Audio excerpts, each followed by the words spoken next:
Welcome everyone to the Kia Tilt-Proof Challenge. We're here to see if 4 gamers can stand up to the test. But this... ¡Ah! ¡Uy, uy, uy! ¡Ah, gas! Dios mío de mi vida. I think I lost.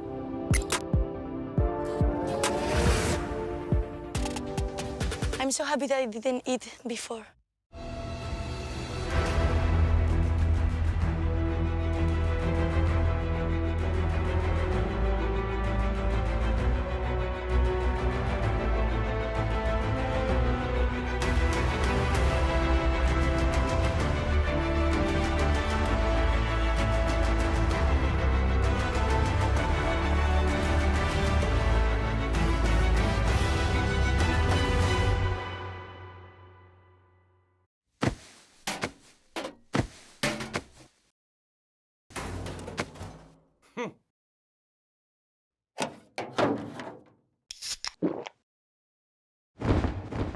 Red Bull gives you wings.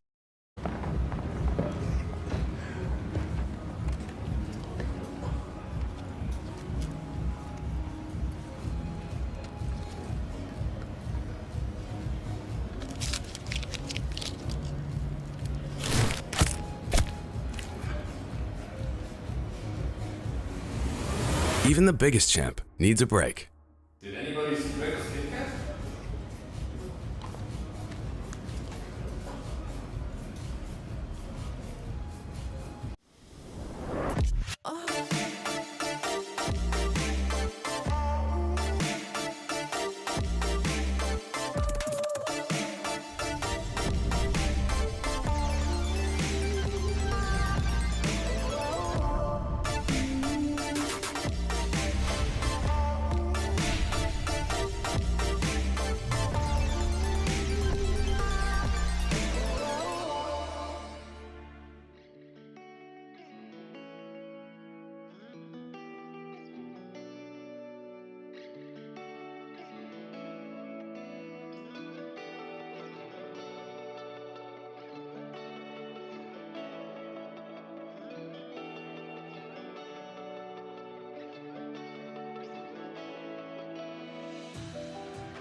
If you had it all, would you look the fall in the eyes? Could you walk away this time? Will you realize, recognize it's never over? And the flame that once had died, awaken. Will you rise above the days to come? Will you be enough? Will you walk away this time? Look to your left, to your right, leave the pain behind. 'Cause we all face the fires, and we stray from the light. Go and leave the pain behind.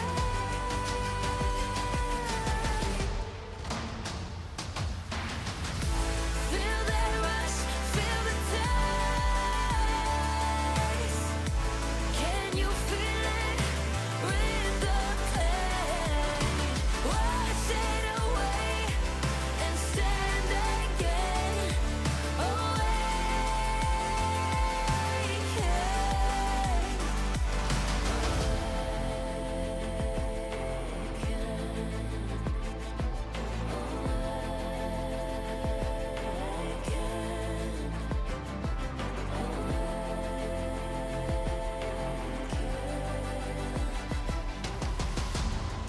Will you turn and run from what's to come? Will you face it all? Or will you fall away again? What's calling out to be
Welcome everyone to the LEC 2024 Winter Split live from the brand new Riot Games Arena in Berlin, Germany. We've got fresh teams, fresh players, a fresh studio, as you can see, as we kick off the 12th year of our league. I had to do a little count on my fingers like a child because it's kind of difficult when we were preparing this earlier, because it has been 12 years of this, and now in the next few weeks we'll find out who's going to shine. Is it going to be one of the newcomers? Is it going to be one of the old trusted people we have seen before? Well, I'm still here. My name is Shocks, but I'm joined by a wonderful panel of Jamada, Broxa, and Medic to kick off this 12th year of the madness, Jamada. Yeah, I know, it's incredible. I've only been here basically a year and a half, so I've not seen all of it, but it's lovely. It's great. Yeah. It's amazing. There's a lot in the air, right, Medic? Yeah, there really is. I've been here for half of the LEC's life, which is actually really surprising to me. I still think I'm the new boy on the block, but it's great to be here and great to be joined, obviously, by Jamada and Broxa, who are not debuting, but you still feel like fresh faces, new blood for us to slowly devour here in the LEC. Broxa, it's great that we... oh, devour, is that what you said? I'm kind of nervous now. I think he's talking to you specifically. I don't know what to say. Just get me out of here. Get me out of there. Perfect, because we need to take a look at a few things. And first things first, our LEC format did receive some minor tweaks after collecting everyone's feedback from last year. So let's check it out. The 2024 season of the LEC is about to kick off, and that means it's time to update you on how the league will work. You may remember that last year we had some minor changes to our entire format. And while most of it was very well received, we have heard all the feedback and made some adjustments for 2024. Let's get into it. Update your schedules, because the LEC will now start 1 hour earlier at 5 p.m. CET. The 3-split structure of winter, spring, and summer into the season finals will remain, but break weeks will be moved around more optimally between the splits. The breaks between winter, spring, and MSI will be increased by 1 week, and the break between summer and the season finals will be reduced by 1 week. Qualifications to MSI are the same as last year, with the winter and spring champions representing EMEA as the 2nd and 1st seed respectively. Worlds qualification will work differently now, with the summer champions securing at minimum the lowest seed at Worlds, while the remaining spots will be claimed based on placement in the season finals. Now let's dial it back a little and take a look at the LEC splits. Group stage and playoffs have performed a fusion dance and merged into a single bracket we've creatively named Playoffs, with the same best of 3s and best of 5s crowning our splits champions at the end. Also, we will be introducing repeat matchup protection in the lower bracket, so SK can rest a little bit easier this year. Fnatic take down SK! And what a performance from a team that was just beaten by SK last week. Qualifying to the season finals has been updated as well. The top 3 teams from the summer split, the winner of the winter split, and the winner of the spring split will auto-qualify into the season finals. Any remaining slots are awarded to the teams who earned the most championship points throughout the year. Oh, and yes, the amount of points you get per split has also changed. The season finals itself is still 3 rounds of lower and upper bracket best of 5s with nothing but the best of the best the LEC has to offer, culminating in our München Roadshow, where one team will stand above the others, earning the right to lift our LEC trophy and represent EMEA at Worlds as our #1 seed. 2023 saw a huge shakeup of our competitive format, and we are committed to making 2024 even better. You don't want to miss it. See, don't tell us we never listen to you. We make it work, right? Yeah, I think it's great to see the changes, right? I especially think having the top 3 teams of summer definitely qualify for season finals kind of irons out some of the issues that perhaps we had last summer. I also think the fact that, you know, we'll have 1 team qualifying through championship points. We might have a couple more depending on who consistently wins, but having less teams defined by championship points and less places defined by championship points just makes it a lot simpler for people to know who's going to season finals, who's going to Worlds, and that degree of simplicity is really important and allows us just a bit of extra leeway when it comes to the end of summer.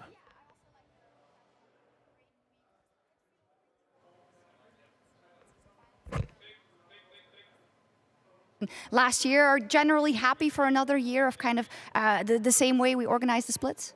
Yeah, I think really the changes in formats can be described as same as last year, just better.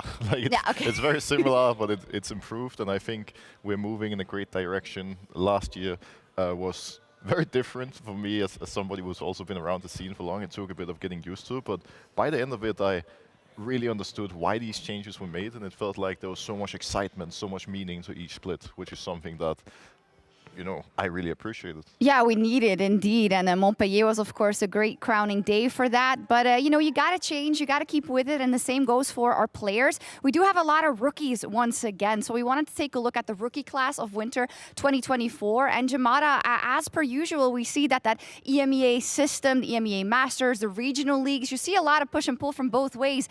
Players coming in for the first time. Also players that have been here, that have been there, are now back. It's cool to see. Yeah, the regional leagues, my home for a long time as well, so it's lovely to see all this representation. Of course, Mad Lions Koi, the big bringer up of a lot of those players in this split. They're bending the stats, actually. Yeah, they are quite literally bending the stats. So it's going to be really, as always, interesting to see these new faces, how they perform, especially in their rookie split, right? It is often make or break for a lot of these players.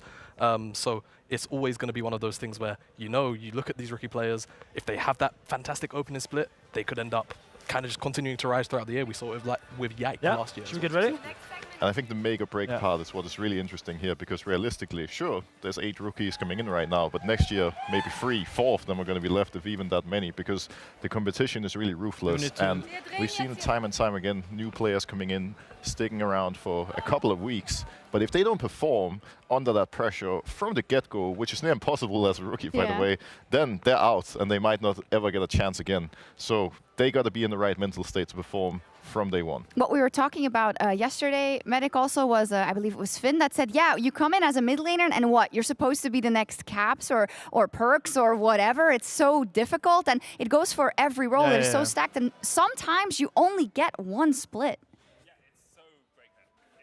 Every game being as important as it is, and seeing some of the great names that are on the sidelines right now, you just have to look at our AD, right? Like Broxer's not playing at the moment, Trimby, Finn, who are all appearing on the show. There's so many good names. I mean, true. We announced it. We did the. We did. It's fine. Yeah, I didn't true. I'm not Yankos. It's okay. It's okay. Anyway, there's so many great names on the sidelines that it's so easy for it to be one split before you're out. Alongside that, the patch just changed. The whole map changed. All the items changed. Like, you've had a bit of time to practice on it, but imagine coming in and being like, hey guys, so AD LeBlanc is now really good. You ever played that before? Oh no, you're an AP mid laner mostly? Well, time to learn. Sad. Yeah, you just gotta build up your, dare I say it, legacies as you go. So we're going to be taking a look at all those rookies in depth today as well.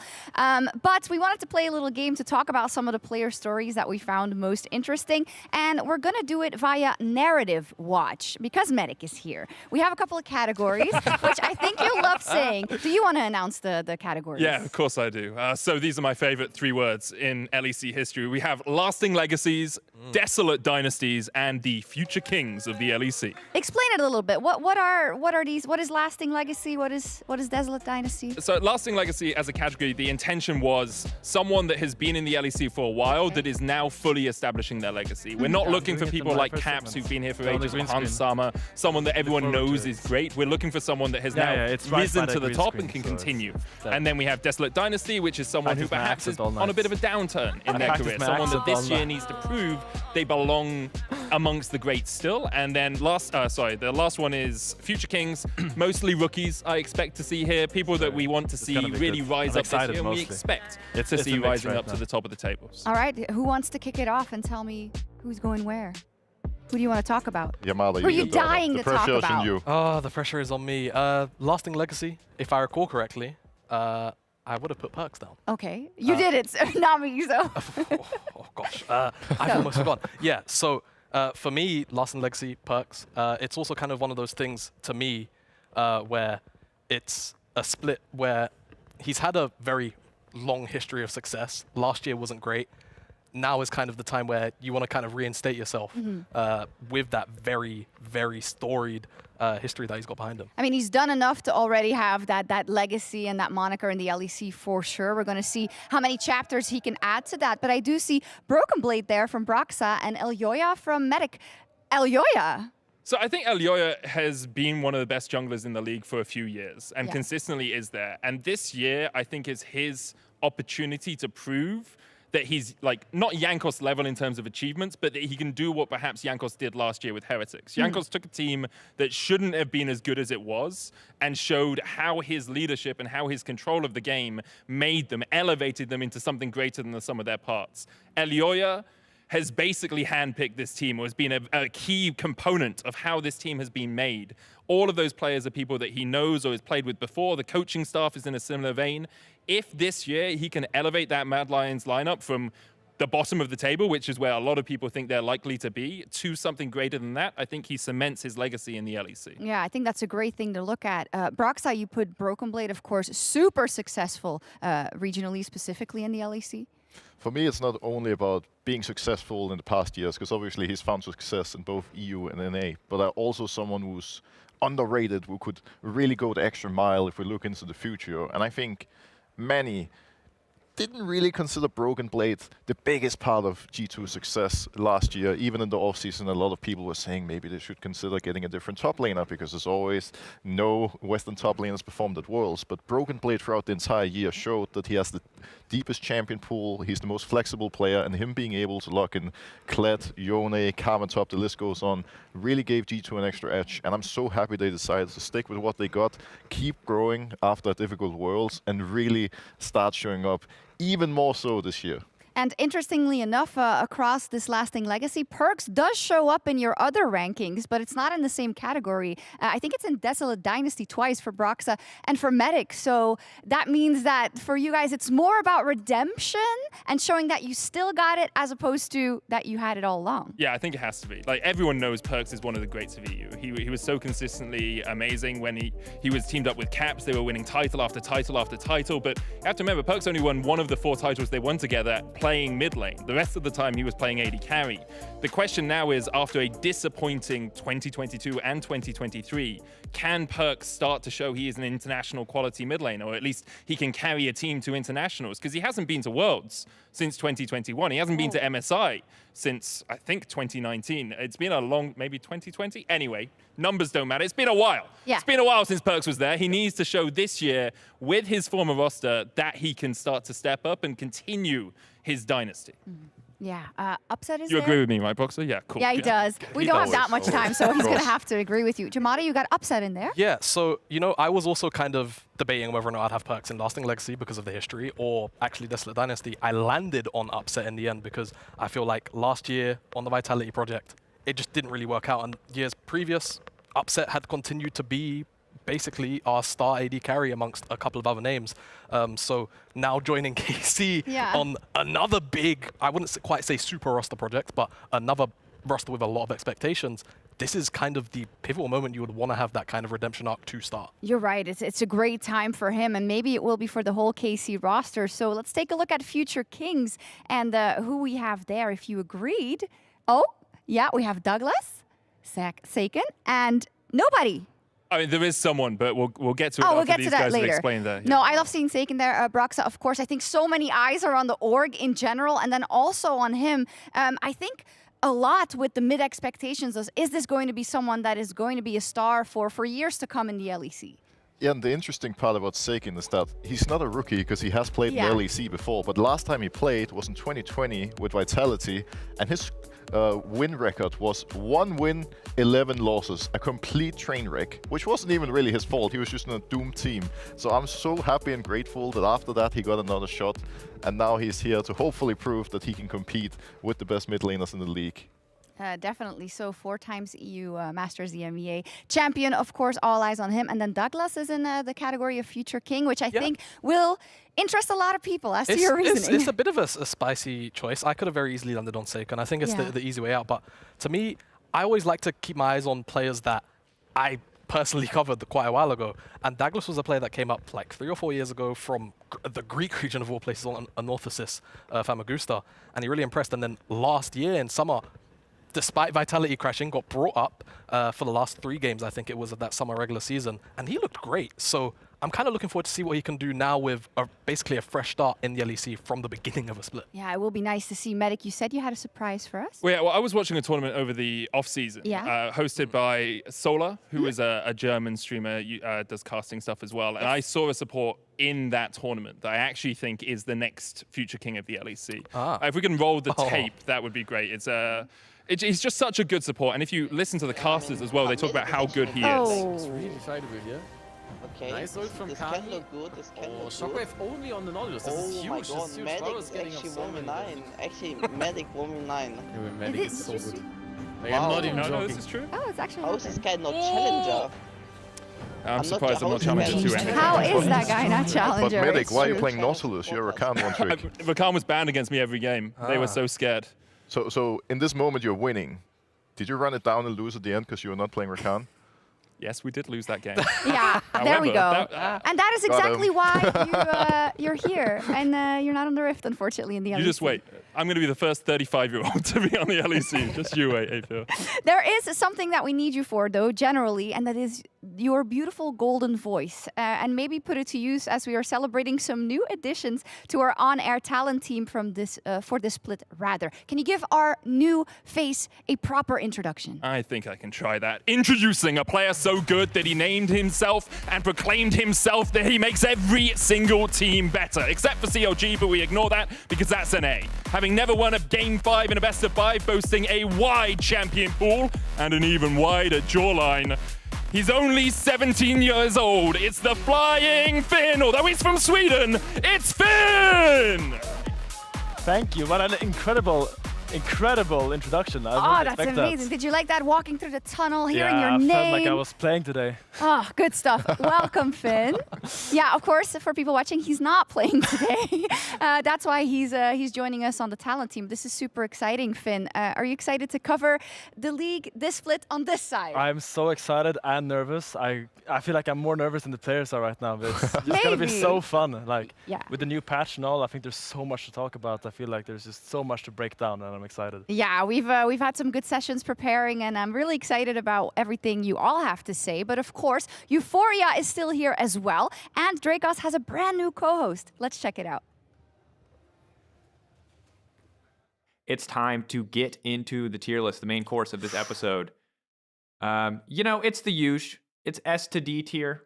Yeah, we're going to make a great tier list here. And we'll pop it up on your screen. We're going to populate it. I like how confident you are in this after last year's fiasco. Okay, Phil, I'm going to say, God damn it, Phil, and you're going to pay for that swear jar. What the? I'm going to get roasted about this for the rest of my career. It is S to D tier. Please ignore the BDS tier that our producer so carefully put at the top.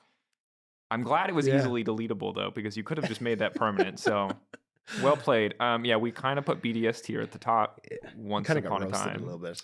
Just a small Didn't bit. age well. Yeah. They did beat Golden Guardians, though. So, who's laughing now, Euphoria listeners? I did. I was really hoping, by the way, quick side note, when we went to Worlds, I renamed the passcode on my internet if any of the American lads wanted to try and connect to BDS will win. So if they wanted to ever get off or get onto my Wi-Fi on my phone because I had free internet, they would have had so to put you're it like, in. you tether and you're like, oh, do you guys need data while you're here? That's fine. BDS just will type win. this in. Just type in BDS will win for me. Yeah. And then copy paste that on your Twitter. Okay. I like that.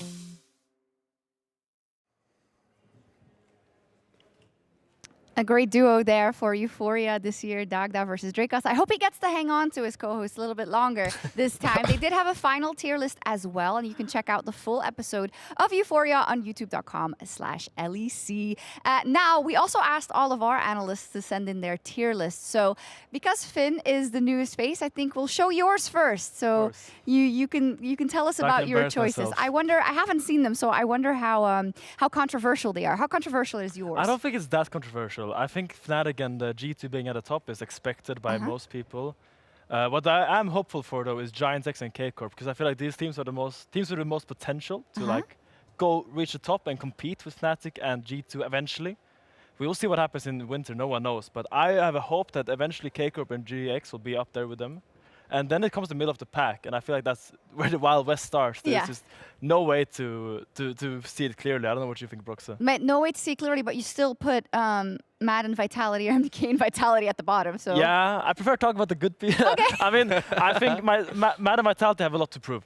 Obviously, like being in a D tier now, it means nothing in the end if you overperform or perform like to the skies, you know? Like Mad Lions has a meta gamble, and I want to see it pay off. Okay, Broxa, let's see yours then.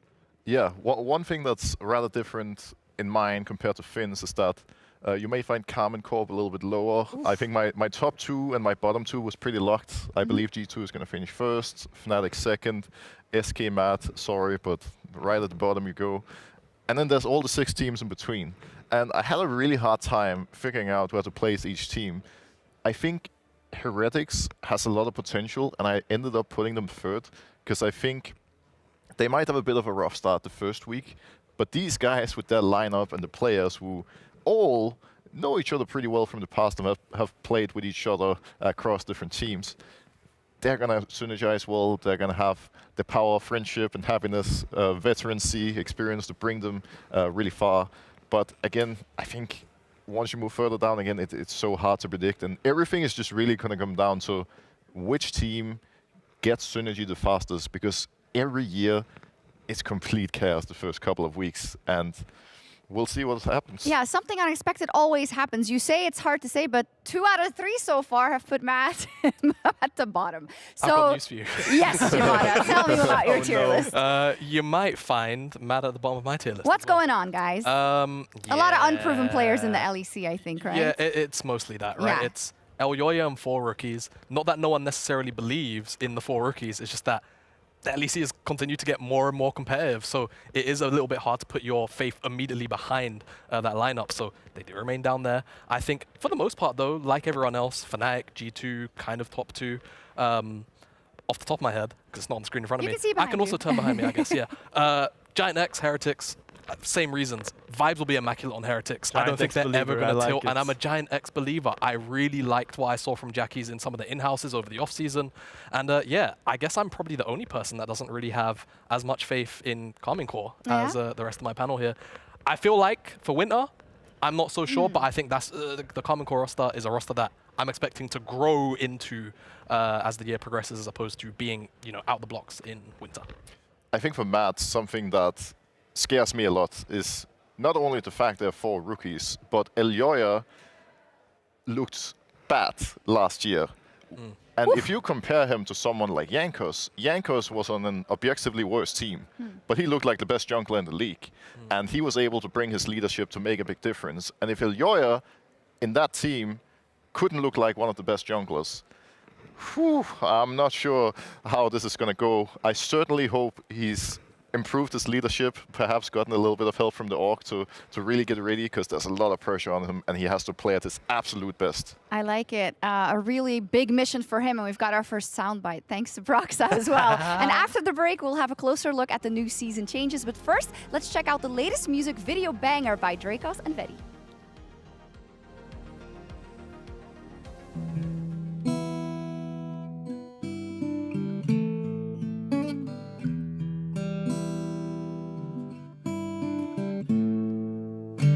I believed in winter, guess that makes me naive. Cause when I think about London, I can't even breathe. Each day at 1647, I hang my head and cry. Nisky facial expressions and Twitter on fire. It's okay, it's fine, just a storm we can weather. BDS got foreseed, and we believed that we were better. But despair is all you'll ever get from super teams in LEC. Our boys got knocked out in Swiss, yeah, we lost the energy.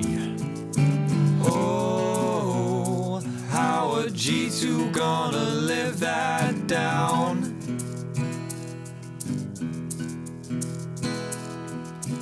Oh, we're one region and we're full of clowns. What the? hell, man? Do you think we want to listen to that depressing shit? We lost to NA, dude. What else are we gonna sing about? Reckless? This is who we are now. Pain, anguish, country. Exactly. The only clowns in our region are you two. Why don't you play something that makes us hyped? And maybe something that doesn't suck? How about you make a song about how we're gonna stomp everyone this year? How we're gonna be the best. Sidebar. We're musicians, not magicians. There's nothing we can do here. I think I have an idea. What do you mean you think you have an idea? Listen, on my full count, just play some chords, okay? Any chord? What? 1, 2, 3. I know you're thinking that we lost our way. Adam's gods a Shakespeare tragedy. Humanoid screen showing shades of grey. The faithful praying for some better days. And they're just looking for something new. But my boy, you got a brand new crew. And if you think that our boy Mickey is done, he's not done. Remember that he technically beat T1. Fight through the fray. We're here to stay. The path might be hard, but we know the way. The peak is in sight. We'll be climbing all night, reignite the fire of our past. We're gonna stand and deliver, give it everything we got while we keep getting bigger. Don't give a single damn about the thoughts of the rest, 'cause I know the LEC is gonna be the best. We are back and we have faces old and new. Heretics went and rebuilt the old G2. And in the distance you will see a wall of blue. Casey's here and they have come to take their due. Vitality will surely be the super team this time. The caps you see from memories will soon relive his prime. The fanatic screams that fill our dreams are loud and still alive. And all you need is LEC to come back in your life. Fight through the fray. We're here to stay. The path might be hard, but we know the way. The peak is in sight. We'll be climbing all night, reignite the fire of our past. We're gonna stand and deliver, give it everything we got while we keep getting bigger. Don't give a single damn about the thoughts of the rest, 'cause I know the LEC is gonna be the best.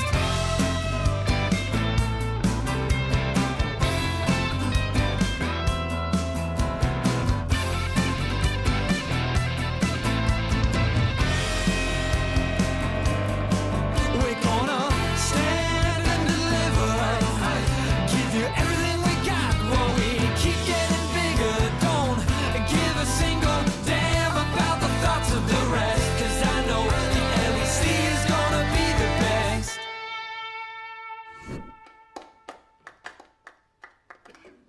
That's right!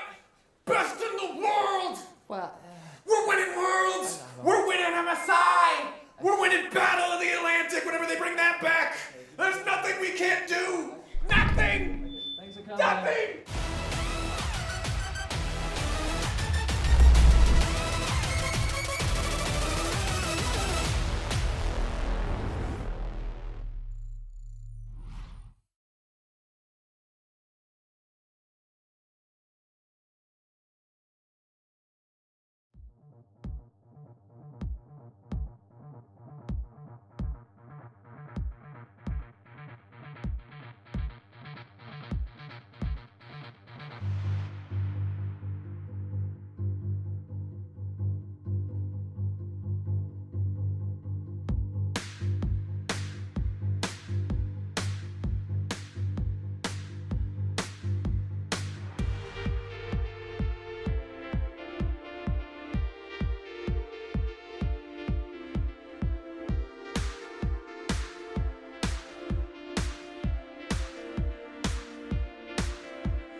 Hello everyone and welcome to the 2024 LEC Winter Split.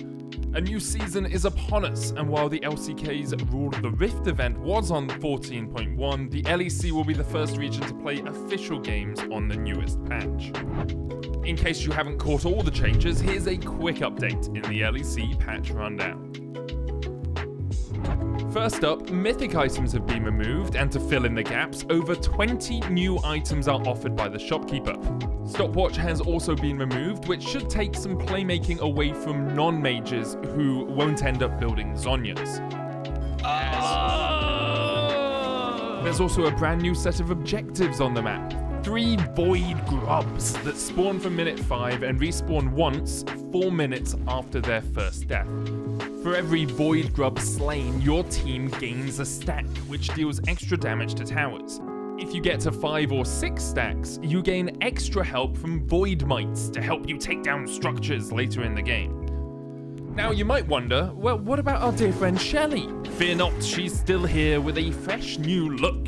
Riftherald will take over from the Void Grubs at 14 minutes, and you and one of your teammates can now Scion Speedway her around the map, knocking up enemies and dealing extra damage to turrets. The charge ends upon collision with a structure or terrain, reducing the Herald's health by 66% and ejecting the player 200 units in the opposite direction to the charge. The blue, red buff, and Scuttlecrab have also been granted new abilities from the Void. After Baron spawns at 20 minutes, the blue and red buff will rise as the Voidborn Sentinel and Brambleback with increased durability and 30% more health. This comes with a bigger reward though, as the buff will be granted now to the full team. Similarly, the Rift Scuttlers will turn into the Voidborn Scuttler, and taking it down will reveal all champions and enemy wards in a large surrounding area. Staying in the Void with the purple worm, Baron Nashor has been redesigned, and the pit now comes with 3 different forms. The Hunting Baron Pit, which is the one we've all known for years and years, the Territorial Baron Pit with an easier line of entry from the river, and the All-Seeing Baron Pit, the craziest of them all with new angles of attack. Each Baron will also have its own signature move, so you best be careful. Speaking of territorial changes, in all lanes as well as the jungle, the map has been reshaped, providing new ganking paths for junglers, making it even more important to set up vision in the early game. Oh, so Wei is also out, and I'm still reading his abilities. So far, all I really understand is he has damage on his Q, utility on his W, and CC on his E, but every ability has 3 abilities, so in total he has 10. The Visionary will be enabled for week 1 of the LEC, and we'll see if the pros make any more sense of it than I do. Creativity is limitless. Those were some of the changes on the new patch, but there's a lot of them, so make sure to check out the full patch notes as well. You can see the changes in the LEC starting from week 1 as we open the 2024 season on patch 14.1. We'll see you on the Rift. Sure, we will. Thank you so much for that, Medic. First question, Broxa. More fun or less fun for junglers? Oh. Ooh, probably less fun, I would say. Oh no! I mean, it's like, it's a little bit difficult for us to gank now. Yeah. I like having those creative openings. I like being able to run from lane to lane and kill everybody, but it seems like the laners have gotten fed up getting killed, and now here we are. We are stuck farming some void grubs instead of killing people. You are. You do have a lot more to farm, but on the other hand, that means, Jamada, that the laners now really have a chance to shine, right? Especially when you're in that top lane, to take an example, right? You can really influence that advantage you can get out of the lane specifically if we're not going to see that many ganks. Yeah, could be more scaling picks as a whole, right? No! I know. You're not speaking my language. I know. But what it does mean is the team fights might be more explosive when they do happen, because the champions are probably going to be a lot more geared around team fighting, as they already were. And there's also a lot of damage. And there is also a lot of damage. Especially if you're a mid laner or if you're an AP player. Anyways, Finn, where is he? He just joined and I can't find him. Where are you, Finn? What are you up to? Howdy. My name is Finn, and we got a new set of creatures upstream on the Rift, and I recommend that y'all take some time of your day taking care of them. And should you kill 3 of them rascals, you'll find yourself taking the tower faster than Larsen can lock in a 0. Kill 5, and you'll have a friend spawn to help you out. A little grublet, if you will. Kill 6, and you get 2 of them, which serves as a good replacement for your bot lane fellas. Because while you're down there pummeling them purple pack of pastes, they'll be down there suffering longer than a draft meeting against G2, and that's pretty darn long. I hope you're ready to drop at least a wave or two. At least top laners finally have a tool to drag the action to their side of the map. For too long, we've had to go down there and fight their battles. No more, no sir. Sorry, Renekton. Y'all no longer have an excuse to be 0-0-0 at 25 minutes. Get your grubs now. Thanks. No, thank you. But Finn, I think he's coming over to us. Yes. So, that guy was like... are you going to keep talking like that or No, not? don't invite him back again, ever No. again. That was awful. I don't know who that guy is. I love it. It's a great introduction to being a talent on the LEC, actually. Immediately doing a segment. Setting and then the bar low, yeah. Yeah, no, very high, Oh, very very high. high. I love it, I love it. Are we generally a fan, though, of the Void Grubs and the Void Mites? Yeah, I think it gives top laners something to do in the early stage, for one. Junglers also kind of have another reason to not continually spam gank, now that there's also another objective on the map from 5 minutes alongside the dragon. And yeah, just generally, I think more things to do tends to be a better thing. Okay, we'll see. Yeah, I feel like it's very important now in the early game to not waste your time. Like every time you could be ganking or farming, you have to make sure you use your time well, because if you don't, then the enemies will get a turn to do the grubs or invade your camps. Like you can't just do full clear and repeat anymore. I feel like it's not really legal anymore. Okay. It's not legal anymore. We'll see in game what our junglers decide to do, but there were a lot of changes, and obviously I do expect my analysts to know everything immediately. So we're going to spot the imposter. We're going to take a couple of item paths, and you need to spot the imposter. The first person who sees the mistake can say so. Yes. So there's going to be a build path, and one thing is going to be an imposter. So we can show the first one and take a look. Ooh, Think out loud for me. I think I know the problem here. Okay. I think this is Sundered Sky, and it's a Phage there, which would make sense because it's health and AD. But I think it's actually a tunneler, because there's no Phage passive on the Sundered Sky. Whoa! Wow, yeah. That is what my top lane brain is telling me. I'm pretty sure you're correct, but I'll get it confirmed. Yeah. But also, I'd believe everything you say, to be honest. I wonder how many times, you know, as you're a pro player and you need to gear up for the new season, but specifically when you don't have a lot of time, Broxa, do you actually do they know everything in every build path and every single change going into the new LEC season? I think it's been proven over the years that when it comes to builds, you cannot trust pro players. It's going to be complete madness on social media after today. I don't think anyone's going to have any idea what they're doing. Some teams, for what it's worth, do actually have analysts doing the math and helping guide the players a little bit. But yeah, even for them, it's still pretty new. It's new territory. However, Finn is winning so far. Let's pull up the second build path and see what is awry here. You should give them a chance, probably, Finn, but let's take a look. I think I know what's wrong. Oh my God! Are you gonna give him a chance, or yeah. do you two know what's wrong? I'm gonna give you a poor man's chance. Oh, ding ding ding! It definitely doesn't build out of Codex. I don't know what it builds out of. I think it's blasting one off the top of my head. Teamwork, maybe, Finn? It's wrong, actually, Jamada. It's wrong. Yeah, it is. Well, first of all, I think the Codex misses a glowing moat because there's CDR in the Codex, and I might be wrong, but Also I think wrong, it actually gets built off a needlessly large rod instead of a Codex in total. That's correct. But the Codex is also no, wrong. that's built wrong. up Sorry, there. that's also wrong. That's also wrong. Yes, you're thinking of something else, I think. Wow. But I can't help you. I feel so lost. Quite literally. I feel like even on the last patch that we played on for a year, this wouldn't really be my thing. Because it gives movement speed. Yes. Oh, it's the Wisp. Yeah, that actually makes so much sense. It's the now that you see it, it makes so much sense. Yeah, little boy. But I like where your brain was at, though, in terms of kind of to try and figure it out. So nobody gets points for this one. But we have one more, I believe. Gosh darn it. Teamwork is also good because it's difficult. Here we go. Oh, ding ding ding. The Kindle gem is building out of the rejuvenation bead. It should be a glowing moat. Yeah, that can't be a rigid bead. Okay. Yeah. There you go. Great job, Jamada. You brought it in for team analysts and not team, well, ex-pro player. You're also a pro player. But you're more a streamer and an analyst now, right? I'm everywhere. Yeah, you're everywhere. So yeah, good. No, but I think it just goes to show how many changes there are and how difficult it is to keep a track of everything, and especially, I guess, to optimize, right? Is it so that pro players, Broxa, since you were flaming them earlier, do they just take the general path that everyone thinks is good as opposed to trying new things out? I actually heard from different players leading up to this week that they expected there to be a lot of chaos because, again, they haven't had much time to test and experiment, and now that solo queue has just rolled out, people are going to start finding their footing as we go. Because usually pros do find a lot of... Oh, what is... Oh, it's 16:47. We need to take a break. nice. Yeah, Right. that's Nice one. You good got job, it. though. Yeah, You guys are doing well. great. Good, yeah. So far, so good. Yeah, so far so good indeed. Can I have a... Yeah, thank you so much. Steal your water here. Oh, yeah, go ahead. Thank you. Thank you. so Thank No, you. good hustle. Finn, really nice intro. Lovely, thank you. Yeah, your segment was also nice. Thank you so much. That's so kind of you. Okay. How much time we have left? What can we do in 16:47? A lot, right? What can we still talk about? So Yeah, the teams, totally. maybe? Teams. God, yeah. I don't know. Okay. We'll think something out on the Yeah. spot. Yeah, we'll work it out. Oh my gosh, we need to go. Sorry. Yeah. Okay. Oh. Okay. Wonderful. Yeah. Where were we, Broxa?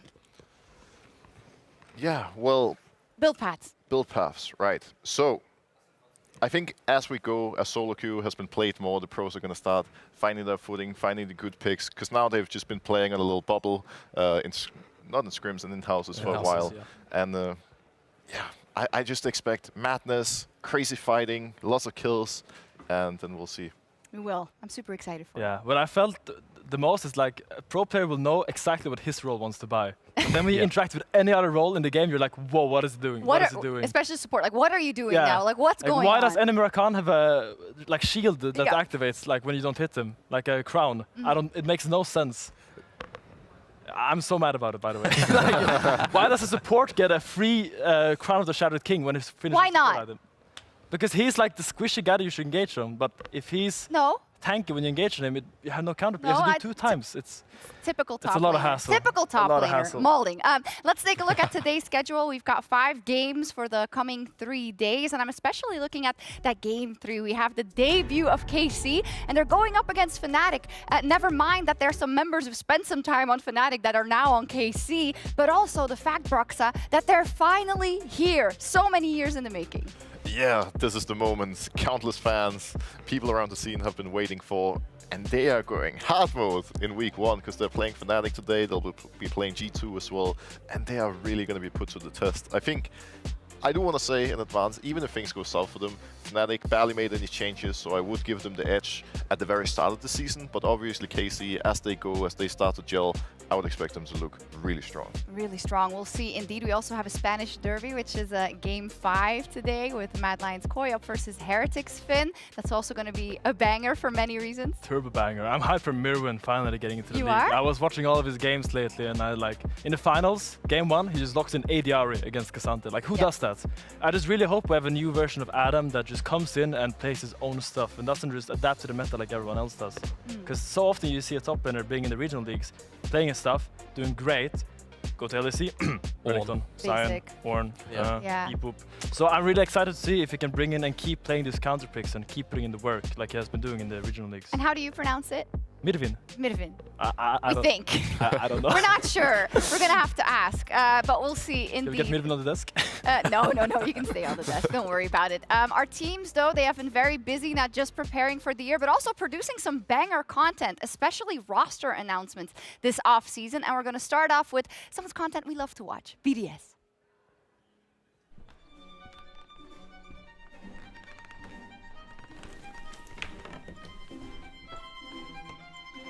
What you got for me? Those are the exact words Stryker utters at the beginning of every meeting. MenQ has come with a striking proposition. A tricky one, so to say. You wanna win the splits? To achieve this, they'll need a team. First up, the Master of Distraction. Adam is in his element, just him and his opponent. Always in communication, always in the know.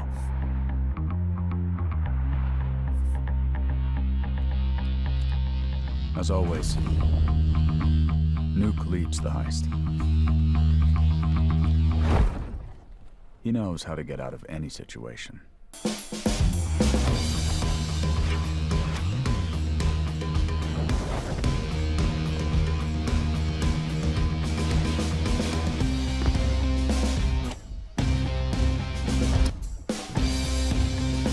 Luckily,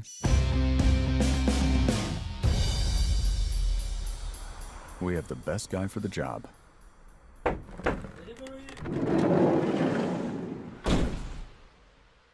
Without him, the mission is endangered. Oh shit! And with him,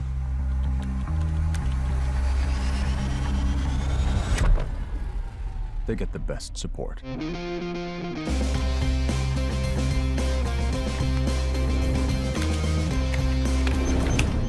Every team needs a con man.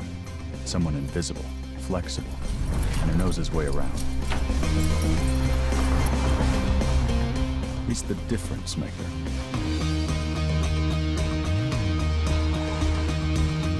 You're the guy? He is the guy. Striker doesn't show it, but his hand always wanders to his beard when he is impressed. Well, MenQ has brought the oh-so-secret notebook. Rooksy has already gotten to work. Turn around.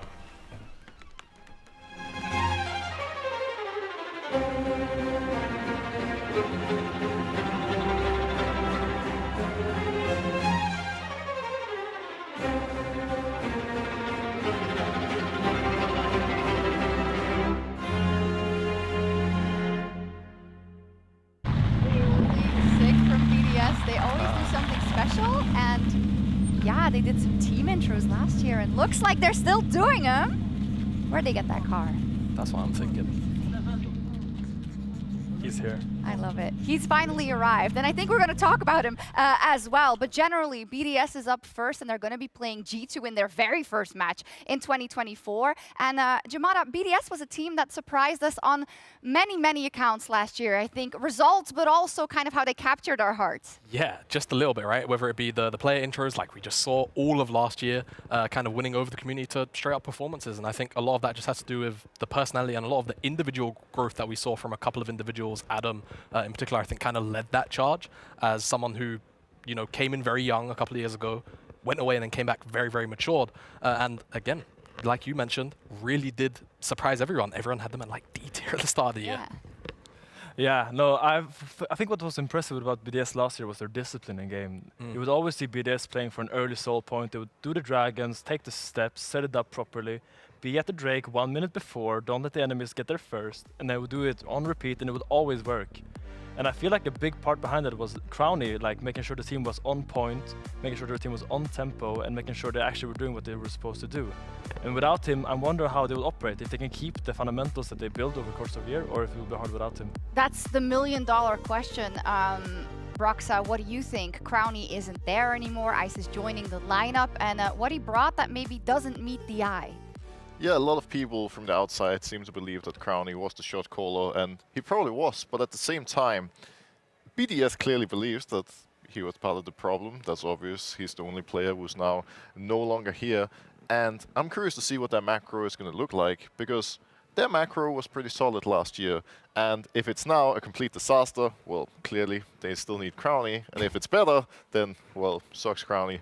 And sorry for you. Yeah. Also, it's worth looking at Ice and comparing him to Noah from Fnatic, because when Fnatic picked him up and he came into the league, he was probably at least a top 2 AD carry mechanically. He was absolutely incredible in team fights. And if Ice can play at the same level throughout the entire game, the early game is probably going to be smoother, and then he can completely take over mid and late game. Yeah, I mean, for me, I don't necessarily doubt Ice's ability to perform. I've also been looking at him over in the in-houses as well. I think most of us have been in the community, and he's been doing fine. But I think the question kind of lies adjacent to it as, okay, Crowny's out. Who's going to take the leadership role that seemed to be in Crowny's hands? Is it going to be Adam? Is it going to be Sheo as the jungler of the team, right? That tends to be kind of how it goes in the early game for a lot of teams, Roxa. So that's more the biggest question, and I guess we'll have our answer at some point. But coming into the first game of the split against G2, it's a pretty big ask straight out the gate. Yeah, I feel like it would have to be the mid jungle, because they are the main actors of the play, so to say.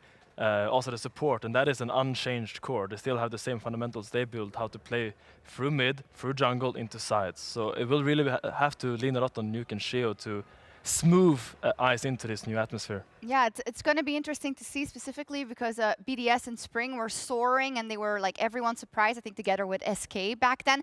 And then you did come to a point where they were a little bit figured out. It was becoming a little bit more handy for teams to beat them. But across the year, I think they continuously improved. They made it to the season finals. They made it, of course, to Worlds as well. I think they were the only one to hold up our honor versus NA as well. So, Broxa, there's a lot of good to build on there.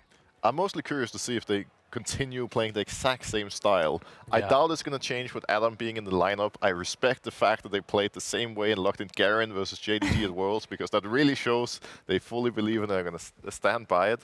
And I think when it comes to shot calling as well, Adam is going to be a key part, because he might not be the primary shot caller in that sense, being a top laner, being on his little island, but at the same time, he was more than willing to just drop waves, roam, force plays on the other side of the map, and I think we're going to continue to see that. Make it happen, but he's going to be scouted out maybe by G2, and they, on the other side, they brought back their former longtime analyst, Duffman, so he's standing by with lore now. And thank you so much, Shox and Duffman. Welcome back to the LEC. Happy New Year. It's nice to have you back here in the studio. It's good to be back. Tell me about integrating this coaching stuff, because G2 was a well-oiled machine, in the LEC at least.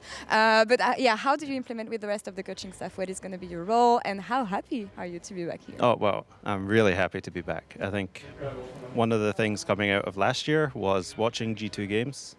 I felt they were a really good, individual team. When someone had an individual advantage, they would really know how to push it. But that sometimes meant forgetting team play stuff. And I think that's what I focus on. So that's my main role, is coming in to remind them they can go for this individual outplay, but there's a lot of team play that they could be doing instead. It must be easier to identify what doesn't go right when you have an outside look, maybe.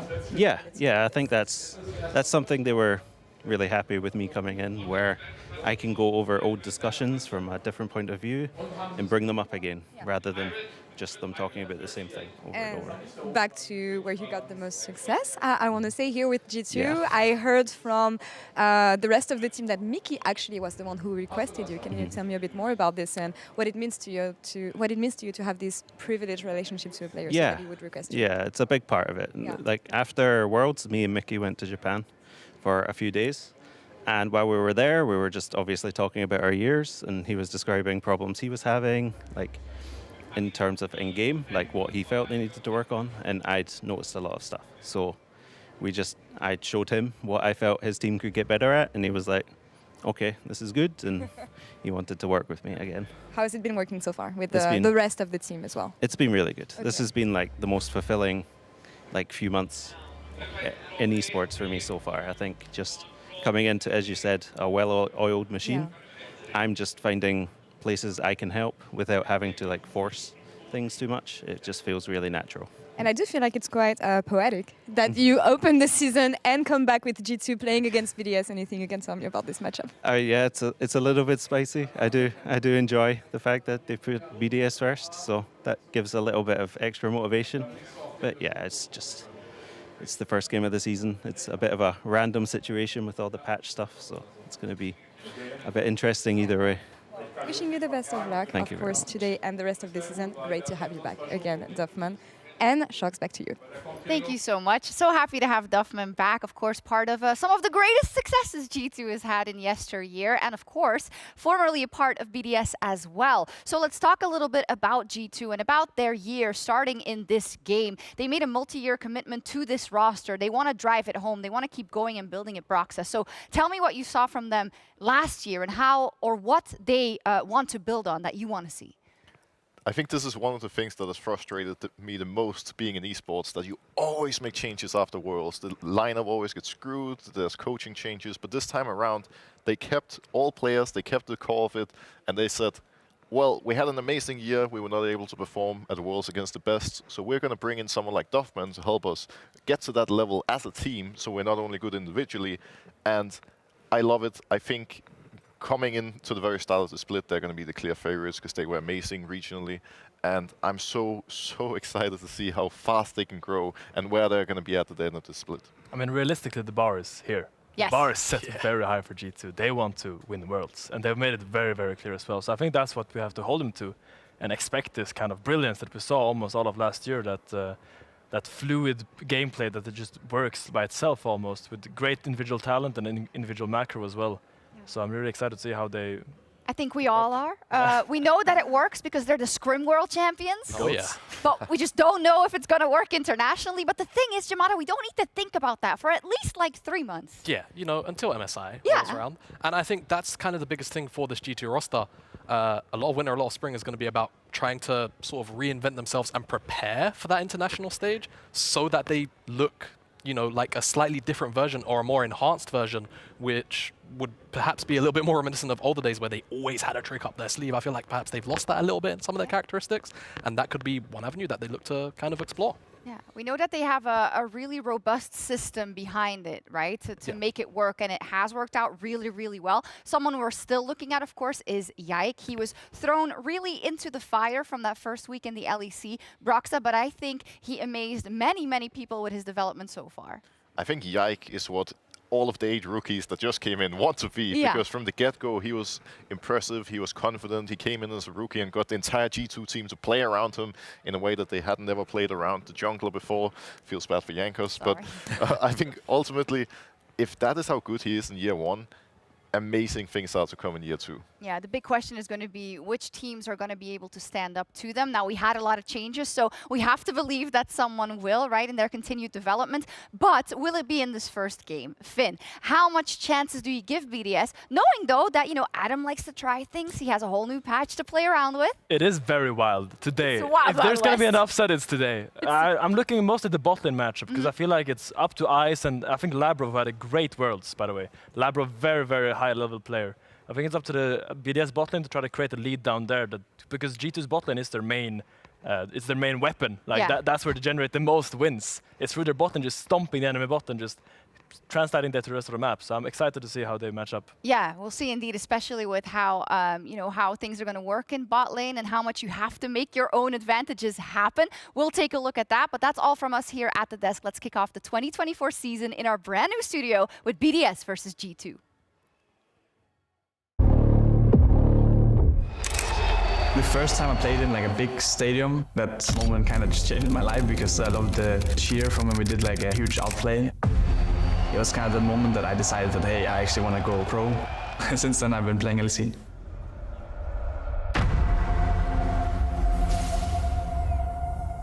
Carmaker take their 4th EMEA Masters title. We've been craving to go to LEC for a few years now, so everyone is super motivated to get on this new stage.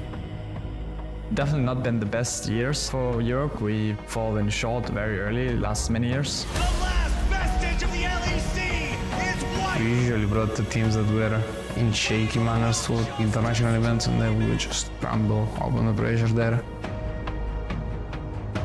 I want to be the best in Europe, so obviously to be the best I need to be the current best, which is probably G2 right now, and it's actually giving me even more hunger to overcome them. If you just take one day at a time, trying to learn as much as possible from each day, then you just have to hope that if you manage to do that, it's enough at the end of the road. I just think I'll do better next time I play internationally and hopefully represent Valley Europe. I kind of want to create a legacy in Europe.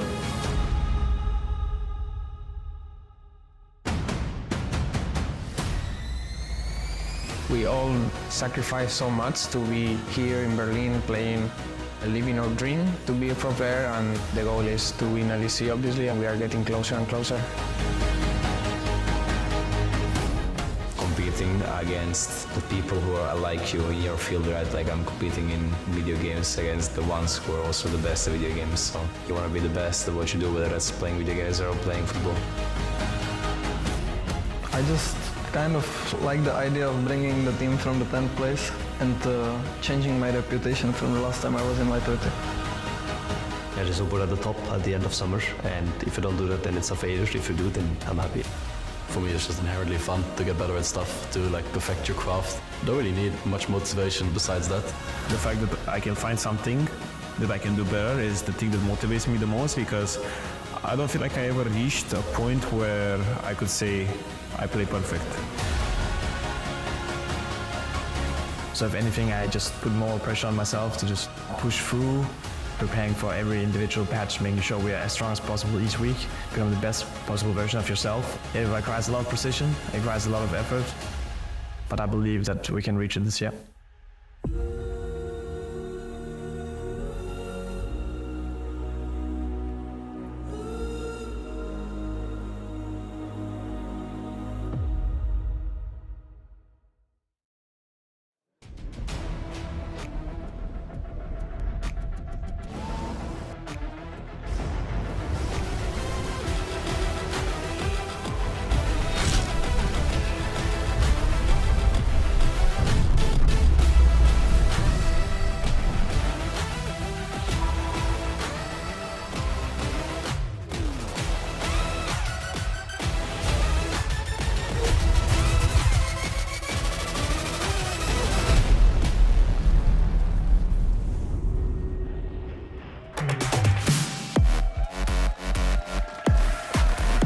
Set of players take the stage in the new LEC Arena. What a sight it is to behold. G2 and BDS walking out side by side, flanked by our fans as well.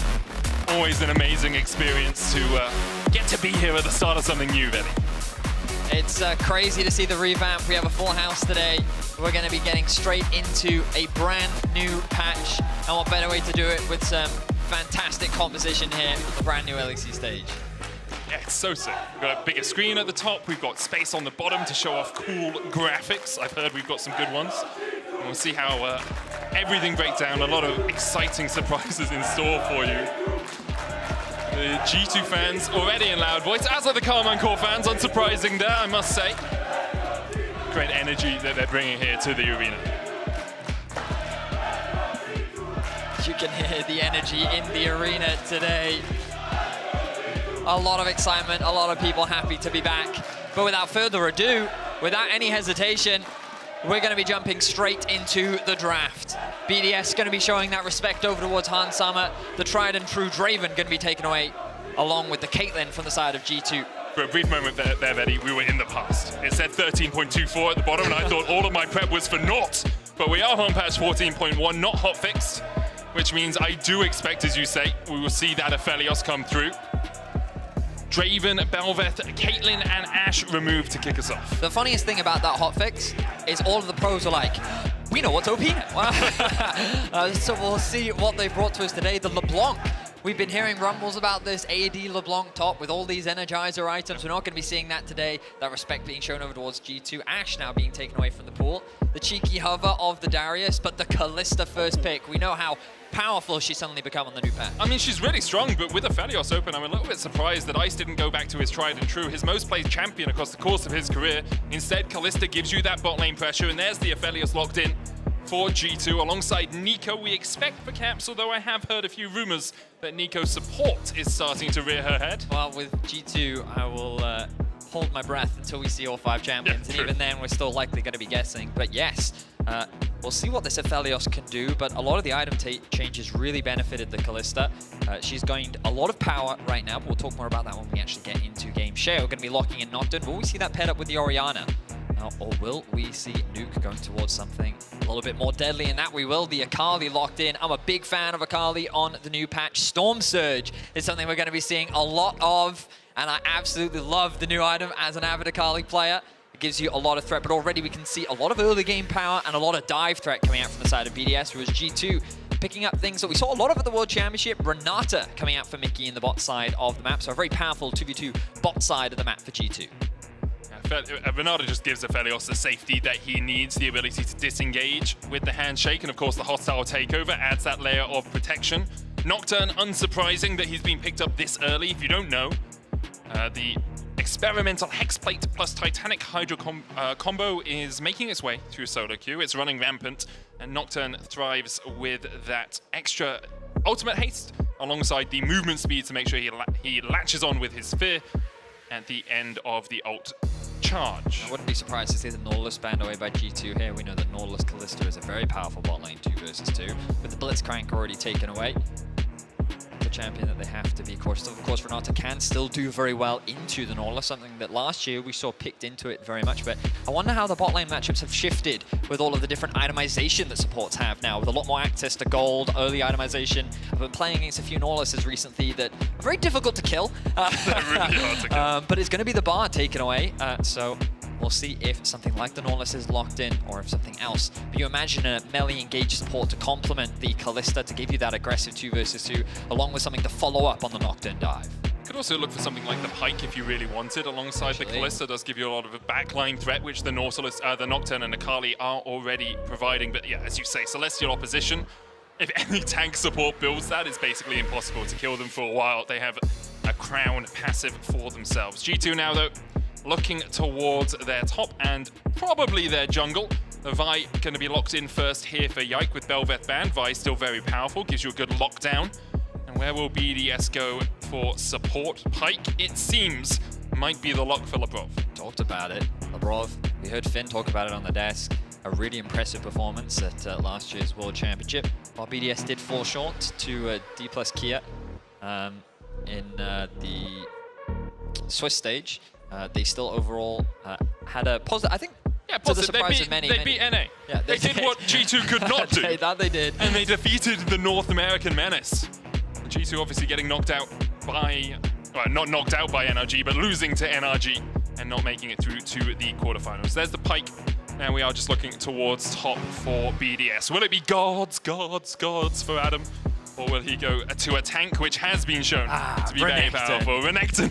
Point and click stun, Betty. I mean, pros, sometimes they'll change, but mostly they'll just stay the same. Yeah. Renekton, obviously, a tried and true top lane champion. Curious as to what the itemization is going to look like for him, but Gwen making his way into the top side. Now, for many avid pro followers, this shouldn't be something new, but with the itemization changes, with things like Riftmaker now being a lot stronger and having a much, from what I've heard from pro top laners, the build path is now just a lot more, well, better, is it? a lot more better. I agree with you. It's first day, okay? You're allowed to stumble. For sure. So, and I think that Gwen gained a lot of value from a lot of the item reworks. So AP top, AP mid for the side of G2. A lot of teamfight power with potential side lane threat later on into the game, and really good scaling. Aphelios combined with the Nico gives you a lot of teamfight threat later on into the game with strong disengage tools with the Renata. But BDS, a lot of dive, a lot of backline threat, really looking to try and get this bot side of the map ahead. And remember, with the bot side changes, bot lane is now a lot easier to dive, especially on the blue side towards that red side. So we'll see if BDS is looking for some aggression. A lot of roams I'm expecting from Labrov as well. He's no stranger for getting out onto the map, but this is our first game on 14.1. The LCK did debut some fun matches for us, but this is the beginning of the pro circuit for League of Legends esports. We're getting onto the Rift, LEC BDS versus G2. I don't really think of the LCK matches as true competitive matches because the support's lost, and we know if they had been trying their hardest, that would never have happened. Yeah, okay, but Carrier's it not also gonna get did beaten show by some Team guy called Jungle did Faker. win, you know what I mean? Just proving that jungle is a very OP role. It just proves that every game is jungle did, is what I've learned. Santorin taught me that as well as we were playing together over the off-season. Now BDS and G2 taking it to the Rift. It is the start of the LEC. And what a joy and delight it is to be here with you all. The winter split starts now, as BDS can immediately show us the fact that blue side's kind of OP when it comes to the bot lane. You have this tri-bush you can walk into. This second bush as well, where Mickey is standing, actually really important, because if you dive Hansummer and Mickey and force them back, you can then just wait in that bush, and they can't get near their tower. It becomes basically impossible for them to lane. So as you said, Betty, BDS very likely to look towards the bot side. This invade as well, hopefully for them, opening up a split map. Looks like they're going to get it. We talked about how BDS wanted to direct a lot of their early game efforts towards the bot side of the map, and by creating this split map, it's going to be much harder for Yike to path in this direction. You expect now Sheo to take all of these bot side camps. The best thing that G2 can do is have Hansama and Mickey try and interrupt, try and force Sheo out, at the very least get him low so that there's no potential threat of a gank later on into the laning phase. But for now, they're going to play it safe, they're going to play reserved. They're very cautious of that bush. And that's why Ice and Labrov are waiting in the tri-bush, because they know if Hansama and Mickey go and try and fight the Nocturne, they can then quickly wrap up and help out Sheo on that blue buff. Mickey and Hansama showing as they get down towards the bottom lane means that Labrov and Ice have that little bit of extra time. Hook already being channeled. Mickey in the bush dodges the first sidestep, or perhaps the first miss of the LEC 2024. Overall, a pretty solid trade for G2, I would say, but the push is slowly going in favor of BDS. We can see Yike starting on the top side of the Rift, going to clear out his red into the Krugs. And they were able to get a bit of deep vision towards Sheo's blue buff. They can keep an eye on what his pathing is, but he's going to continue his full side clear on the bot. The level 2 is going to be coming through very, very soon for BDS. And that means that G2 is going to have to play respectfully as Caps is able to get this push in the mid lane as well. Nico into Akali. Akali doesn't have a lot of early game threat. Her wave clear is very weak at early levels. And that means that Caps can just continue to bully. Caps can also do a little bit of Nico trickery. And we talked a little bit about this world. I think it was APA, the TL mid laner, who brought it to my attention first. When you're playing into Doran Shield and Font of Life, is it Font of Life, the one that gives you regeneration whenever someone hits you? I'm really bad at names. The one that the green rune in the middle that isn't bone plating. You guys know the one. Second Wind. Second Wind? It's Second Wind, yeah. When you're playing into that, as Caps, what you can do is turn into a minion whenever Nuke tries to hit you. And then he doesn't get the Second Wind or the Doran Shield proc, because you're a minion, that doesn't count as champion damage. Yeah, he also showed us that tech, the tower aggro tech. That was Caps that showed us. That was Caps, yeah. I mean, there's a lot of crazy tech that you can do on the Nico. Right now, Caps is just bullying Nuke. Welcoming both of them back to the LEC stage. Small advantage gained for Caps and Broken Blade, because of course the disadvantage of the cross map is that Adam is left isolated. Not that he's any stranger to being left isolated up in the top lane. He's got to be very cautious of any potential dives or ganks. Both top lane is going to look to reset. Oh, actually, Adam going to cancel that as the TP comes through for Broken Blade. Medic, if you wouldn't mind as well, can we quickly click on the runes rather? Let's have a look. Runes, of course. But the double hail of blades on the bot side of the map for Ice and Labrov. You can also see fleet footwork. But overall, I'm seeing nothing too crazy, nothing too different. And the only rune that was majorly changed was Perfect Timing got taken out because Stopwatch no longer exists. And now there's Time Warp, Elixir of Skill, 3 Pots rune that I haven't learned the name of because the only person you really play it of is Udetop. And I doubted we were going to see Ghost it could be quite good on Syndra as well. It can be okay on Syndra, yeah. Well. The other one that I've heard a lot about is, you know, when you get kills, it gives you stack, it increases the cooldown reduction of your items. Yes, Ingenious Hunter, really strong, and actually works on someone like Renekton as Sheo's looking up towards the top side here. Broken Blade, no way out of this as Sheo will get first blood here. Meanwhile, in the mid lane, Nuke is falling low, but he's able to dash and flash and escape under the safety of his tower. Yike now looking down towards that bottom side. Both teams playing on the opposite side of the map to where we expected them. Ghost comes out from Hansama, handshake back, Ice tries to flash under the tower, and now we see Mickey already falling, taken out by the BDS bot lane, but they get one in response. TP now burnt as Labrov tries to escape. Yike low, Adam joins the fray, stuns Hansama. It's a 2-for-2 under the tower. TP in from Adam, coming in clutch to at the very least get something back for BDS, but they do lead in kills for now. Question mark plays from BDS, pathing up towards the top side of the map as the wave was stacking towards bot. G2 found a great opportunity to find that dive. Of course, they were able to punish the flashless Broken Blade up towards the top side of the map, and Sheo's going to use this opportunity to secure himself the first grubs of the game, one of the new additions to the Rift. I don't know why, grubs just like feels like gobbling something up to me. We'll have another look at this. As you can see, a fog has covered Summoner's Rift. So the stack new timey-wimey cover. That it is. There's also a gank happening in the mid lane as well, but he should be fine. Really nice play there from Ice, buying as much time as possible to be able to trade 1-for-1. Then the TP comes in from Adam. A good ignite from Labrov comes through to punish Yike. He can't quite find himself the kill, which means that Hansama has to commit to it. He could have just accepted, but Hans was bloodthirsty. He wanted to try and secure himself that extra bit of gold. Broken Blade now in a lot of danger. Being forced out here, Dominus is blocking. Broken Blade just can't survive. Adam already with the Tiamat, likely building up possibly towards the Titanic Hydra. We did see the grubs go down a little bit ago. They spawn at 5 minutes, respawn once, max of 6 per game. When you kill a Void Grub, you get a team-wide buff that increases your damage to structures. Gives you true damage, in fact. And if you kill 5 or 6 of them, you either get 1 or 2 Void Mites to join you in attacking structures. So overall, great thing to try and grab. And good on Sheo to find that window of opportunity. Now Adam is in a really good position. BDS, their initial game plan was to try and play around the bot side of the map. They found an opportunity top because the Broken Blade not running flash by getting that early kill, and then Adam securing another kill bot side. You would imagine that committing that TP to the bot side of the map would have meant that Broken Blade would have found a window to come back, but there was still a level differential. Adam was able to get level 6 first, and he used that level to find a solo kill. Now, Caps could be in a bit of danger here, but I imagine he's going to be just fine. Dodges away with a clone. LeBrov still only level 4. Can't really find too much more in the mid lane. Cap still has his flash, where we saw Nuke burn his earlier on. Now, to those that haven't played on the new patch yet, Hydra has now regained its active.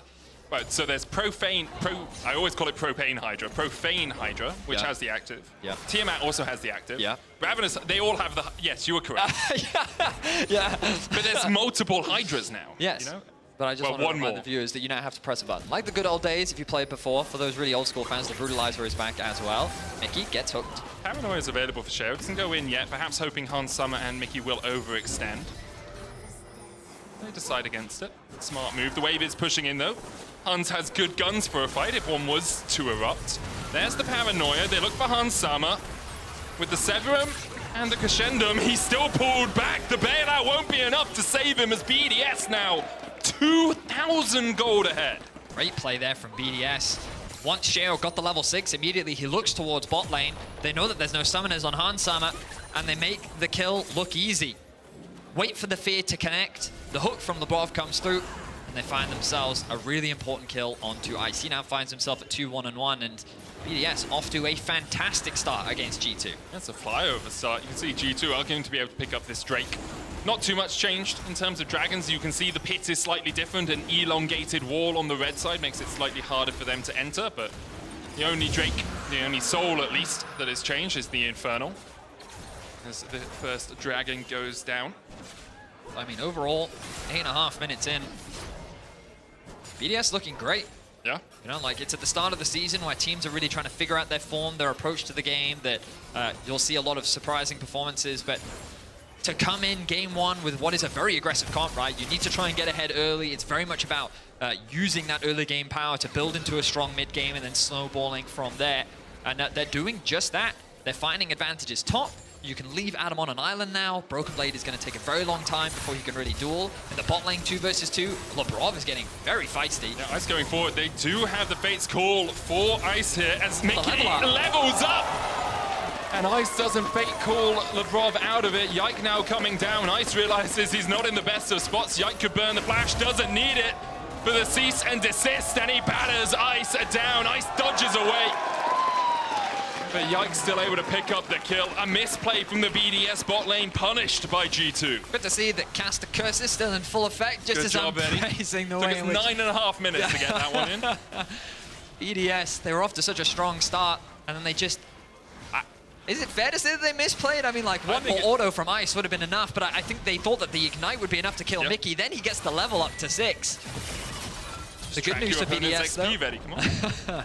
Sheo is able to secure the... Look at the mite! Look at him! He might! Grubs. Now that they have 6 of them, they get, as you rightly said, all these little mites to come and help siege onto these towers. And Adam is making full use of that. 4 plates now for him in the top lane. A 1.6k gold lead in the top lane. A lot of the advantage that BDS is sitting on are resting on Adam's shoulders. Great to see him starting off the year with a strong performance against Broken Blade. Titanic Hydra already complete. I wonder if he'll go Sundered Sky, one of our new items that gives you a bunch of healing when you are in combat, when you're hitting your opponents. We'll see if he gets a Tunneler next. Obviously, we don't expect you guys to remember all of the items. We will quiz you on them after this game. I remember them all, Benny. We can sure lie. They don't know. LeBrov, good hook. Mickey flashes away. Good hook, as you say, from LeBrov. Still only level 5. You can see that pink bar next to his portrait on the left, almost ticking over to 6. Adam is going a little bit aggressive here. Sheo's on the way as well. Paranoia coming out. TP burnt by Caps, and Adam should be able to walk out of this one as the re-engage is invested by Sheo. The flash forward from Yike. Sheo's going to flash away. Adam does the same. Flash forward, though, by Caps as he manages to lock down Adam. And the shutdown goes into the waiting arms of Yike. So G2 decides to help their top laner out. They commit the teleport from Caps. Nuke will get a plate in exchange, but they get that crucial shutdown. Yike is now going to be that much stronger, have a lot more gold in his back pocket, and Broken Blade can get a few plates back for himself. He's going to have such a gold infusion out of this. Importantly, though, TP, Flash, and Ignite burnt on the side of G2. Just the double flash for BDS. Nuke had those Void Mites helping him in the mid lane, which means he was able to grasp a bit of gold back by taking a plate of his own. Now TP's to mid. He's got the Hextech Ordinator and the Ether Wisp. I think I know where that's going, Betty. Do you? Yeah. It's a Storm Surge, That baby. is a Storm Surge. You know what I dislike about Storm Surge? I feel like a lot of things, Medic, based on the way... Well, no, this is not the about it every single conventional, day. it just kills you, which is really annoying. This is, the passive is called Squall. Yes. And I just think that's a bit underwhelming for a lightning bolt that kills you, you know? If there's a freaking lightning bolt over my head that comes down and punishes me with the full wrath of Zeus himself... You don't want to think about the noise that a parrot makes. Oh, it's a squall. You know what I That's mean? a squawk. Squall? That's a squawk. Yeah, but they sound like No, a squall. A squall is a small, small Glad you tempest agree. type thing. Anyway, getting back to the game, you can see Renekton, after taking top tower, has I now haven't missed moved down this, to the I'm gonna be mid. Now they're looking to leverage their numbers to put some pressure onto this mid tower. Labrov, I don't think he's in that much danger. Should be able to just eat his way out of that one. How are you chipping down to half HP? Those Void Mites Look at how helping in the quickly mid they're lane. tearing apart this tower. The burn damage after the fact as well. Just goes to show how powerful these early grubs can be. I mean, they're called Void Mites for a reason, okay? They might take down the tower for you. If they were Void Cans, it would be a lot more helpful for Nuke and Adam in that situation, but they're Void Mites. So there is the experimental Hex Plate coming out from Sheo. This is the new item that you were talking about. It gives you ultimate haste, which is incredibly important.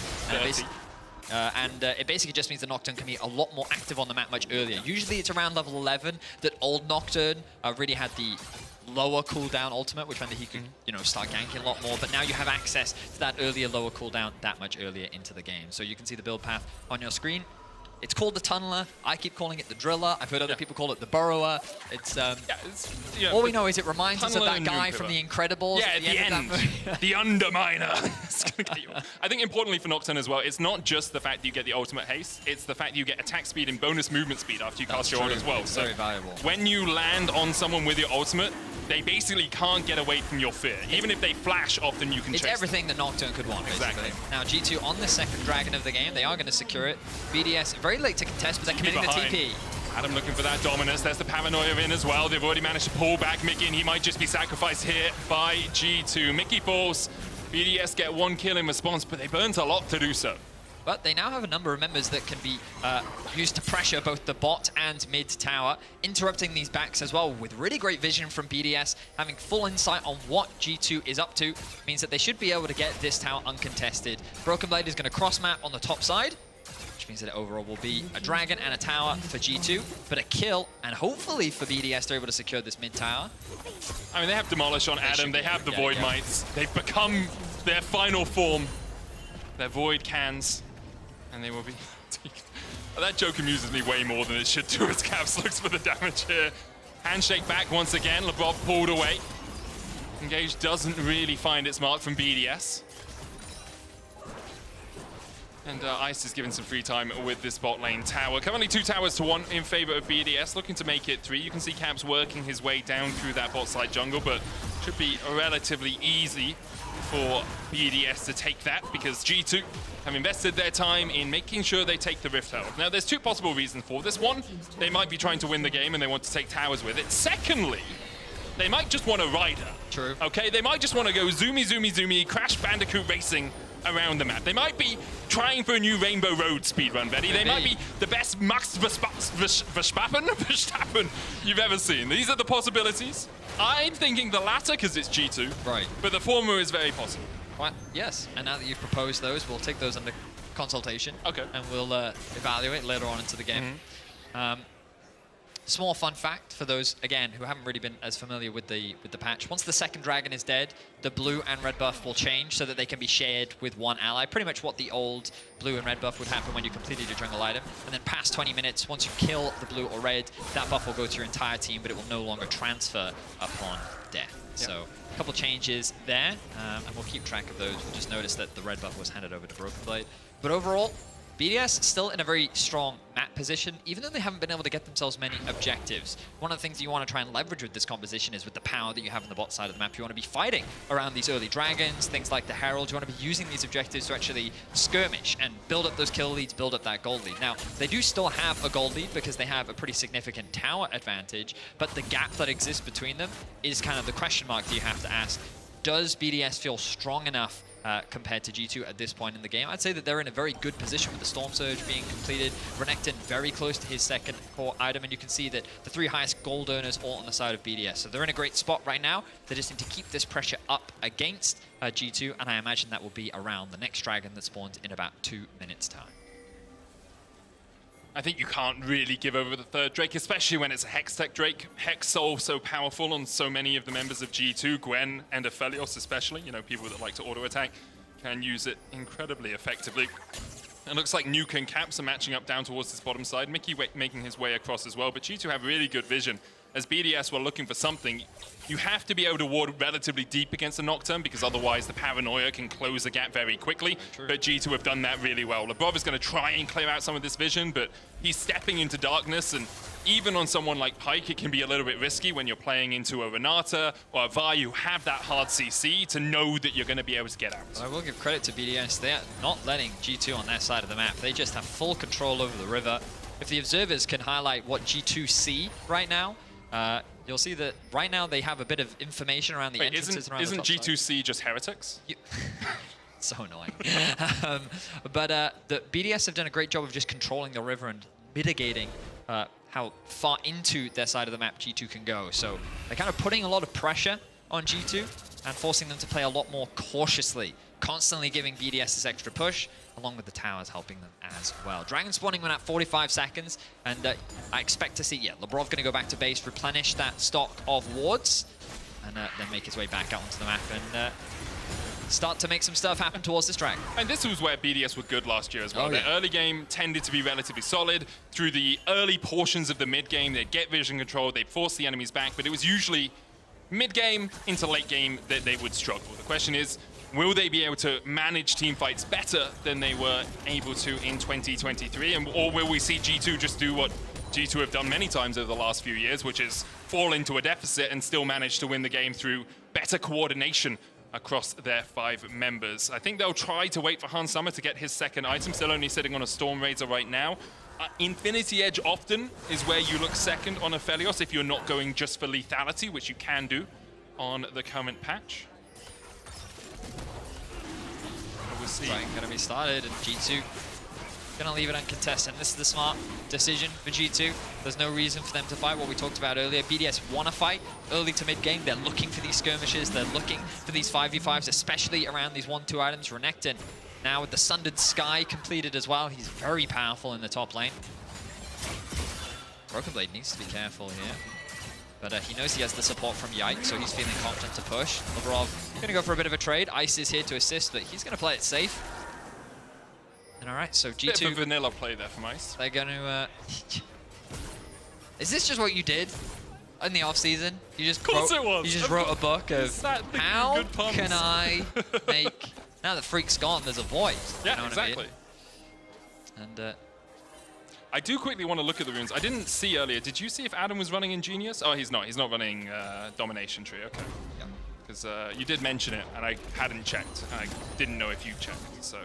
From what I could tell, it wasn't something that the pros were running. It was just something that I thought was... I saw it on Twitter. It's really good, because what it does is... Sundered Sky is a great item. Basically, your first attack against, or your next basic attack against a champion critically strikes automatically, but also heals you for 140% of your base AD. So it's great on bruisers, right? The cooldown for each champion is 6 seconds. With Ingenious Hunter, you can get that down to 4 seconds. That's a great point, but... Oh, he's riding it! Wait, he went the wrong way. He didn't click! I did this so many times! Hang on, let him cook. Let him cook. No. Where's he going? Where's he going? Where are you going, Caps? He wants the minions! Okay, no, he clicked the wrong way, I think. Or he just wanted to get there quicker. No, he didn't. I swear he moved it to mid lane. I think this was a plan. You think it was going to expire and he just wanted to bring it mid? I think it did expire. It got spawned. It started going bot lane, and so he moved it to mid. I mean, that makes sense, but it's just going to die, so... It might get a charge. I don't think it does. I think above, he's forward, autos the eye. Nope.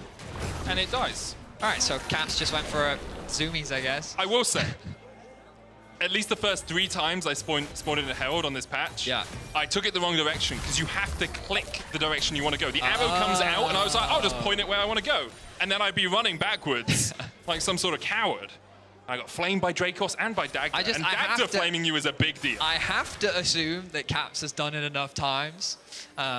Maybe Yike always takes the R. Yeah, unfortunately, we can ask him. We'll have to make sure that we ask that question from Caps at some point. But yeah, ultimately, the takeaway, the Herald gained no value for G2. Their vision continues to be starved. Thank you, observers, for highlighting how dark it is on the map right now. Which is strange, because this is the all-seeing Baron. So you'd think there'd be a little bit more vision on the map. So annoying. You can tell it's the all-seeing Baron because of those long areas to the side. They can see more of the river. Can see more. Can see out of the side of its head, which is actually a prey move rather than a predator move, because prey want like 180-degree vision so they can see predators coming from anywhere. So I think this Baron is actually a scaredy cat. What feasts on the Baron? That's a good question, you know? But yeah, there are 3 different types of Baron now. There's the Hunter, the Territorial, and the All-Seeing.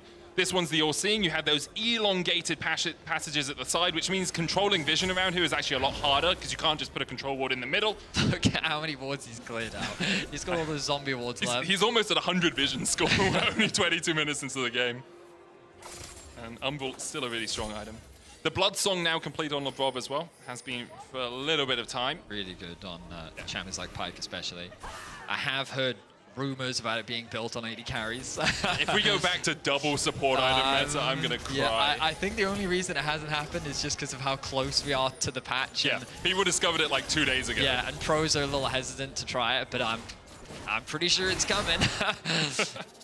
In any case, BDS, they may have found a pick. Paranoia coming down towards the bottom side, and there's the lock. Broken Blade trying to escape, but the fear connects. And X marks the spot, but Labrov uses it a little bit too late to get the kill. G2 now starting up the Baron. Labrov and Sheo on their way up. No Paranoia, no TPs either. Sheo trying to chase in here. TP behind as Adam is going to try and join the fight, but already 4,000 HP on the Baron. G2 might have just snuck this one right under BDS's nose as they get it. Adam trying to get him from the side. Yike locks him up. The Ruthless Predator stun on Yike means that Adam will put some damage down. Mickey the first to fall. The hostile takeover to disengage. The re-engage as Sheo dashes the wall, flashes it perfectly so that Yike doesn't chase him with the spell shield. Yeah. But overall, I think that G2 walk away the victors in this scenario. Securing the Baron just buys them a lot more time to continue to scale up. You can see the Infinity Edge finish now for Handsummer. It's and the problem for BDS is, yes, they were able to get a good pick on the Broken Blade, punish his positioning, but G2 responded in kind by immediately going towards the Baron. Now, this will give BDS another dragon, but G2 are happy to concede this for now, because again, they're just playing the scaling game, and the longer this game goes, that's where you start to get more and more concerned, because Gwen in a side lane is going to be a threat. We even saw in that last little skirmish in bot lane, the Omnivamp really coming through there from the Riftmaker as well, and what makes it such a stronger item. Now the Vi looking for a play in bot. TP coming in, Adam with the Dominus, looking for the re-engage. Labrov gonna join the fray as they lock down Yike, but they can't quite kill him up in time to get him. After the Nico ultimate is used, Caps trying to escape now as Adam chases him down, but he's rooted and locked up, and Gwen will snip him to death. The double for Broken Blade as G2 strike on the top side of the map. I mean, it's a 2-for-1 trade, and they should unlock a tower as well. BDS slowly starting to fall apart here in the mid game after G2 snuck away that Baron. Now Broken Blade, he's back in the game. 2 quick kills, puts a bounty on his head. He's already secured 2 items with the gold that he's just been able to pick up. That should put him in a much better position, and now G2 is looking to secure another tower, and just like that, they've equalized the towers. The gold is pretty much dead even as well. And it feels like that it's the same story from last year. 13-2 was the record in favor of G2 for the entirety of 2023. The last time these two teams met was the season finals, where it was a 3-1 scoreline for G2. And at BDS, they wanted this early game composition. They wanted to try and snowball with some kind of lead, and their early game looked good. But the objective play from G2 has just been better across the board. It really has. They've really pulled BDS across the map. And so BDS going for bot lane plays here again. It's close for BDS, but they just step a little bit too far in trying to kill Yike. They are able to get that kill onto Yike, but a really impactful ultimate from Caps locks up both Adam and Nuke, buying himself time. Another root follow-up there. You can see how difficult it is for the Renekton to close that gap. Nico providing great kiting tools, and then each kill just being picked up by Broken Blade, working towards that death gap. Paranoia coming out, but G2 are here again! BDS will have to immediately disengage, but the tower's already falling. The spell shield from Sheo leaves Adam isolated. Labrov trying to get him back from the back of the fight. Nuke's here to join as well. Sheo has been chased down, but Mickey's low. Death marks the spot for him. Cap's trying to escape as Nuke chases him down. Hansama putting the damage from the bottom side of the fight. The Pop Blossom dodged by Nuke, but Broken Blade now joins the party, and Broken Blade will snip them to pieces. Lebrov tries to dash away, but Hansama has a flash and has a say in how the fight ends. And that's 4 dead for BDS. They tried to find another pick in the bot lane, but G2 was ready for it this time. They turn and their response is violence. 11 kills to 10, the gold finally in their favor. And now they're looking to secure the tier 2 in the bot lane. And that's the backbreaking play you have to feel. Until that moment, there was an opportunity for BDS to get back in, but here, likely an inhibitor falling. Broken Blade at 2 items, almost at 3 with the Rabadons. Riftmaker alongside Storm Surge, probably the most broken item on the patch. Alongside that, Nash's and Rabadons will make Broken Blade basically unkillable in fights. And that fight was looking very messy. The fact that G2 kind of split their focus gave BDS an opportunity to regroup. There was a window there where BDS actually could have potentially turned that fight around. The big problem for BDS is Ice isn't there. We look at the minimap right now, and we can see Ice making his way from mid towards bot. BDS wants to try and make this play happen, but it's a 3v4 right off the bat. Notice here how G2 will kind of split off into 2 different fights. Lebrov is going to come from the river, turning this into a 2 versus 2, which is a good opportunity for BDS, especially when Nuke TP's in as well. The numbers advantage is in favor of BDS, and they get that initial kill, but the moment that Broken Blade joins the fight, this is where things all turn in the favor of G2. Ice is kind of left isolated, trying to get a kill onto Yike, but he's not able to find it. He's not really involved in the fight in any way. And then the 3 carries of G2 just clean up. It's a tale as old as time. G2 fall behind in the early game, managed to fight back in the mid game. Lebrov caught here by Yike, trying to channel the Q, but he's already shut out. Thunder from above as the Storm Shutters connects. There's the Pop Blossom, and pop goes BDS. Sheo, the last man standing in the top lane fray, but he'll be snipped away and won't live to fight another day. Yike doesn't have the ultimate, no cease and desist for him. But they'll still be able to chase away Adam and Ice, and now G2 knocking on the doors of the Nexus. Second inhibitor to fall, and maybe they'll look for more. Under 30 minutes, just like that, G2 have the Nexus in their eyes to flash in from Mickey. Hostile takeover forces Adam to go berserk and start hitting Ice. The Nexus tower now focused down by G2. And for the first time in our new arena and in 2024, G2 will take the win.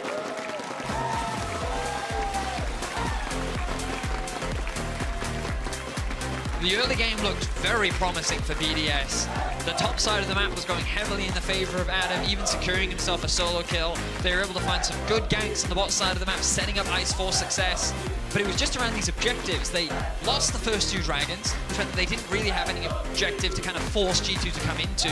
And they weren't able to secure the early Herald to try and unlock those tier 2 towers either. And the fact that G2 was able to secure all of these neutrals meant that when the 3rd and the 4th dragon rolled around, they could sit back, they could wait. And it was really the Baron that was kind of the decider, because that Baron meant that they could sit back and relax. At no point was G2 ever forced into an early 5v5 that they didn't want to take. And BDS coming into the season with an aggressive approach. They wanted to try and fight, and unfortunately for them, they just couldn't find the fights that they wanted. They definitely couldn't. You hear player of the game votes at LEC on X. Yike, Caps, and Hansama are your options. We're going to be right back after a short break. Don't you guys go anywhere.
Red Bull gives you wings.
You liked it, Caps?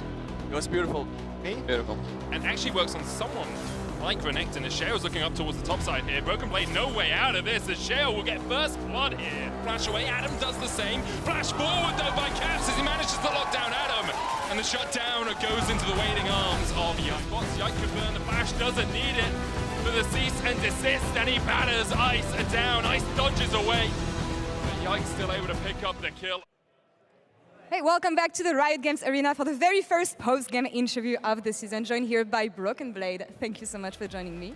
Thanks for having me. Congrats on taking the first one. What do you think of our new home and the studio and the whole setup? I think it looks great. It looks very modern. It was very nice to play on stage. So also thank you to the fans for coming today. They're louder than usual, and also more people than usual on the G2 side. Yeah, also the KC fans are here who make it loud. There you go.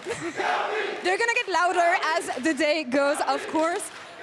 We'll see Carmine and their debut in the LEC a bit later. But I want to talk about you and about G2 and about the first game you had. We had a first glimpse of the meta and the patch and how things are going to look like. Now, I know that you guys are getting used to the patch and everything, and it's going to take a couple of weeks, but what's your take on what Riot tried to implement with the map changes and the new items that we have?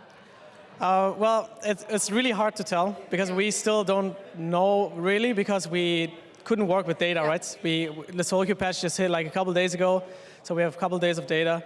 We're still figuring it out. I think we have a pretty good idea now what we want to do. Obviously, I'm not going to share it, but excited to show you guys at some point what we have cooked up. All right. On the top father perspective and how things are going to go on the top lane with the new brushes that we have, new ways to take vision, maybe new timings for ganks. What's your first take on how the game is going to be played and how you think it's going to help you? I mean, for top lane, I think I figured it out. If you have pressure and you put a ward on Pixel, it's very hard to get ganked. I mean, I still got ganked this game, right? Congrats to them. I think they did a very nice gank. I think Adam played the lane very well after getting a kill, and he snowballed. He even got a solo kill on me. But I think I did very well later on, pressuring side and stuff like that. So. About G2 as a whole, new year, not new G2. You stay with the same team. Only addition you guys have is with the coaching staff implementing Duffman, who's coming back to the team, actually. What is going to be new for G2? What did you guys learn from the events of last season? Let's not talk about them too much, but how is it going to be different this year, Bibi? I mean, we learned last year that we are kind of winning the games because we were individually better, usually, when we were winning games. This year, we want to win the game by playing the game itself better. And I think Duffman has been a very, very great addition. I've been learning so much with him, and the whole team has been learning how to actually play League of Legends instead of just be mechanically good and outplaying the enemies. So very, very excited. I think we're just in the beginning, or at the beginning, rather. And today was a good confirmation that we can win even if you're behind or whatever. Have pressure on the map, even when things don't go your way in the early game.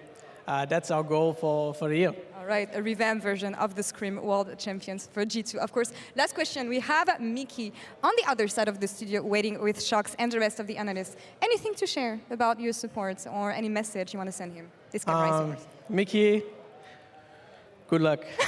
All right, well, that would be it. Good luck. Thank you so much, Bibi, for the interview. That's all of us here on this side of the stage. And Shox, back to you.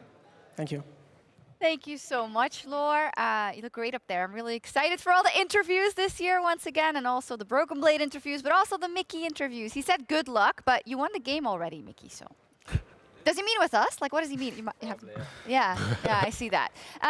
Laure was talking a little bit about Duffman, and Duffman earlier also talked about you specifically being very involved in the fact that he is back with G2, so how has it been? Yeah, it's been very nice. I think we've actually learned how to play the game properly, because looking back at Worlds, I didn't know that we were so bad in mid-game, but after talking to him, I was like, wow, that actually makes so much sense, but we just never talked about it. We knew. Yeah, you knew? Why didn't you tell us?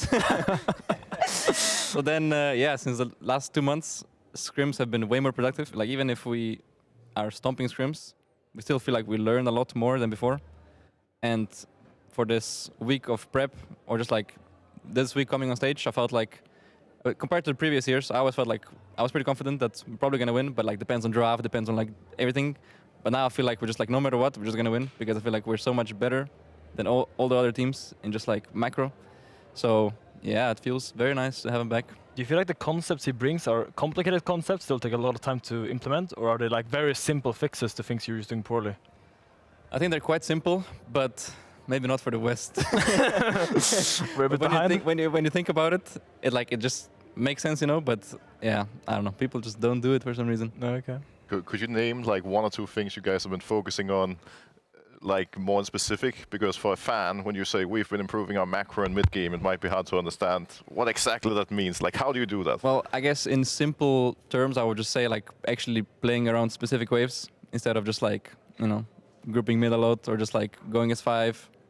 Actually playing the whole map. I think that's probably the best way to put it without putting too much out there. Would you say it's macro or micro, trying to get the Rift Herald to go where you want her to go? I think we have that replay ready somewhere about Caps trying to...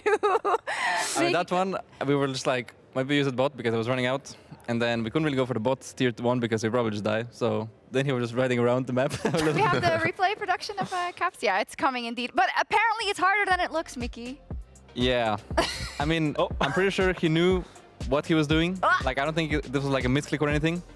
But we were just like, yeah, I guess I'm going mid. Let's try to maybe get like mid tower or something. But yeah, it was just very awkward. Wait, you're saying that you can actually use it as a strategy because you can pretend to put it bot, but actually you're going to go mid or something? You can do a lot of things. That's sick. Wow. Broxa, that opened my eyes a lot. Yeah, and Caps already showed it in this game. Like, he's been playing Cyan in the past, now he's ready for Shelly. Definitely is. Thank you so much, Mickey, for joining us.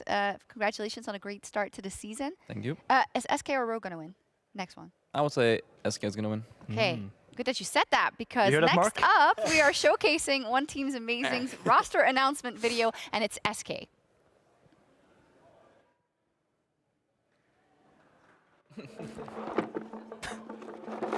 So, are you guys joining?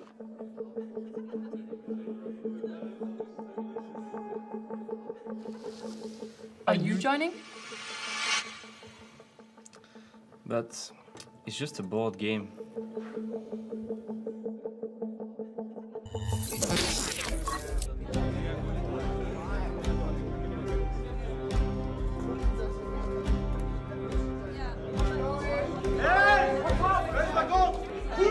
Not in my tavern, you rats! That's more like it. Place our bets. Who gets it all tonight?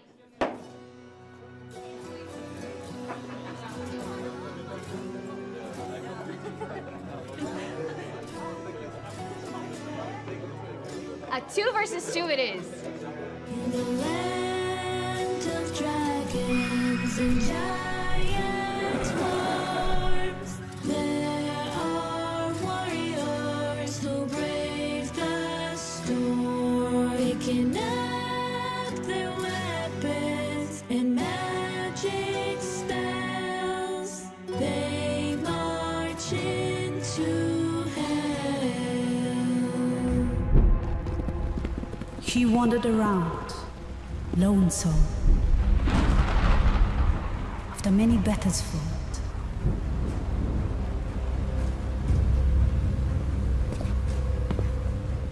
A legend, a whisper. Who goes there?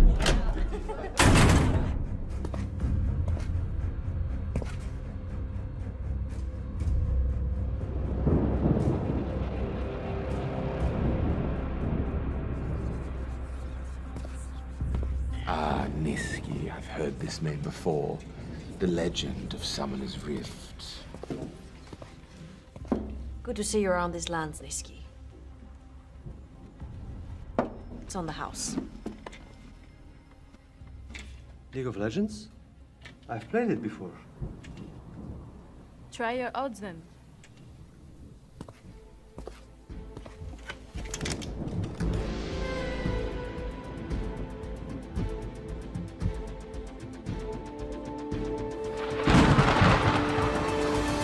So, new fellowships are built. The foretold contestants are set. May their quests begin.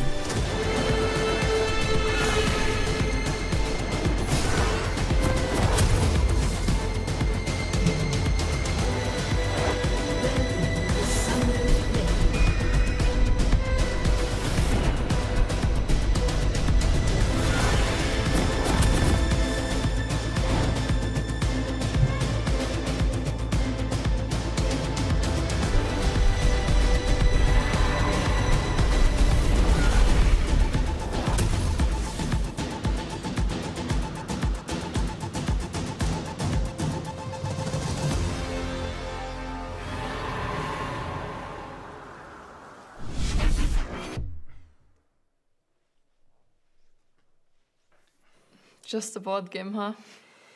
Yep, good game. Another drink. Make it yourself.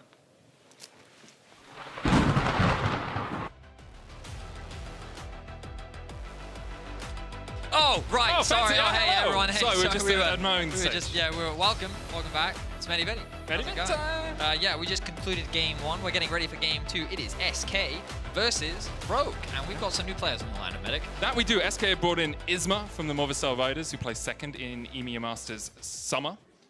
Very good player. I love his Nocturne. I'm very excited that Nocturne is meta while he is going to play it. I'm sure you're excited just to see more Nocturne on I'm the Rift. excited to see the return of Niski as Oh, well. true. Like now on a new roster. He was here last year. The return kind of... That's why I said the return. Yeah, Like, but he's back. Everyone is returning. But I think on the rookies. Okay. I'm excited to see the return Actually, of Velius. he's here. returned. Okay, look, my point is that he's on a roster that people I say would not typically associate with him, right? Yeah, Niski it's not Fnatic or Mad Lions. Yeah, he's on Or normally C9. one of the teams that you expect to be at the top of our table, and he's a mid laner that is either, I mean, he's either at the top or he's within the top 3, right? And he's a mid laner that is often highly regarded, but there's always skepticism from fans. When Niski's at the top of the league, they're like, maybe the mid pool isn't as strong, right? He often gets that type of criticism. And I think in a new environment, we'll get to see what he's capable of, right? Can he help these young players, new players, elevate what was great potential from last year's SK? Yeah, I think they had a huge amount of potential, especially when you look back to Winter. They were near the top of the table, but then Spring and Summer happened and they started to collapse a little bit. One thing I will add about Niski is he elevates his junglers. For sure. Whoever jungles with Niski is often in the conversation for MVP. You look back to Blabber on C9, you look back over the years, his junglers are always a lot better than their opposition, or at least shine brighter than their opposition. And of course, with Niski and Isma joining the SK roster, we also have Markoon and Zoelis joining the side of Rogue. So they also have a veteran and a rookie. Zoelis, a young player coming out from the ERLs. If I may. Tell me. Zoelis. Zoelis? Zoelis. Is that how it's pronounced? That's how Law told me to pronounce it. I see. That's why there's a slight tinge of, you know, the French accent in there. Because you know that my French accent is perfect, so I will obviously perfect it. Frenchius? Frenchius cast. It's day one, man. We can crack out whatever There's they a lot want. of French we have fans a in the door audience on the today. caster I area don't now. need We to can lock offend that. all of them, okay? But I'm excited to see what he's capable of. When I look at his champion pool throughout his history, he has a very deep and versatile pool throughout his career. He seems to play engage supports, he seems to play range supports, he seems to be able to play the healers, the utility, the front line. He seems to be very flexible in what he can actually bring to the Rift. And domestically, when he was playing in the LFL, he did have some level of success, winning Spring in 2023. But we'll see what he's able to do, because Rogue has been struggling. Last year, they went from 3rd place to 5th place to 8th place. An organization that was last year Koi, now back to Rogue. Back in 2022, they were the LEC Summer Champions, and last year they were only on the decline. So these changes are hoping to revitalize this Rogue roster, give us something new, and hopefully we see a different version of Rogue that we haven't seen before. I think the addition of Markoon will definitely help them with that. He was a very good proactive jungler in his time on SK, one of the junglers we thought could really rise through the ranks, and now the question is, can he continue that with Rogan, specifically with Larson? I think Larson often is overlooked in terms of our mid pool. I think often he's #1 or #2 best mids in the region, but because you have names like Caps and names like Humanoid, sometimes he is sort of demoted down those ranks because his style isn't as flashy as some of those other players. He's great at utility, he's great at mages, and often you don't see that pure burst style, that pure outplay potential from Larson. That doesn't mean he doesn't have that in his toolkit. See what he's prioritizing today. Jax going to be taken away from Irrelevant. For those that remember, Irrelevant was an avid Jax player last year. When the rework came through, he was someone that took full advantage.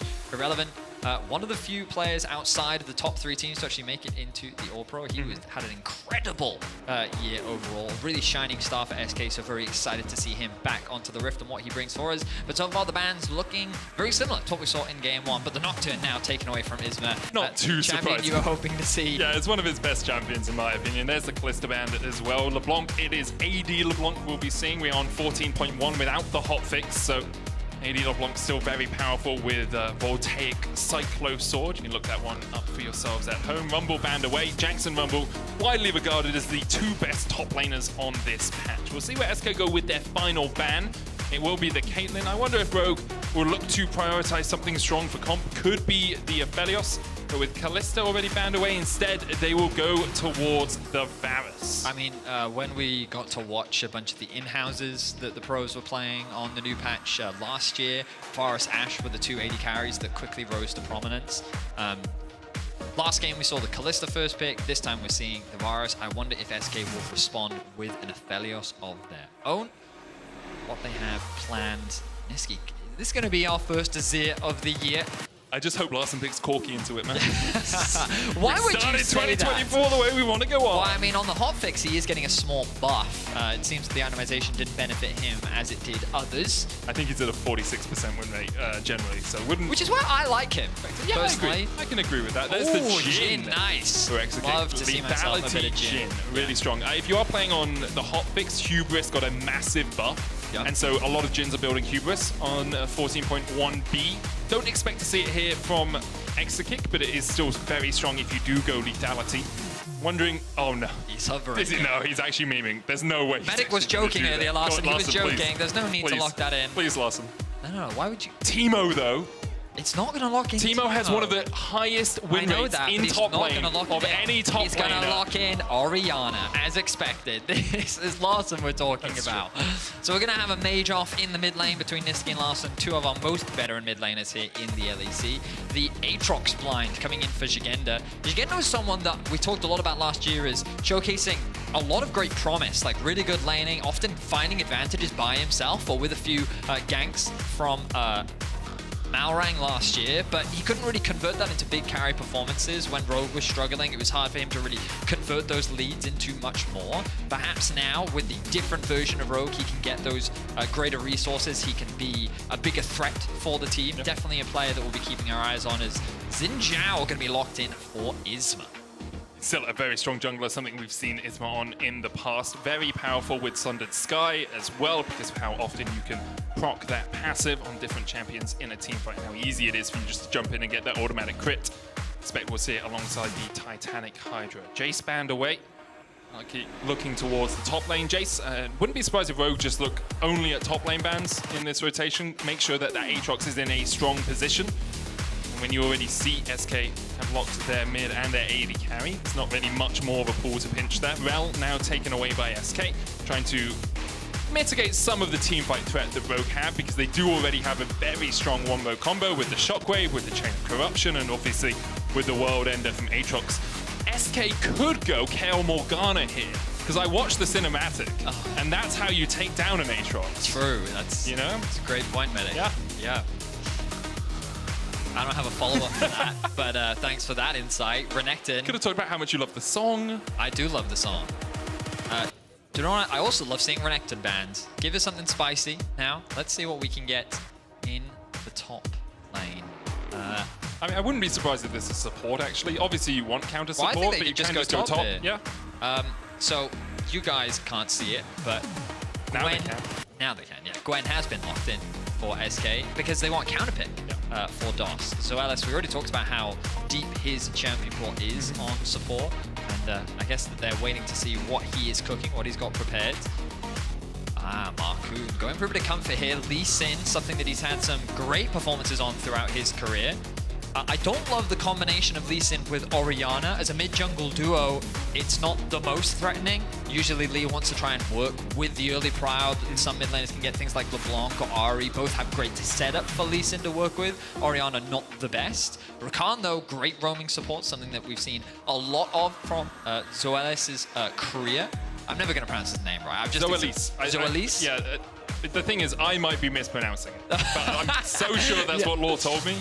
Apologies, obviously, to anyone at home if we are mispronouncing it. We'll make sure we get it corrected by next week. But I'm pretty sure it's like Zoelis. That's how I thought it was. Zoelis. Yeah. See, I thought it was 3 syllable, like Zoelis. Well, the other way I heard it was like Zoe Lease, which is more Zoelis, right? Zoe Lease. Okay. Anyway, Bard was locked. Bard was locked. I did think about the Bard, but I wasn't sure how high priority teams actually put Bard on the current patch, but it does seem that with the change in itemizations, definitely up there. Haven't seen a decent amount of Trailblazer being picked up by the champion as well. The thing with Bard, he's like Varus, okay? You can just build If any item is broken, somehow he'll utilize it. So Trailblazer is really good. You can go Celestial Opposition into Trailblazer. That's the support, the bounty of I worlds see Dracos do Blood Song. Yeah, that's Dracos. You can go Blood Song if you want that little bit of extra damage as well, but I'd expect this to be more of a tank utility Bard, because you have Gwen, Xin Zhao, Azir. Jhin, you have so many power picks. You don't really need more damage to come out. But here's what I'll say. Rogue gone for a very traditional teamfight composition with the Rakan, Orianna, Aatrox. Just great 5v5. You've got great utility as well coming out from the Varus. The Lee Sin is kind of the champion that I think doesn't fit as neatly in here, but when it comes to Markoon, first game on stage, I think that giving him comfort and a champion that can work wonders in the early game is going to be very important for him. Nisqy and SK going for a little bit more disengage, a little bit more range. We'll see if they can leverage that, because I think that once they get into the late game, they have some very powerful scaling tools. Gwen on a side lane can be very threatening. The Azir as well. So we'll see. I think it's I think the biggest difference from this game compared to last game is that Rogue don't need to find early advantages. Both have great team fight tools. Yeah. It's just about how well they will be able to execute. You can even see Comp running the teleport on the Varus, knowing that even if we get pushed in, we could just TP back to the lane, push out. He's also running Arcane Comet, which kind of implies he might go towards the lethality route. Yep. You can see he's got the Mana Flow and Scorch there as well, looking for that long-range poke. Elite on Azir is not something I'm used to. Yeah. We'll see Hail of Blades, Conqueror. Sometimes you'll see things like the Comet as well, maybe even Aerie from now and then. I feel like I've seen it in the Orianna matchup to try and match poke so you can sustain a little bit more, but I'm not a mid lane expert, so I agree with you. A bit uncommon. Might be the new hotness for all we know. I can quickly go and have a look as we do enter our first pause of 2024. Hopeful that we'll be able to get this resolved very, very quickly. And once we have more information, we will, of course, share with you what information that we have. So having a look at a couple of websites, it does look like Fleet is taking a higher position in terms of Azir priorities. Fleet, usual build after that, you can go Liandry's, Nash's Tooth, Rabadon's. Larson likes to go for a Banshees, but he also plays Hail of Blades, so we'll see. So just a little bit more sustained. We'll be keeping an eye every now and then, checking on how the lane is going. But of course, Azir, one of his big strengths in the laning phase is how you can leverage his range to get a decent amount of poke in. So having that extra bit of sustain, I can definitely see the value in that. Conqueror, of course, coming out from both Isma and Irrelevant. Nothing too surprising there. So overall, pretty generic and pretty standard runes. And in terms of itemization, I don't think we're going to see anything too crazy. But yeah, here we are. Second game of the day. Wouldn't be LEC if we didn't throw a pause out. No, I was trying to work out, like, it's the LEC, we have a pause, it's a new arena, or at least a revamped arena here. Obviously, we have done everything we can to try and... I'm telling you right now, it's very likely going to be the mouse doesn't work. Yeah, exactly. Or the keyboard isn't plugged in. Some of the players, I think most of the teams did scrim here through the week as well to try and stop any of these issues happening. But they happen. They do. But again, we don't know what the issue is. Once we have it, we'll let you know. For now, we will entertain you. How we do that, we're still figuring out. Well, there's a few different options, right? We can information bomb and talk about the new support item and be like, well, this is what's option number 2, yeah? We can ask you to juggle. We can ask me to juggle. Because I know you can juggle. I can. We've told this anecdote on cast before. Yes. Originally, that anecdote I told you was to impress a girl. Yes. Then I told you that was a lie. Yes. And then... Now you're going to tell me it's actually true. Well, it is true, because I did learn to juggle. And you didn't impress the girl. Or was she impressed? Do you want to give me that mouse? Yeah, I can give you this mouse. See? That's not juggling. Okay, you broke the mouse. I also don't know if that's my mouse or if that's your mouse. Oh my goodness. We didn't break it. It's just more of a... just the top has come off. I forget which one is... Well, we can use it and see. This one's mine. No, it's not. No, this one, there you go. You take that mouse, I'll have this mouse. Anyway, yeah, so new support item. We'll get back to You've decided, you know what, I've decided we're going to talk about League support items. So it upgrades at the same intervals, 500 gold, 1,000 gold. But when you hit 1,000 gold, you get the Bounty of Worlds, I believe it's called. And that can upgrade into 5 separate items of your choosing.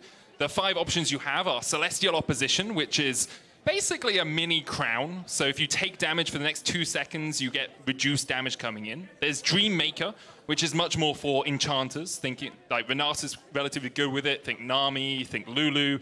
That gives, if you heal or shield an ally, it empowers them or reduces damage going into them. There's Zazak's Realm Spike, which when you deal damage, there's a little explosion around it. It's supposed to be for like the Zyra supports. Yeah. Supports. I think we should get rid of that one, I'll be honest. Vel'Koz, Xerath supports, that kind of. I have seen Lulu's running it as well. You Yeah, just that walk sounds up like a and auto. Lulu one for sure. I mean, I know for a fact that like it's designed for those type of supports, and the people that are not supposed to have it will also probably build it. There's also Solstice. Oh, can you say this one for me? Solstice. There we are. Slay. Solstice. I don't know why Solstice is something to do with Christmas. It is. The summer solstice. Is that? I mean, so the solstice is the longest or shortest day of the year. Oh, right? So you have the winter and right, the summer right. solstice. Slowing or immobilizing a champion gives you and an ally move speed and health, which is really nice on... I've seen that on Bard. Yeah, Bard, Rakan can run it, Nautilus can run it if you want. And then there's Bloodsong. Yep. Now, this is the one we're going to spend a little bit more time talking about. Because Bloodsong, after using an ability, your next basic attack within 10 seconds deals 150% base AD, it's a Sheen, and inflicts exposed weakness, increasing damage taken by the enemies for 6 seconds. Now that increase in damage is 12% for melee and 8% for range damage, Vedi. Oh. That's quite a lot of damage. So very quickly, I was told that we have environmental issues on stage, which they are working to resolve, which they're going to get resolved very, very quickly. Environmental issues? Yep. That's what I was told to say. Okay. Yep. Anyway, continue. I think that has left me with more questions than before you said it. Anyway, yeah, so Bloodsong is busted. I believe it was nerfed on 14.1b. It might be looking at for 14.2. I'm going to be honest, I get hesitant reading new patch notes. Yeah, same, because my because brain... they will put, if I read the new stuff, it will then go into my brain. And push out the old stuff. Yeah, and so I don't want that to happen Which is weird, live. because I bet if I told you, what's like a classic song? Pokemon. Give me the Pokemon theme song. Why? Just the lines. I want to be the very best that no one ever was. Okay. To catch them is my real test. To train them is my goal. And when did you last watch Pokemon?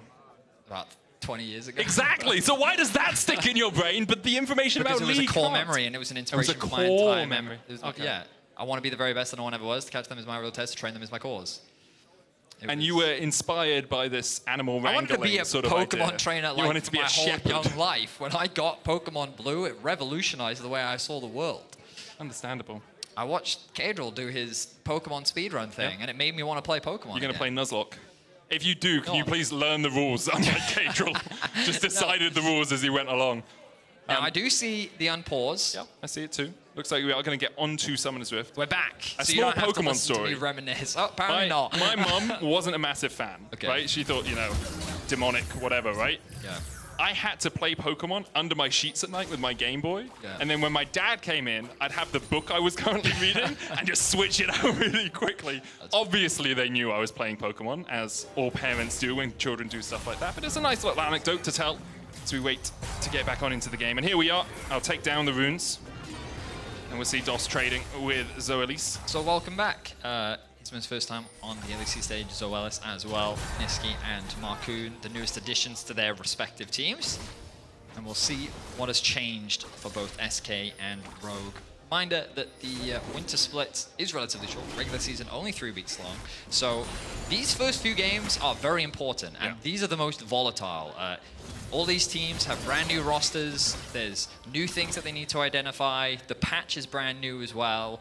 This is where pretty much anything can happen. You need to throw your expectations out the window, and early adopters of the patch will always be the most rewarded, because eventually other teams will catch up, which means that you've got to take advantage of these early changes and run with them. So we'll see which team was able to better utilize that. Now, Isma is looking for something. Is he looking for a gank, or is he just looking to control that topside river? He will be spotted out on a ward, but Larsen's very up in the lane. Larsen has a lot of time to get away from here. You can see those bushes now further So away good. from the middle of the lane, so Hang you on a can bit, just walk Larsen. away. He walks back in, Niski shuffles forward, Niski low on mana, but Isma's able to get in. Larsen has to flash. DOS trying to They get can in from the flash. side as well. Flash forward from Isma, and Larsen walked back into the gank, gets the speed up, but will fall for first blood. I have questions. That was... Why did Larsen do that? Like, one of the things I was about to say is this is what's amazing about the mid lane changes is that mid laners feel a lot safer from those early ganks. You have so much room to play with. You get information much earlier. DOS... If you've never played Bard, you can't talk about it, okay? Yeah. This is the quintessential Bard portal where you're like, I'm next to the wall, 100% it will go all the way through. Yeah. But I mean, yeah, Larssen walked back into range, allowing for Nisqy to apply the slow, and then Isma could just quickly catch up. Yep. So, I mean, we're going to get a replay on your screen right now. So at this point, he's going to see the jungle. He has full information right now. He's not too scared about it. He's going to last hit that minion. He's going to walk away. He also has the speed buff from his W. He sees Isma disengaging, and then he just walks back into range. And Nisqy, he gets slowed up by the Q. Isma immediately follows that up. And then the flash comes out from Larssen, but DOS is already on his way. They have the push in the bot side of the map. Isma follows it up with the flash too. And it's the red buff that I believe actually ends up securing the kill. And now Isma looking for more. Only level 3. Markoon tried to trade. Xingsao very powerful in the early game. Look at DOS once again though, already moving from the bot lane into the jungle. It's the power of Bard as well. You get better push in the lane, but can't match your ability to just auto attack and, you know, take damage off the caster minions. So Rakan will move. Markoon has given up his Razor Beaks and instead will just go for the Krug. So at least here hovering, making sure that Markoon does manage to pick up some of his jungle, but great information gained from SK. They're just moving into this bot side after getting that flash and kill onto Larssen. It means that Nisqy with his push, working with Isma very, very well. Something that you did talk about was that we often see Nisqy act as a means to elevate the junglers that he always plays with, and already Isma off to a great start. But DOS making sure that his presence is known with the Bard, and SK find themselves with a very small gold lead for time being. Comp and Zoelis try to freeze the wave out, but Exakick and DOS are there to push it back. Zoelis actually going to path through the mid lane here, try and open that up, maybe work his way down towards bot side, or even just add extra protection for Larssen, because DOS helped push out bot, but could have immediately just worked his way towards mid and looked for another gank for that flashless Orianna. Markoon starts up the grobs. Ed and Eddie here. Going to be fed, and feddy for Markoon. I really want to call them that from now on. I think I saw Flowers tweet it originally, but I do like... We need a name for the second spawn as well, if we're going to go for Ed and Eddie's Eddie. back. The return. The return of Ed and Eddie. Now in 3D, I don't know. So Markoon takes 2 of these, actually leaving the third here because SK were making a beeline to try and fight him.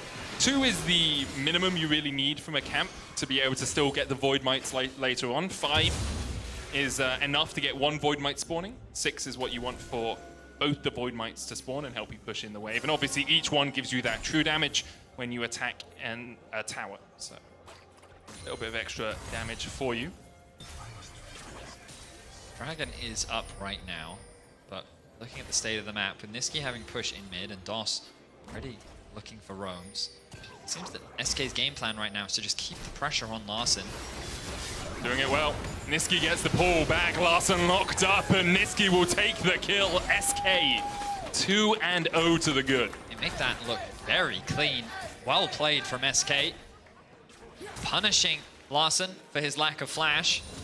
And getting Nisqy further and further ahead. 500 gold lead for him, 300 gold lead for Isma. You can see that at the bottom of our screen. And Markoon yet to really have much impact on the map. Will grab himself the early tunneler, something that we often see from junglers these days as they work towards their first item. But we imagine, I'm trying to remember the name now, the Sundered Sky is likely to be the first item from both these teams. But we will wait to see what direction they do end up going. Dragon going to be started off now by Rogue. Markoon going to pick that one up.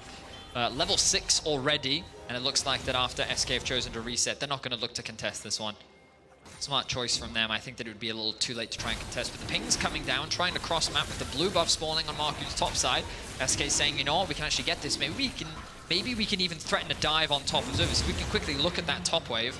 Would love to see how it's stacking up right now. So it's not a huge wave, nothing that Shigenda has to be too concerned about, but he is very isolated right now. And the risk always is that you have to dive. Shigenda can stay far enough back with the new terrain up towards that top side that he's basically ungankable unless you look for the dive. Wade could be stacked up by Irrelevant. Isma, though, working his way towards mid lane once again. Larssen now has regained his flash. You can see Shigenda trying to get some vision, spot out where the SK jungler is. More pressure in mid. DOS is here once again. I mean, if you can burn Larssen's flash again, it's just repeat ganks, right? It all comes back to the fact that Larssen walked back and why he decided to do so. Maybe he thought Isma was disengaging and wouldn't look for any more plays. Maybe he didn't realize DOS was moving up. It all comes down to the fact he burnt that flash early on. And it's also the reason we haven't seen Markoon have much effect in the early game, because his bot side was invaded, because he had to protect his mid laner. Now with the blue buff steal, SK are looking for more. Larssen, Oh, good nice dodge sidestep. there.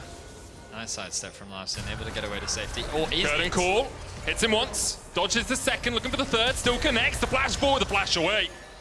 As Flash for Larssen flash. manages to escape. But I think SK will take that again. 100%. A flashless Orianna means that it's very difficult for her to be aggressive in the laning phase.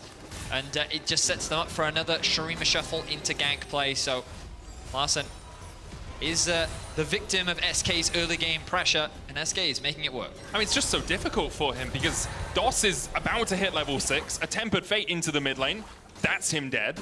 You see a Chain of Corruption into, not Chain of Corruption, sorry, a Curtain Call. If one hits, he's basically dead because Nisqy can just slide in. If Isma comes, he's basically dead because he doesn't have the flash. Low mobility mid laners are susceptible to ganks, and this patch hasn't changed that. We've seen Larssen struggling early on. No flash on him now. Rectrix finished for Comp as he builds up towards his first item. It does look like it's going to be the Lethality Varus. You know, this generalization that I'm about to make isn't true for Nisqy's entire career, but when you look at a lot of Nisqy's career, a lot of teams, especially when he had the Twisted Fate and the Silas era, they would come mid, they would gank him a couple times, and then he would start to roam. You know, it was that we give you leads to then bring your lead everywhere else onto the map. And in, you know, recent addition to SK, already we're seeing this playstyle, right? Play through mid, give him those leads, and see if he can use it on the map. But it's Rogue's turn to answer. They're moving through the river. But Irrelevant tries to make a plan to Jigenda, not going to find much. Boss shows up. The Void Grubs have spawned, which is why I think Larssen and Zoelise were here helping out Markoon. That's their third. It will be a fourth and a fifth if they manage to take both of these. And it looks like they should be able to get them. DOS going in with the Magical Journey. Ignite already down on Shigenda. He tries to flash away. Isma on the chase, though, will follow him up. And Irrelevant gets his first kill of 2024. That's a creative use of the terrain changes. I don't think Shigenda was expecting that gank to come through. He felt safe because he has 3 members in the river. If this gank happens traditionally, SK have to go through the tri-bush, round the river, and then actually come to collapse, which gives them a window to collapse themselves. But the Bard catching off guard now. Nisqy in a lot of danger. Flash. Comp has Chain of Corruption. Zoelise is here as well with the quickness. There's the charm. There's the follow-up. And Rogue, after 11 minutes, are finally on the board. Nice punish there from Rogue. It's Nisqy to start him off the Raptors, thinking that there's a window for him to secure a bit of extra farm, but a good collapse and quick response from Zoelise means that they're able to secure themselves their first kill of the game. Still about a 900 gold lead in favor of SK. DOS doing a good job to hold the wave for Nisqy. But a bit of a cool back and forth that we get from both these teams right now. First Dragon and the early Grubs, the early Mites, the little Void, Ed and Netty, secured by Rogue, whereas SK find themselves with these kill leads. We'll see how this translates as the game continues. Markoon making his way back out onto the map, looking towards topside. No flash on Irrelevant, does of course have the Ghost, whereas Isma on the bot side of the map, but looking to recall. I think it has been that exchange of kills and gold for objectives, right? Rogue with, as you say, the Dragon and 5 with the Grubs means they will have those Void Mites coming in. DOS here, just trading with Zoelise, just trying to gain the vision control that they can. As much control in those bushes as possible, obviously. Do I have a moment for a brief fun fact, Eddie? I love fun facts. You know Rectrix, the item that Comp has at the moment? Yeah, I keep forgetting the name. Right, it's called Rectrix, and it gives you attack damage and movement speed. Yeah. Do you know what a Rectrix is? No. It is the tail feather of a bird that helps them in flight with maneuverability. Ah. So that's how I remember it gives you move speed. Because it helps you move. That's cool. It's a cool little fun fact, right? I also have a fun fact, but I might not have time for it because the Dragon has spawned. Save that one for later. And here we go.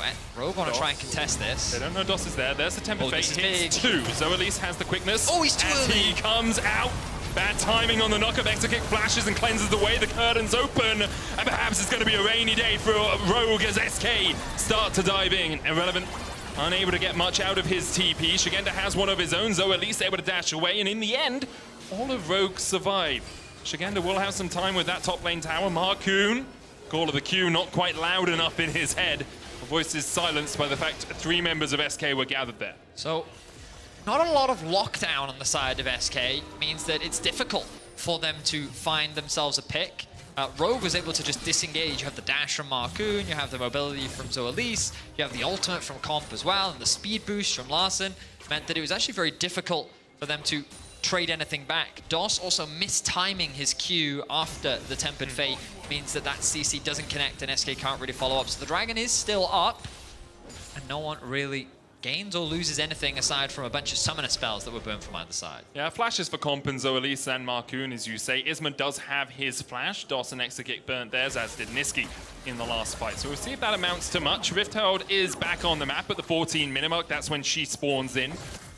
Looks like at the moment, DOS, he's playing the Chime minigame to a degree, but also just trying to get vision on the top side. SK actually have all the wards littered in that top lane river, or top side river, as Rogue have prioritized getting vision down towards this bottom side, and it makes sense with them now looking for the Dragon. It's going to be a Rift Herald for Dragon trade, as Rogue will get the objective that sticks around as a permanent buff, and SK will get the one that gives you a little bit of time to charge forward. Well, pretty back and forth early game from both sides. SK showcasing some great mid-jungle support roaming, whereas Rogue now kind of regrouping, finding themselves more confidently on the map, working as a unit. You can see them moving as this 4-man. Look at the mini-map right now again, using that push in mid to move towards bot, going to secure themselves their first tower of the game. Should provide that safety that Comp needs. But mid now under threat from SK, the Herald likely to come out in response. There's the tower, first tower of the game for Rogue. As you say, Herald will... Who's going to ride it? It's Isma. He's going in. Charges forward.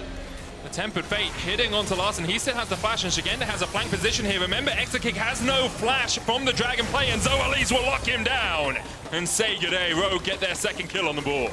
Very well played there from Rogue. Once again, a good punish onto SK's aggression.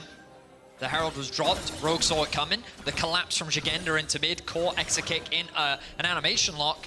And with no summoners, as you highlighted, Medic, an easy punish. So Elise now looking for another play.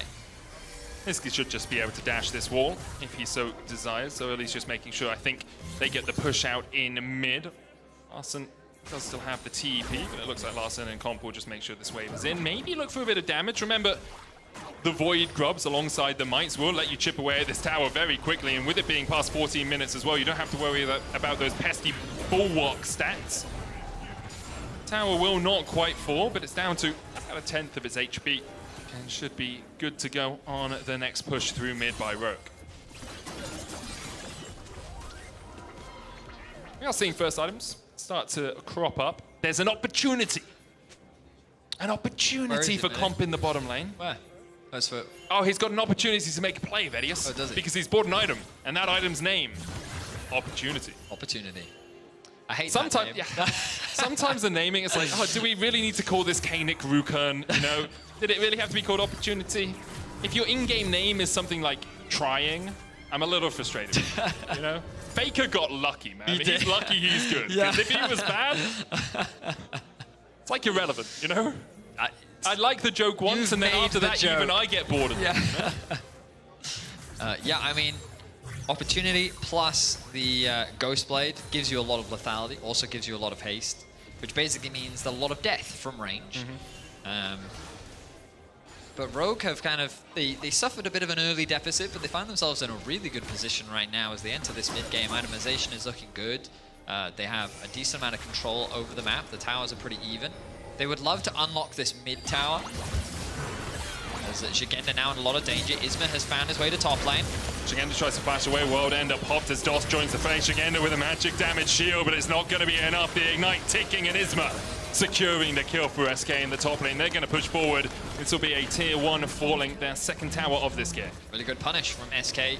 They catch Shigenda overextending. They quickly collapse with 3. And DOS has just been omnipresent with his Bard, constantly roaming and looking for opportunities. He's going to find himself another one. He's been involved in all 4 of SK's kills. Now it's Irrelevant who may have overextended.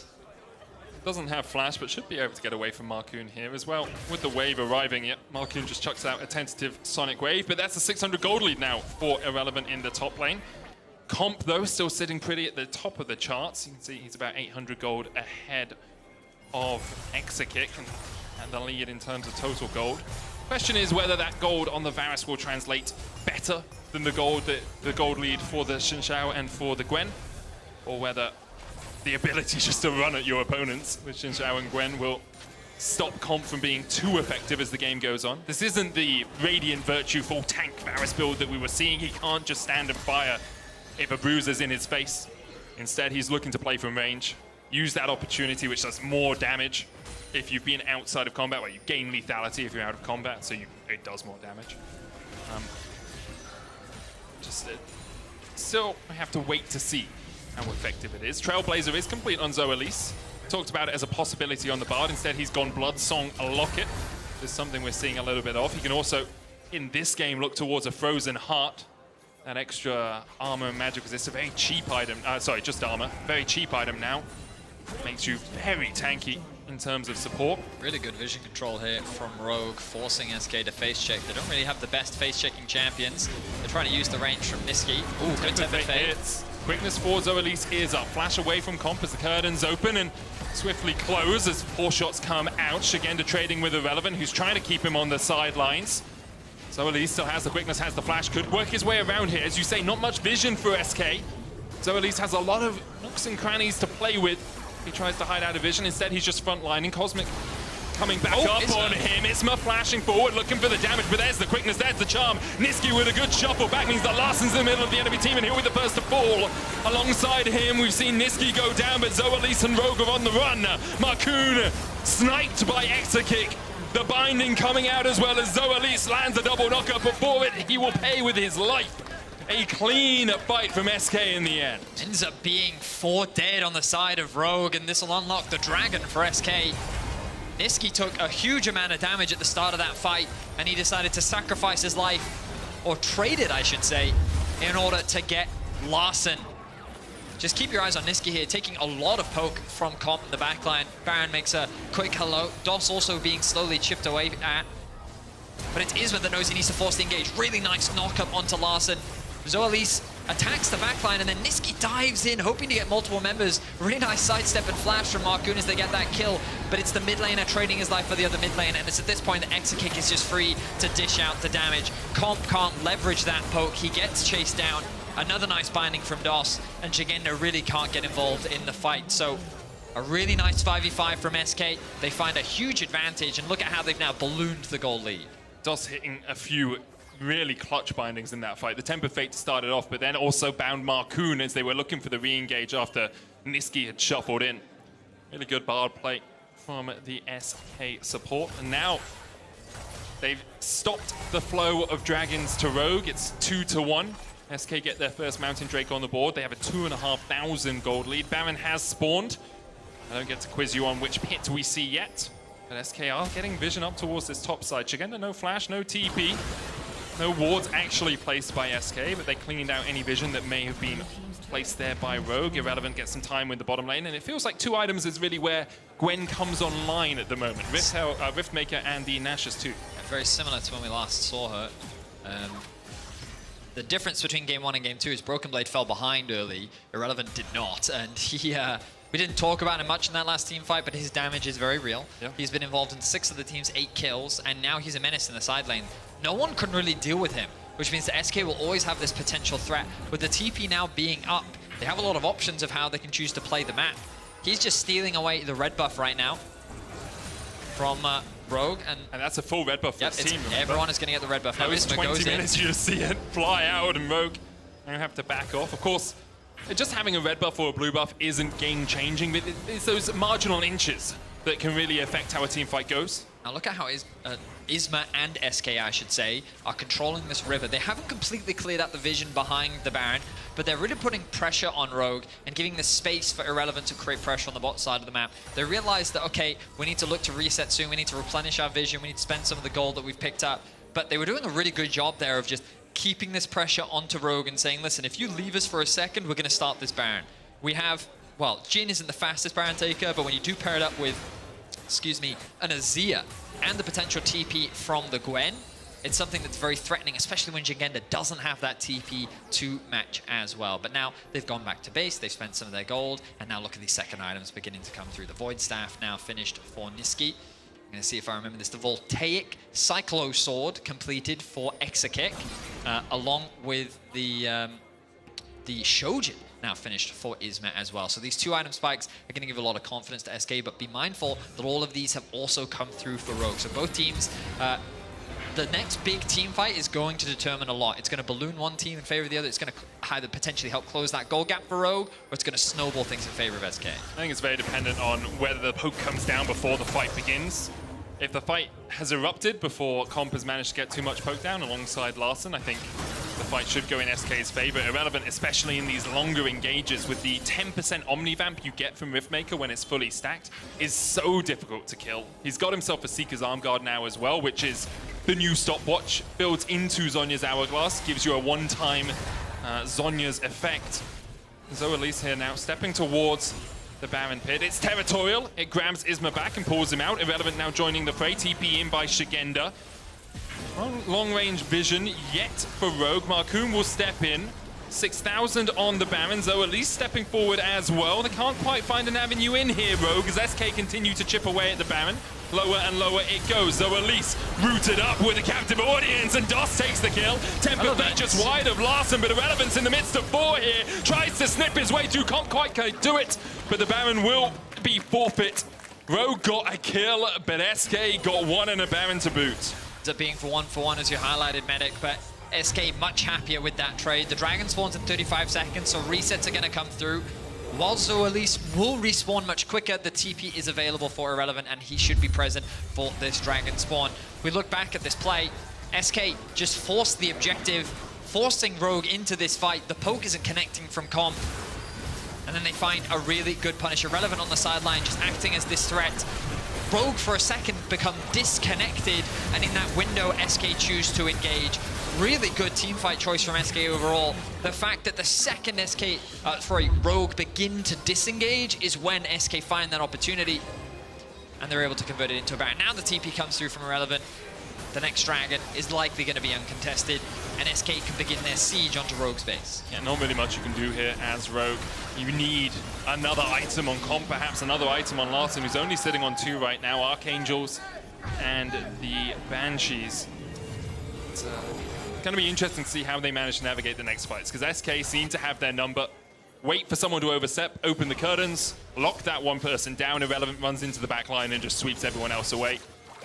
If the Baron hadn't been there, I'm sure SK would have been following up, and that would have been probably a 4-for-1 in favor of SK. Now they're pushing through this bot side. Exekick here to join the team. Irrelevant getting the wave in mid. It looks like Comp's going to answer there. Markoon and Zoelis looking for something, but SK have overloaded this bot side. 4 players here. Larssen still in the top lane, and Rogue will realize they can't really take this battle.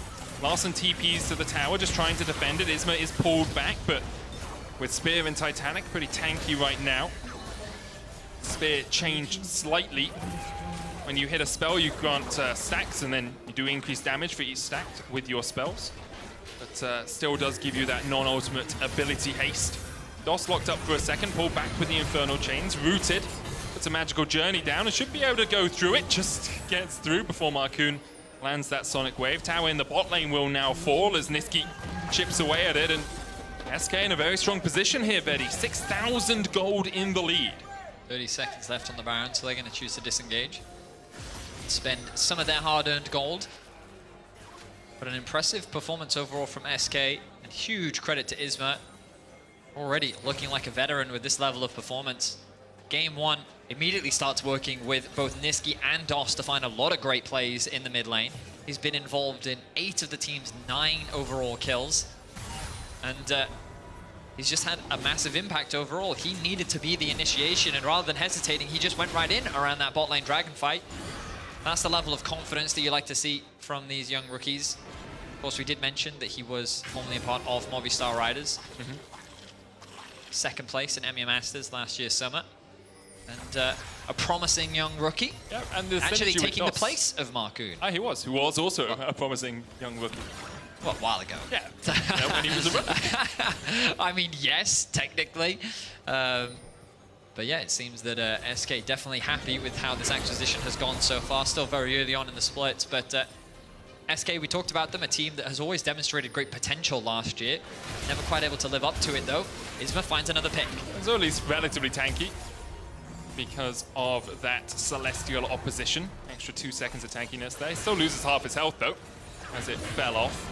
Larssen has himself a needlessly large rod to go alongside his Banshees and Archangels, but still not quite at that 3 items. We haven't really seen the team fight from Rogue. We haven't seen the quickness into Shockwave, into Kick, into Chain of Corruption, the power of zone control that they possess in these fights. And a lot of that has been because Irrelevant just runs through the backline. It's like, well, we all have to try and disengage this Gwen, who now has a stopwatch, or a Zhonya's, to give her that little bit extra bit of protection.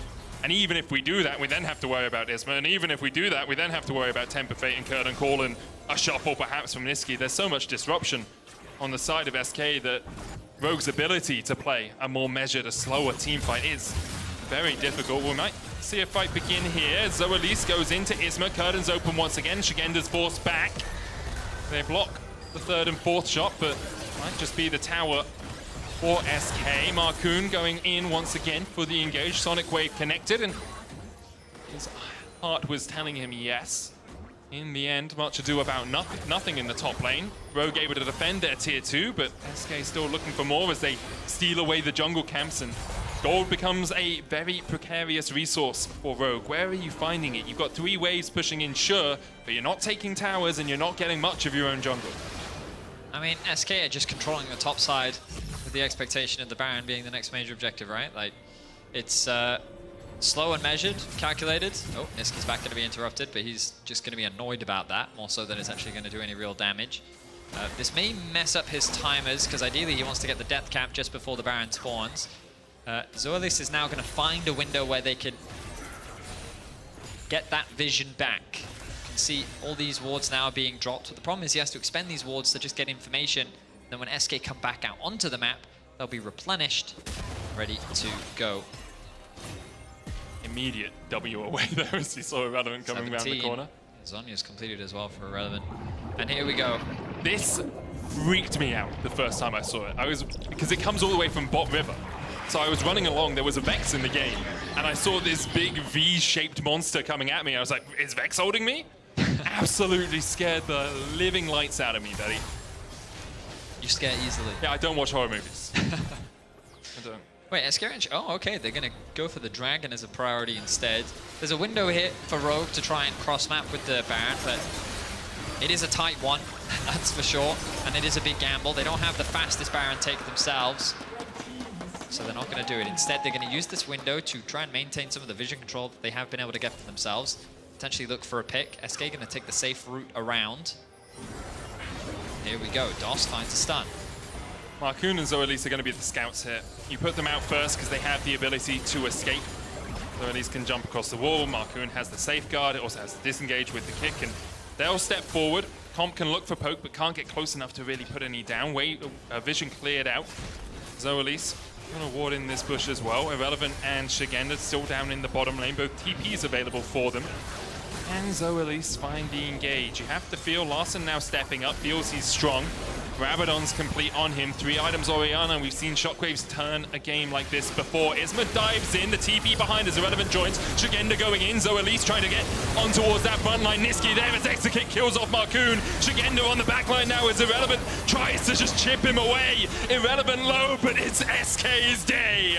They start to sweep up the fight. Everyone surviving for them. Shigenda not stunned by that cosmic binding, but SK get 2. They get the mid-jungle duo. And now they can just back away. Shigenda's going to try and gain some tempo for his team as DOS flashes and misses the Q. Maybe they can keep him around. Maybe they can keep them low enough because Comp's still alive and his ultimate's up in 8. Now 5. I don't think will it be enough for them to survive? The tower in the mid lane falls. Comp backing away, and it will be Baron over to SK. I mean, well played once again from SK. A bit of a messy fight, but they make it work. Nisqy, I thought, was dead for sure. A nice kick from Marcoon just results in his death. And then the shielding that comes out onto Nisqy, just absolutely clutch. SK walk away with another Baron. Look at how they've ballooned this gold lead now to 9k. And it's methodical as well. They're not taking fights they don't need to take. Well, let's they watch understand how they're going to play around fights. Because Isma's going to act as the engage once again. Kind of goes isolated though and takes a lot of damage. The ultimate being used early. So at least a bit disconnected from his team when he engages, but Marcoon does what he can to follow. Look at the shielding here, the locket, plus I believe the Guardian actually comes through to protect Nisqy, allowing him to reset. Irrelevant goes onto the back line to do as much damage as possible. Uses the Zhonya's to buy time for the rest of his team to collapse. And DOS doing huge work with this Bard, the whole team working incredibly well together, and Nexakick just being the executioner as he continues to find kills. Ember Fate just wide, as SK now pushing with the Baron buff. 2 minutes remain on it, yet to break an inhibitor tower, but with a relevant pushing mid, you have to feel. One will be short to fall. Isma going forward once again onto Shigenda, the lockdown, but Shigenda just getting clipped away at. Marcoon kicks away Irrelevant. Well, that's a big, two big ultimates used just to disengage. The wave's still going to start crashing in. Unrelenting here from SK. Irrelevant chipping away at that mid lane tower. He's doing more than chipping, Betty. He's melting. That's a whole chip butty for him as Isma goes in. The tower falls. They're looking for more as Nisqy slides forward. Larson already falling. Marcoon short to follow. Zoe Elise now at the edge of the blades of Irrelevant, and he is not long for the rift. Comp will fall, and SK, all it took was a Baron for them to work their way into the base and demolish it. SK with their first win of Winter. An impressive performance overall, and overall a huge team effort as well. Loved what we saw from the mid-jungle support trio in the early game, the way in which they attacked the mid lane.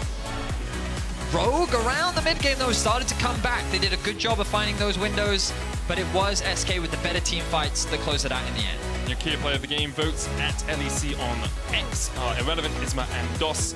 I'd give it, I mean, DOS had a really good performance. I think it would be DOS or Isma, yeah. Yeah, I think I'd give it to Isma. Irrelevant did what he needed to do, and he did it very well. As you say, it was a team performance.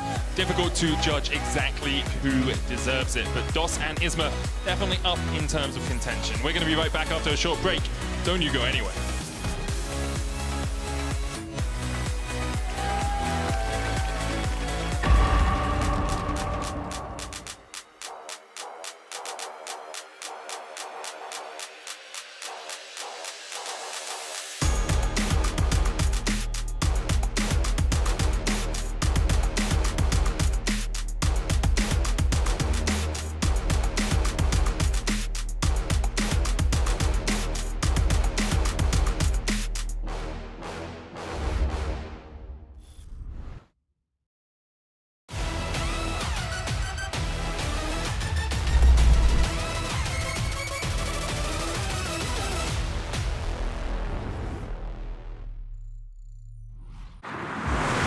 Welcome everyone to the Kia Tilt Proof Challenge.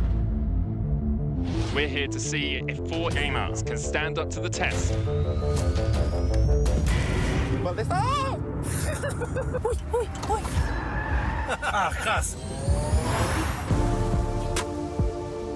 Dios mío de mi vida. I think I lost.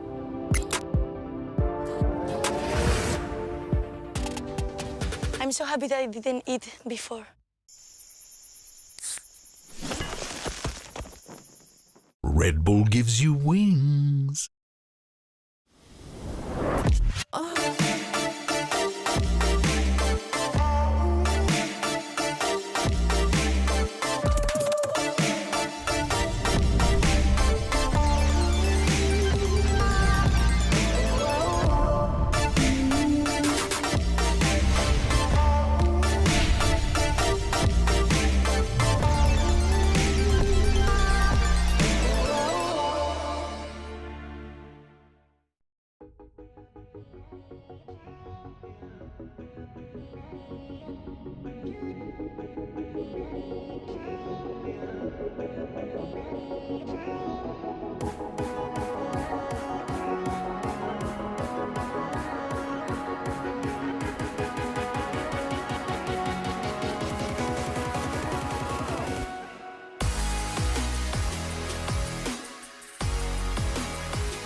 gets the pull back. Larson locked up, and Niski will take the kill. SK. Yeah, remember, Exakick has no flash from the Dragonfly, and Zoalise will lock him down. Zoalise and Rogue are on the run. Marcoon sniped by Exakick.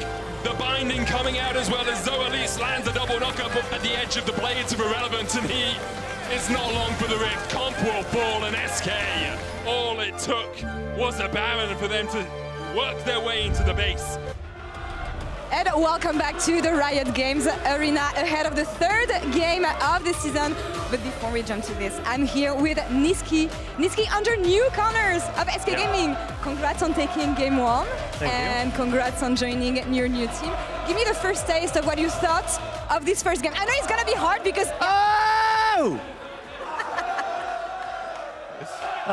We take on the first game you had. They're insane. You never had a mood like this in the studio. I love it. I mean, I think we had a good first game. Yeah.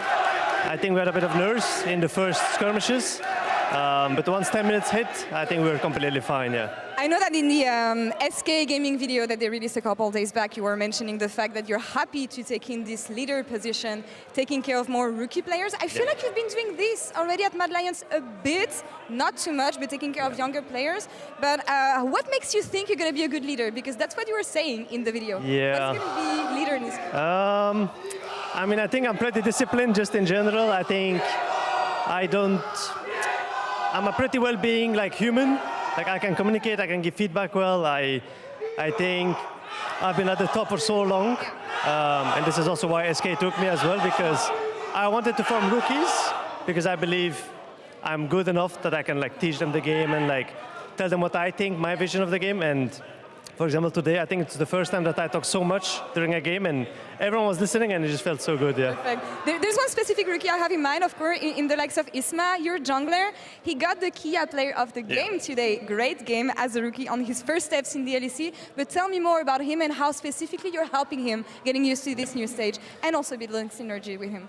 I mean, I would say Isma is actually really good playing aggressive, but sometimes he's a bit too aggressive. He reminds me a bit of Blabber when he started in NA. So I have the experience of that, and I feel like his comms are actually really good. Just sometimes he has some oopsies in the mid game, but I feel like if he fixes that, he'll be really, really good. And I mean, today, for example, you saw it, like he doesn't care about going in, and that's what I like in him. And also, I would say he's pretty disciplined. It also helps that we're both French. I feel like we... Oh, you're French now. I mean, I'm Belgian, but I'm French. But yeah, I think we're pretty good together for now. Yeah. You had an interesting game today, obviously. Picking up the first victory in the LEC is important, but I feel like the one for tomorrow is going to feel a bit special, maybe for you, Niski, as you take on Mad Lions. Yeah. Any first impressions on this matchup and how it's going to mean for you? Yeah, I really hope we don't lose tomorrow. I believe that after today, my team will know that tomorrow we cannot lose, so that's why I'll not talk to them.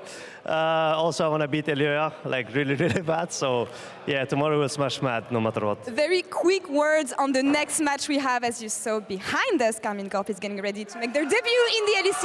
You know them a lot. Any good wishes for the team and words of encouragement for the team? I mean, good luck to K-Corp. I hope they win. I believe they're really good, actually. We scrimmed them. We didn't scrim Fnatic, we scrimmed Casey. And I believe Casey will win today, so The blue wall is ready. The fans are ready in the studio. Thank you, Niski. Thank you so much for the interview. Good luck tomorrow. Thank you. But we're going to take a quick break here as we watch the Casey announcement video for the LEC roster. See you after this. Je vois que t'as pas chômé, hein. Je savais qu'on peut te faire confiance pour cette mission. Voici les profils les plus prometteurs pour cette tâche. Le premier profil, très expérimenté. Il a tendance à int ses solo queue, mais en compétitif, il tient la baraque. Sa spécialité, le ping-pong. Lucas Simon Mêlé et Cabochard. Le ping-pong? Il joue au ping-pong, mais il a vraiment beaucoup d'expérience de ce que je vois. Le prochain profil est assez prometteur. Lucas Saken Fayard. 4 fois champion des EU Masters. 2 fois en LFL. MVP des EU Masters. Empereur de Shurima. Magicien des ténèbres. Et pendant toutes ces années en LFL aux UM, il a développé une technique spéciale. Shadow Lining. Shadow quoi? En gros, tu lanes dans ta tête contre un joueur. Et lui, c'est la tête pensante du groupe. 3 fois champion des EU Masters, 2 fois en LFL et même un titre en LEC. Il saura mener son équipe vers la victoire. Raphaël Krabé Targamas, un support hors pair. Et lui, un talent brut hors du commun. Il est revanchard, il a les crocs, c'est Elias Sleep, upset. Et pour finir, le prodige qui a mis à genoux la solo queue européenne. Invaincu en LPL. Invaincu en LPL? Oui, oui, oui. Plus son repas est délicieux, plus il est fort. Donne-lui un steak et il sera en 12-0. Eh ben, c'est un sacré roster que tu nous as pondu là. Mais c'est un peu explosif. Il faut un leader pour gérer tout ça. Bien sûr, il est en route. Et dans 10 secondes exactement, le plan va commencer. Il n'y aura pas de marche arrière.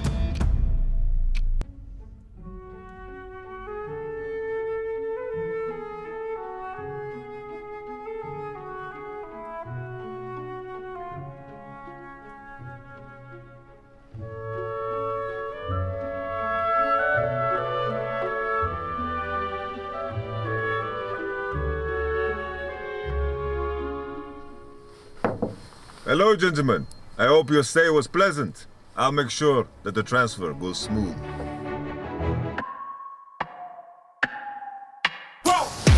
Who knew I would make it this far? They hated, they never believed me. Yeah, I would never drop the ball. I know I make it look easy. Yeah, Mayweather with the defense. I don't care what a critic got to say. I got them picking up the pieces. That mean you really playing with your life. I'm about to come and run it all back. I'm the new. Hey, please don't play no games with me. I promise I'm too much. Hey, I can never let up even if you had enough. Hey, this ain't for the faint of heart. We always playing rough. I had enough, it ain't luck. I needed a vision, I needed ambition, I needed a mission to be this submission with no intermission. I see the collision, the crash in the distance ain't coming off. Let me relax.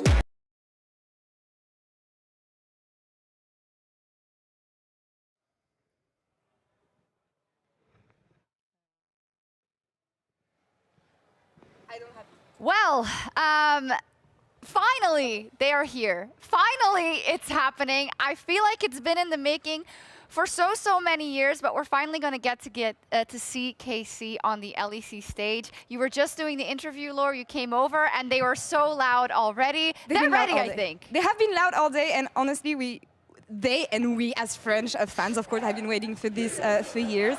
Of course, this is what you see in French events usually. This passion, so many fans, they come with chants, they come ready, and the second player stepped on stage, they were already chanting for them. It's going to be an insane match. It will, and it would be hard not to have followed KC's road here, I think, but for the people who have no idea, what is KC? Who made KC? And how important are they for the EU ecosystem? KC is Carmine Corp, a team founded by a French streamer named Kameto. He used to be a pro player in the early days. He's here as well, I believe. He's here as well. He's co-streaming the event, of course. We're going to see him throughout the year. I hope you're going to invite him at the desk because he's a really interesting character. But basically, he founded this team with another influencer friends, and they changed everything. They changed the entire landscape of French esports with the passion they bring, the team they have. They're called the team of the people, and I feel like this is why people love them so much. Yes, and it's been a long time in the making. Broxa, of course, a lot of the players we've seen on KC, specifically going through the LFL, filling up entire stadiums, and now they're here. And it's so interesting because you have some players who, like Seiken now, who of course has been shortly here already, but now gets this big chance. But you also have someone like Kaboshar, who was at the biggest stage and said, no, I will very happily play in the LFL because this is awesome, who now finds his way back. Yeah, I think for Cabochard in particular, it's a beautiful story because he decided to stick with them, brings them to this point, still plays with them in the LEC. And I also love the fact that in this first matchup, they're going up against Fnatic while having brought in Offset and Yamato Cannon. So in some ways, it's probably going to be a bit of a grudge match, really. Yeah, it's a bit of a heist, right? That was cheap. I just think it's so exciting to finally watch them play. Like, there's been rumors, there's been hype, there's this behind the scenes all the time, and now we're finally at the day where where we get to see it. It is, and it's kind of crazy because it's so larger than life lore, and they have so many eyes on them, and we know there are also people, whenever you're flying high, people want to see you fail, and right? And that's the idea here, because they want everything in the EMEA Masters scene. There's a lot of expectations on the player, and I love the fact that they went into the offseason thinking, we're going to think small, right? We're going to start low with a really normal roster. We're not going to break the bank and then bring in upset, but two players that have either a lot of potentials or shine in the LEC previously. And I don't know, for me, the expectations are quite high, and the schedule fits the expectation for this team. It absolutely does. They're playing Fnatic, they're playing G2, they're playing MAD on the third day. But talking about this roster, since we do have a little bit more time before we get to the draft, Finn, how is this roster going to work? Because there are great players in every position, but there you have someone like Bo, who of course was hyped higher than anyone could ever be hyped, and maybe not through a fault of his own, couldn't really replicate that hype throughout the season. So how do you think this is going to work? For me, the team is the heart, the brain, and the lungs. And for me, that is mid-jungle support. And that is where this team will be centered. If they can make something happen around Seiken and Bo, try to get this machine going and try to let Bo play his game. That is what they really need to succeed. And I think a lot of it hangs on if their solo laners can be able to match their opponents, because they've been in the LFL for a long time. And it's up to test now. Can they actually deserve their spot there? Because it's just exciting to finally see them play against the opponents. For people who are wondering, of course, Kalist was not able to join this roster just yet because he's a tad too young, but I think Upset in that lineup is a nice player to have as well. Braxa, talk to me about your expectations. Remind me, where did you put him in your tier list? I don't remember. I'm not trying to... Well, I think it needs to be stated at the start, because a lot of people are probably expecting Karmine Corp to come in and be like the literal superheroes from the start and beat everyone, but realistically, it's going to be a rough start for them, I imagine, because, well, especially compared to someone like Fnatic, who made literally one change. They've made a lot of changes to the lineup, to the entire structure, to the coaching staff, and it's a team that I expect to be really, really good, maybe halfway into the year, maybe especially next year when they have a bit more experience under their belt. But now, at this point in time, Fnatic should be the favorites, because with the amount of changes they made and with how strong they looked last year, it's a tough start for Karmine Corp, I imagine. Yeah, let's talk a little bit about Fnatic then, since we have some time. Lore, making one change in the bot lane, and, well, it's sad, of course, but June is in that bot lane. Now we have a guest tomorrow who won't feel that happy about it. That's why I say it that way. But in terms of kind of the changes you can make, and in the place where you can have an import position, let's say, isn't it the best place to have it in the bot lane where they can now work together? I actually really understand the changes for Fnatic in the sense that they want to keep on working with Noah, and I feel like paired with a support like this, of course, the communication is going to be stellar, and I think that's what they wanted to look at here. But also, I feel like they can be a bit more aggressive and a bit more lane-focused with these kind of players. And I know that in-houses don't mean too much, but this is clearly the best bot lane we saw in in-house. Oh, have you heard that as well? Don't get me started on Jun, man. Get started, come on, this guy get is started. as cracked as he's jacked. He is so good. I played with him, I played against him, and he's just everywhere on the map. You think he walks back, he walks forward. He will look for every single fight and always executed mechanically perfect.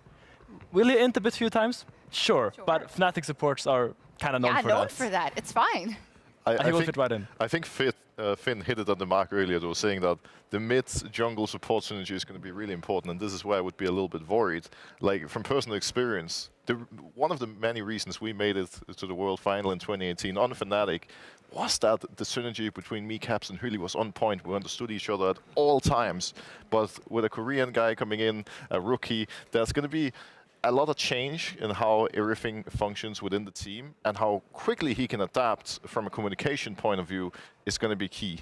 I think that is a really apt observation, because of course generally kind of the support roaming, the making the moves in general is very, very important in any team you are in. So maybe it's a bit stronger in lane, but not necessarily the macro influence from the start. That is possible, as we see that the players are having fun with the new player tunnels.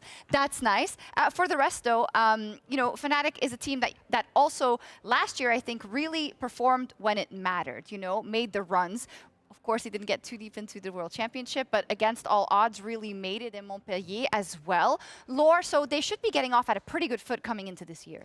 I mean, they changed one member, and of course, the language barrier, as Broxa pointed out, can be an issue. But Fnatic, when I remember last year, they had 5 roster changes. It took them such a long time to find the perfect formula for the team that I'm actually glad that on the solo lane and jungle side, they're keeping the members that brought them the more success. And Noah came in quite late, so for me, it's not that impactful that the whole bot lane synergy is going to be changed, because what made Fnatic strong at Worlds and throughout the end of the year was the element that they kept. I think it's also worth pointing out that looking back at the last 7-8 years of watching Fnatic, I can remember maybe one time they actually had a good start. Like, it's always a disaster at the very beginning, but then as the pressure comes on, as the season goes on, they kind of build up. And it's always felt like an organization that needs to have everything to lose, backs completely against the wall, and then something just clicks and they start playing amazing. And now at the start of the season, we'll see if it's going to be a different story. So you're saying this is a really great chance for KC, specifically in the first game of the season. I mean, for them it would be. They have former insiders. They have Upset, who comes from Fnatic. They have Yamato, who comes from Fnatic and know how the teams works. Of course, here a lot of suppositions, because I want to see what KC is going to be able to do. But I think it's a good, interesting matchup for their debut in the LEC. It definitely is, as we see the players taking to the arena for the first time. Seiken was actually looking straight into the camera. Did you see? He's ready. Upset, of course, back as well. Really excited to see that. And we are going to be covering picks and bans here at the desk. Finn, what have you thought about the draft so far? Are you happy? A lot of Gwen. Yes, a lot of Gwen. She is clearly strong because she actually got hotfixed. So she is definitely one of the power picks. So that's why teams, I think, are prioritizing her so high. But what we have seen is very common trend is that you usually want to first pick your AD carry. Why? Because you usually want to first pick the strongest AD carry to get your strongest bot matchup. And that has been the Aphelios, the Kalista, and the Varus last game as well. So that's what I think Karma Corp will do, because they do have Upset down there, which is... He wants to dominate the other guy in lane. He wants to take over that lane matchup. So he wants the Kalista or Aphelios or Varus, whatever he thinks he'll perform the best on. He absolutely does. We can't forget, we talk about the KC fan base, but the Fnatic faithful have been here for many, many years.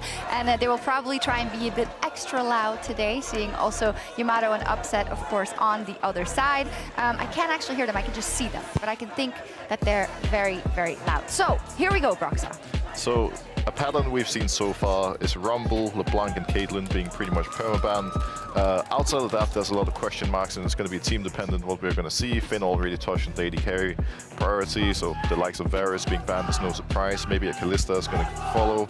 We've seen Jax ban, if we are to look at the top lane champion pool outside of Rumble. Could be a builder for Nocturne, but a lot of different ways this could go. Popper ban is telling me they really want to draft Kalista and like a strong skirmishing jungler like Xin Lee Sin and just send it all down there, you know, like you don't want the pop it that blocks your dashes, you don't want the Ashe that slows you. So I really think, yeah, we soon see the Kalista response here by Fnatic, which is intelligent. And now there are some AD carries you can pick. There's the Lucian and the Aphelios, I was gonna say, as he locks the Lucian, which is very strong right now if it's paired with Milio or Nami.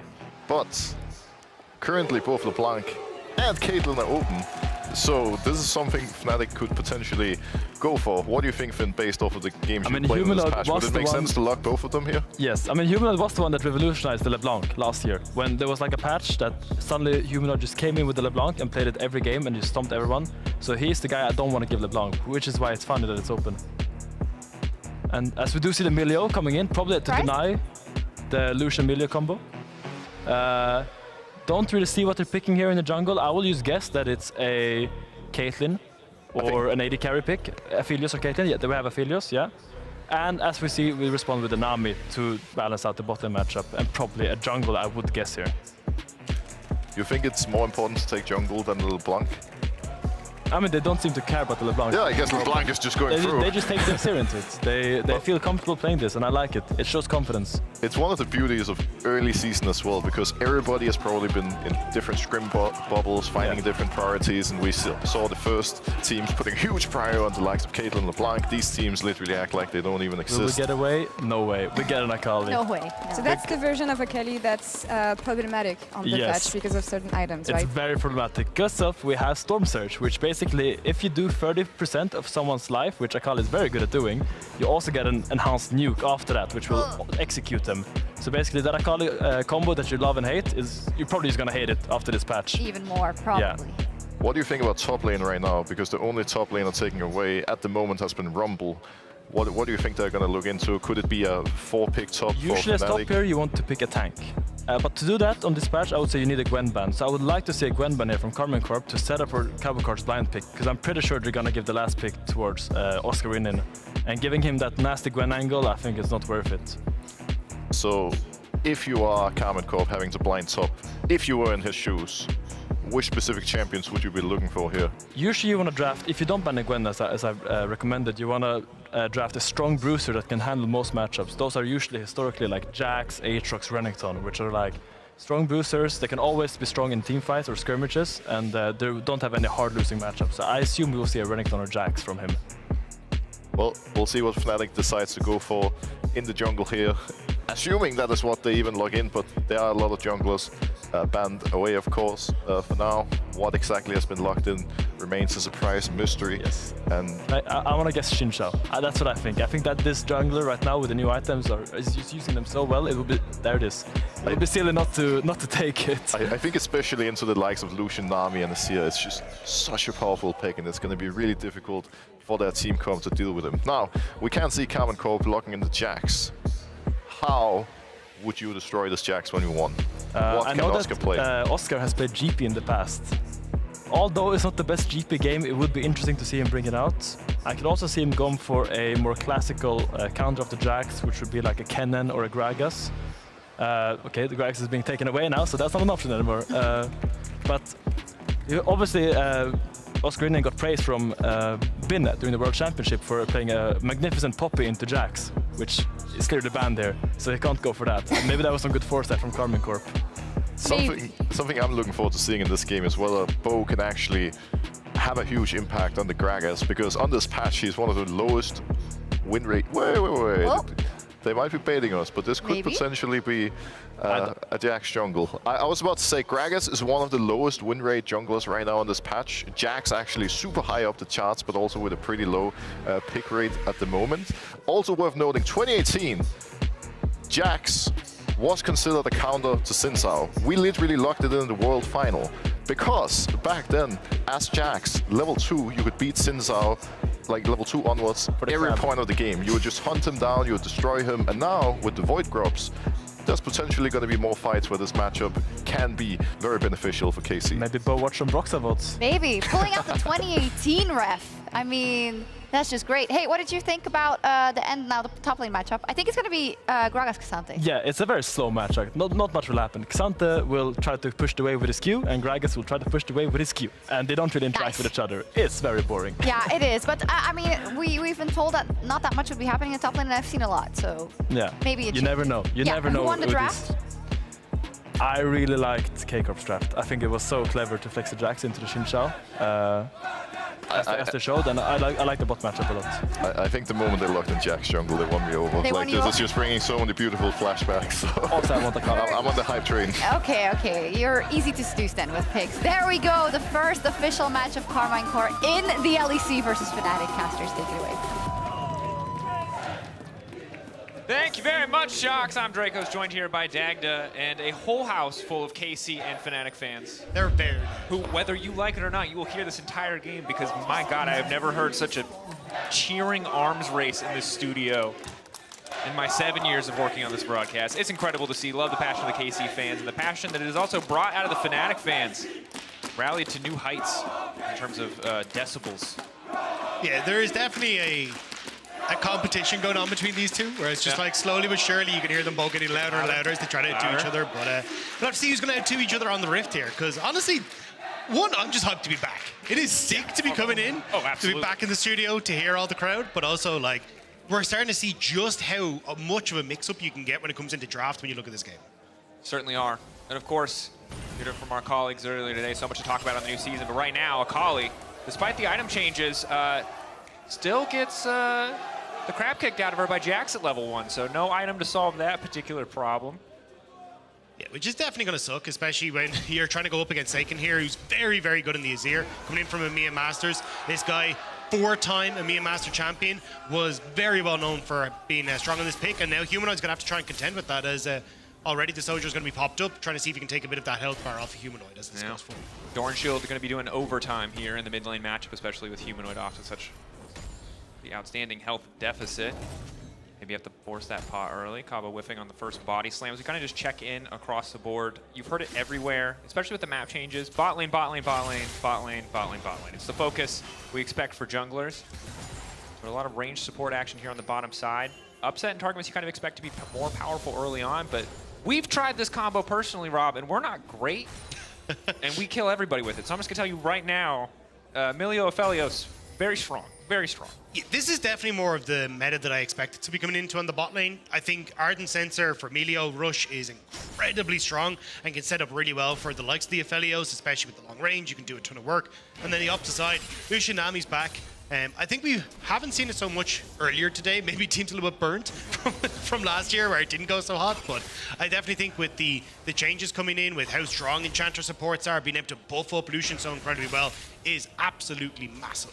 Certainly. And Lucian historically obviously has a bit of a reputation as a scrim pick, one of those champions who, is going 7-0 and you're convinced he's the greatest. But teams often struggle to transition that onto stage, see if Upset can make it happen alongside Targamas. Obviously, new face onto this roster, but Upset a player with historically some pretty high highs. See if he can reach them with his new partner in crime. Mid lane, though, for Humanoid, recovering pretty well. Seiken, actually the one out of pots despite the health deficit. Humanoid and Seiken both holding on to TP, so right now I feel like Humanoid making the most out of what could have been a difficult laning phase. Yeah, Humanoid's done a great job walking up, getting that Q consistently to hit it. Hasn't even burnt a pot himself, so in a really good spot. So Humanoid kind of shown the, I won't say new guy, because we did see Seiken play previously for Vitality, but definitely the upstart coming into the LEC, kind of how it's done off rip. Humanoid obviously no stranger to the stage. See how long it takes Seiken to get comfortable. Won't assume that he's not yet, but keep an eye on the performance throughout the game. Targamas fighting to keep this wave pushed in. Bow on the bottom side gives them free license to get as aggressive as they want to be. Nice root, nice follow-up from Noah. And Noah Aphelios, we've seen it. We've seen it many times. As an oldie but a goodie. A lot of new picks in the meta, but Aphelios remains constant. Body slam still going to get caught out. Flash forward, Oscar Renan finds the angle, but he has to walk away. Cabo still standing. Oh, that has to hurt. They burn so much. Noah on the bottom side now in trouble. Ignite ticking, Bow waiting over the wall. Aphelios is dead. Or is he? Bo doesn't want to flip it, he doesn't want to risk it. Doesn't want to commit the flash now, spotted out by Jun. No one in the area. This is going to get dangerous. No one needs to try and clear the wave, but if he steps up, he could be in such a terrible spot. Wave being held. TP now coming in. Bo and Noah both have flash, but they're not going to go for it. KC fans excited. Very excited. Vibrating. Vibrating KC fans. A first, certainly, in the LEC studio. We now take a look back at the bottom side. I can confirm that nobody died, so don't worry. Just a bit of a detour there. Well, that is a pretty big win, though, for Karmine Corp, because you get the TP from Oscar to try and save bot. Cabo gets to crash this wave, and Cabo hasn't reset yet, so he can go back, get a really good buy, having that 30 CS, come back into lane, and oftentimes we see now with the Gragas on this patch is going heavily towards that AP, so probably going to look to try and go towards like the Luden's Companion, into Storm Surge, and really become that burst mage. So if he starts to get off the bat rolling early, it just works out so incredibly well for the Gragas. Yeah, it certainly can, especially when you're looking at a backline of this Aphelios Milio. If you have enough burst to just take them out of the equation, teamfighting becomes so much easier. Bo on the top side, already focusing on the objectives here, already grabbing one uncontested. Expect him to grab all three here on the first rotation. Especially with Razork having to cover that top side. He's late on his reset, so Bo kind of using the fact, hey, look, I did commit time to bot side, but I get to come back in here, I get to pick up all three grubs, I can move now into my top side, start to clear, and even be there to cover in case Fnatic tried to go for something on the bottom side of the map, but not really in a position to do so, because let's look at where the waves are. You've already got Upset starting to push in, he'll be able to cover as well, so you got a nice start here for Karmine Corp off the bat. Certainly do, and now you have to be keeping an eye on those respawn timers for the Void Grubs. Get to 5 or 6, that's where it really starts to feel impactful. Level 6 now for Humanoid, though. This is where Seiken has to start being careful as the alt whip. Oh, no! That is, that's the oopsie. First game on stage, a little bit tricky. Angle not quite right. Hits us with a thumbs up. It's okay, folks. He's doing fine. Look, it can only be up from here, right? That's at least the positive side of things. Sure, but sure. I think Forsaken not the best of starts, but again, it'll have to see if he can try and flow into this a little bit better as Upsets. Takes a chunk out of Razork's health bar on the bottom side. Yeah. As long as he can get hit by the winds becomes lightning, he can kind of just play on the edge there. Like the aggressive performance from Upset and Targamas so far, just keeping the pressure up. I do want to see them turn this into something, though. Because for Upset and Targamas, look, yes, you've got Bo, who's already got the Void Grubs, which is very nice, but I really do think you have to start looking at, hey, can we start to put pressure onto the spot side to get the tower, unlock Lucian from this bottom side so we can start to play in the mid lane, especially when he's running that Ignite. You want to play hyper aggressive around this bottom side, and we see Bo trying to do so, invading here as Humanoid starting to come across. Seiken has no ult. Don't forget he just used it. Already marked, Humanoid with a level advantage. Perfect execution up and available. Buff will just reset. Razor getting an extended leash, one would say, from the enemy jungler. And right now, a relatively quiet game. A lot of moves, a lot of maneuvering, like action is going to happen on the bottom side of the map from Bo especially, but not quite amounting to much yet outside of the 3 Void Grubs on the top side. Yeah, I want to see Karmine Corp trying to go, hey, look, we have, you know, a 2-minute plan. Let's shove in bot, then look for invade. But obviously with Seiken having his ult not available, makes that invade a little lackluster. So they'll have to now wait until that next respawn starts to come up and you buy more time for Fnatic who want to punish Cabo. Cabochard has found a wild Zinzao in the tall grass. Was not what he's looking for, but a clean knockback. I gotta say, I miss Cabo. I missed the Urgot, but I'll take the Gragas too. You know what? The man survives. It's a hallmark of supports from an earlier, or top laners from an earlier generation. You just escape everything. He's so good. I mean, even looking at him in the EMEA Masters, this guy was an absolute monster. Now getting to see him move up again into LEC is just sick. But here we go, bot side play once more.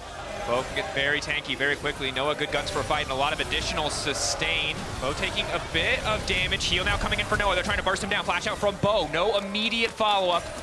2 summoners taken down on the side of the Fnatic bot lane, but Bo giving up his flash and Targamas giving up the heal. Overall, you could argue a positive trade for KC, but pretty close. I mean, heal and barrier makes Noah and Jun very difficult to deal with. You got the 2 shields, you've also got the coming through from the Milio, you got the heal from the Cozy Campfire, so I think this is a, hey, we'll test the waters once, try and get a bunch of these summoner spells out, and then rinse and repeat once more. I mean, Karmine Corp have made it very obvious they want to try and play around this bottom half of the map, and it's going to be a case of Fnatic trying to get this vision established on the bot side to keep their bot lane safe. Yeah, and I think the situation that KC have put themselves in right now is pretty fantastic in the sense that Noah's down some. It's going to be hard to play aggressive on bot lane when Upset has Ignite ready to go, and that frees up Bo to play to topside when the Void Grubs respawn. And if they're able to find that, again, 6, it's not the end-all be-all. It will not win you the game, but it is such a powerful buff if you want to keep the pressure up. Yeah, I think the big win for Fnatic here is how much control Humanoid has in this mid lane, though. Because you're not getting that push that you kind of expect from the Azir in this matchup, it means that you're able to go for plays like this and catch out Bo. Found wandering Bo. Bo now in trouble. Bo is dead. There is absolutely no way out of that one. First blood for Fnatic, and the faithful come alive here in Berlin. Void Grubs just respawning as well. Razor just immediately going to go and pick those up, so looking like a 3-3 match here on the buff.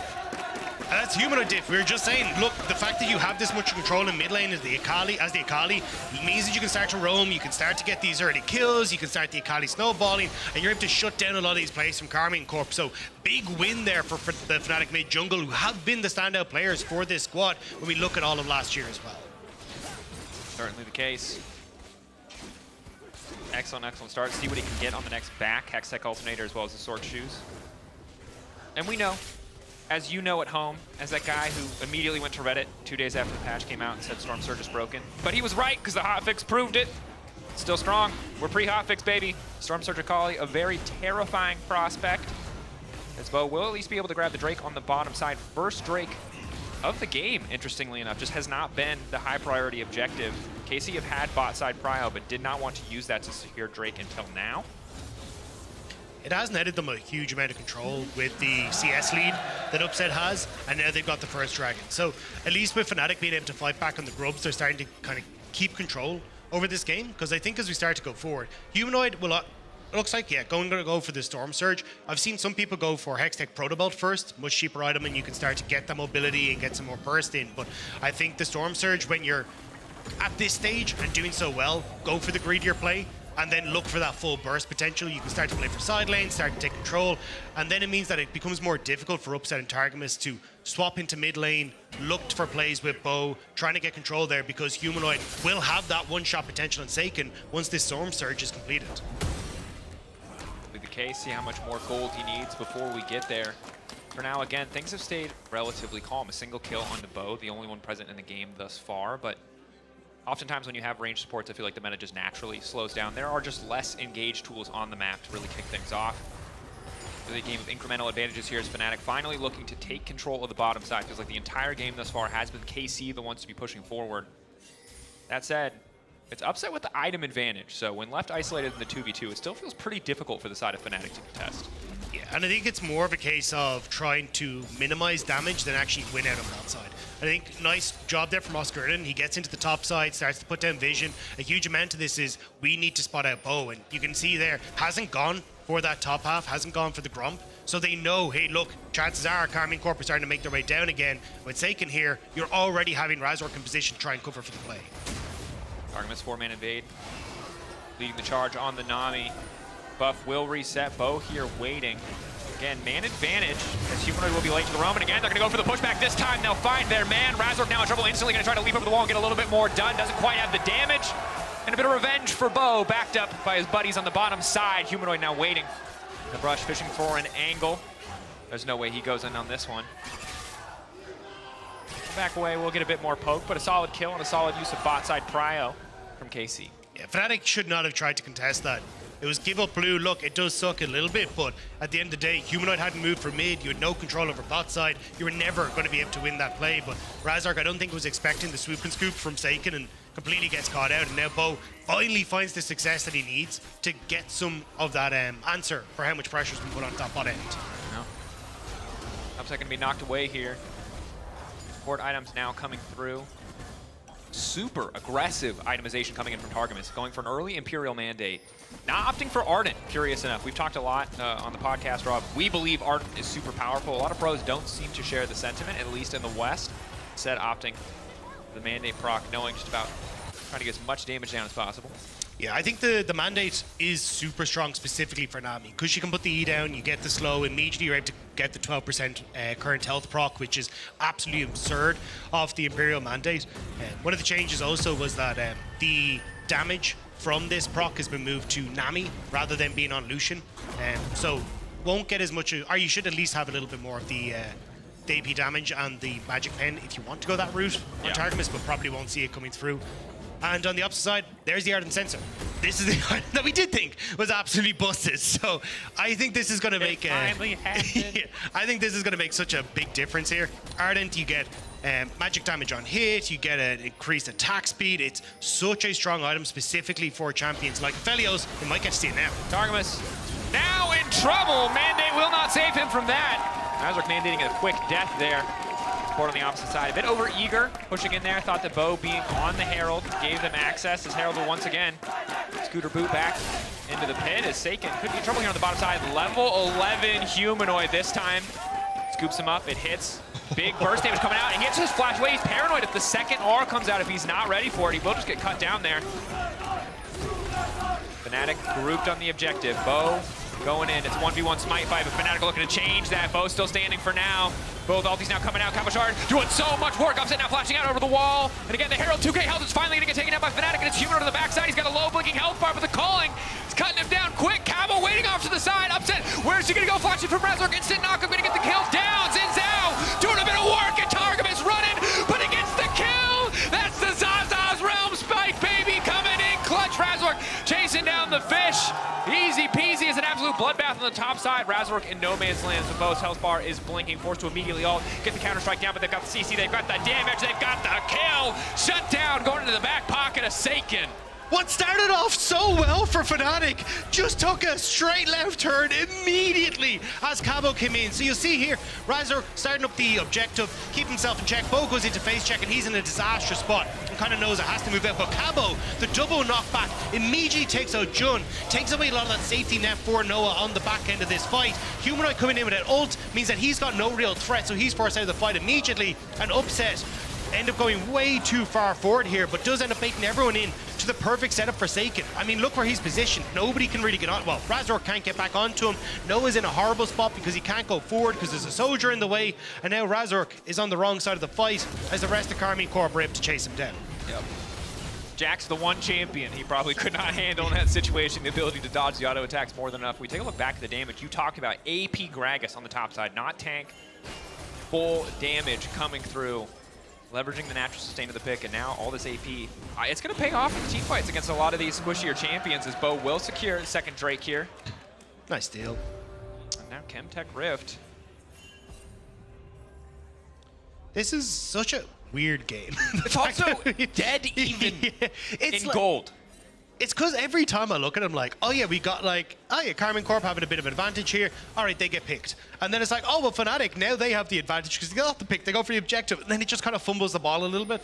Feels like it's a little bit of rust from both teams coming into this. But at least now Fnatic trying to make a very aggressive play onto this bot side, onto Cabo Shard. Because you can look at the rest of the map. Karmine Corp really aren't in a position to do anything on us. Cabo do here. Again, the downside of the AP build, pretty easy to pick you off. You can just layer your damage down, Cabo in for a little bit of time, but simply not going to be enough. Seiken on the top side, finally getting the pushback. Tarkman's looking for the knockup, interrupting the second half of the perfect execution. Seiken just barely holding on. That's such a big pick for Karmine Corp. They get the kill on top side. Upset's going to get the mid lane tower as well. And they might get this tower just before Oscar Erling comes in. Good bubbles down from the tower. Targus. Now Oscar's in no man's land. Go back away. So your passive now coming out there as Noah continues to push on the bottom side. So tower for tower. But again, the gold within touching distance. Last I checked, Oscar and still has the Herald. This is going to be the big thing that could potentially net Fnatic a gold advantage. It is 2 Drakes in the favor of KC, which is why you could consider them in the lead at this point. But this play is pretty straight. There's too many people on the bottom side for Cabo to do anything here. Yeah, I think the mistake here from Fnatic, though, was bringing Noah down into this fight as well. Because Noah could actually be covering mid lane at the moment, unless they're just worried about, well, the bodyguards essentially of Karmine Corp showing up in the mid lane. Instead, they end up going to the top side, keep Seiken safe, and they're able to get that tower for themselves. But at least the tower in mid lane didn't go down, which does give Fnatic at least a little smidge of hope for holding on to that, but it is so low. The next push from Karmine Corp should be able to take it, especially if they're able to move Seiken into that lane. Only 19 minutes into the game. A lot more kills now. It's sped up once the laning phase was broken open and those first few towers fell. See how Seiken can handle himself on the side lane. A lot of pressure against the Akali to survive. But after that first, whiff, I feel like Seiken has cleaned up the play, has gotten a little bit more comfortable, got the jitters out. Really things are working out. And this is a guy who obviously the team has essentially been built around. This is the long-standing member of the team. This is a guy who, if you weren't watching the LFL, if you don't know about KC, if that's even possible at this point in League of Legends, you might just know him from the Vitality days, from the brief stint where he wasn't able to do much, but now he's reinvented himself and kind of looking to prove it on the big stage once again. Razork moving up towards his top side. Spots out Cabo, who knows that there's definitely more people coming. And reset for Seiken on the bot lane. Maybe there's a TP coming top here to save Cabo. In. Cabo will he once again be left to the slaughter here. So many members on the top side, multiple members now coming. Cabo Shard with the shield now coming in. Is going to be able to make it out, but isolated is Bo on the backside of the fight. He needs to retreat. Target's an upset on the way in, but Noah's got great guns for a fight. They have to be careful. Seiken is he once again looking for an angle, but there's the rift. Razork ain't medic, that's all I'm saying. Razork ain't medic, not gonna be able to get the charge, but I like the thought process, at least trying to make it work. This is the first time I've seen that, that's hilarious. Okay. It's a serious game, serious stakes. Let's ride the Rift Herald to the enemy team, folks. Real play, League of Legends 2024, let's go. Seiken, of course, though, with a level advantage down the top side, getting closer to death cap. I guess just trying to stack as much flat or raw AP as he can. More defensive items coming in as Razork and Oscar are then able to grab some upgrades. And of course, you heard it on the desk and you'll hear it here too. This week is a bit of a gauntlet for the side of KC, having to face off against Fnatic and G2. If you want to make a name for yourself, it's certainly a good way to start. But if you want an easy schedule, it's not an ideal way to kick things off. No, it's definitely a very, very tough one, and I think it kind of will set the tone for what people expect from Karmine Corp. But again, I mean, this is a squad that I think will grow over the course of this split, especially as you have multiple members starting to join in. People like Seiken and Cabo Shard trying to get used to the LEC stage once again. And even then, as we talked about on Euphoria, I think having a coaching staff in Yamato and Stake as well, went over from FPX or G, at least over from the LPL, I think this is a squad that has a fantastic coaching staff behind them, so we'll have to see how it goes. But I mean, you're up against Fnatic. Fnatic are absolute beasts. They continue to be absolute beasts, and for your first series, it's very difficult going up against this squad. That it is. See how this continues to progress. Scaling is kind of the immortal question in League of Legends, the easy topic to bring up at any point. So it seems like it's an Azir versus Aphelios battle for the late game in terms of who's going to be able to dish out more damage. But also, who can team fight better? Fnatic, when they're at their best, especially with Noah playing a hyper carry, always have felt like a team that can execute well around a front to back. Got a range support, etc. The question is, are KC going to be able to find the angles they need to disrupt that? So one of the things that we used to see a lot with Lucian Nami is that you'd play pretty heavily, as Bo's not able to get the steal, but play pretty heavily for mid lane. You try and have your jungler camp mid lane, and what you do is you'd unleash with the Colleen, you try and get people low, and then immediately your jungler come in. It used to be like the Maokais and stuff. Lock people up, and then try and find these picks that would lead into towers, that would lead into these advantages, right? But since we have the changes to the Rift, mid lane significantly wider, you can see those bushes have been brought back, means it's a little bit more difficult for Bo to try and play around this combo and trying to set up the Lucian to go against Noah and Jun. Now they have got mid tower down, so at least they should be able to push in mid and then start to drift up into this top side. I think getting that mid lane tower was the crux of the problem here for Karmine Corp. And now that they have that, you can see already they're starting to, well, I was going to say take space, but they want to take the Baron. Start this one up. So many champions that can just shred through this. Azir and Lucian together alongside the Jax. Razork waiting over the wall. One pushback, a knockup coming through. Razork decides to make flashes into the pit, but no, Bo locks this one down. The fight immediately to follow. Noah uncontested on the backside, just throwing down autos left and right. Bo will be sacrificed, as is Targamas, but 3 blue or purple buffs make it out alive. Yeah, Fnatic, though, should be able to push down mid lane here, at least get the mid lane tower in response, so they will get something, but Karmine Corp, actually, they want to try and defend this, so maybe Fnatic can't even hold us. They're just going to back away. And there's nothing else to get on the map. I mean, you can see them desperately trying to move Humanoid down to this bottom side, but nice job by Karmine Corp, just understanding, hey, look, we've a ton of burst damage, DPS when you look towards the likes of the Jax, the Lucian, Seiken, like, they're able to take it so incredibly quickly, and Fnatic just not in a position to respond. That's one way you can do it. We talk about how do you out team fight them. Don't. Take the objective. Get out. You can see here, Fnatic are as quick to punish as they can. Razork does make it into the pit. It does feel like a 50-50, but ultimately, Bo coming out on the smite fight. Yeah, I think it's the fact that everyone is so mobile on Karmine Corp. Like, you've got the dashes away from your top, your mid, and your AD carry. Means that they're able to get out. Bo does have to sacrifice his life as Targamas does, but now you've got the opportunity to play around this Lucian, make sure that he's in a good spot. You can see Cabo covering mid lane. He's going to start to put pressure there with the Baron buff as well. And Oscarinen can try and push in topside to try and force them to answer up there, but realistically, Oscarinen kind of needs to deal with the rest of the team, so as long as Karmine Corp are grouped up in this 1-4, they're going to be able to continue to put this pressure down.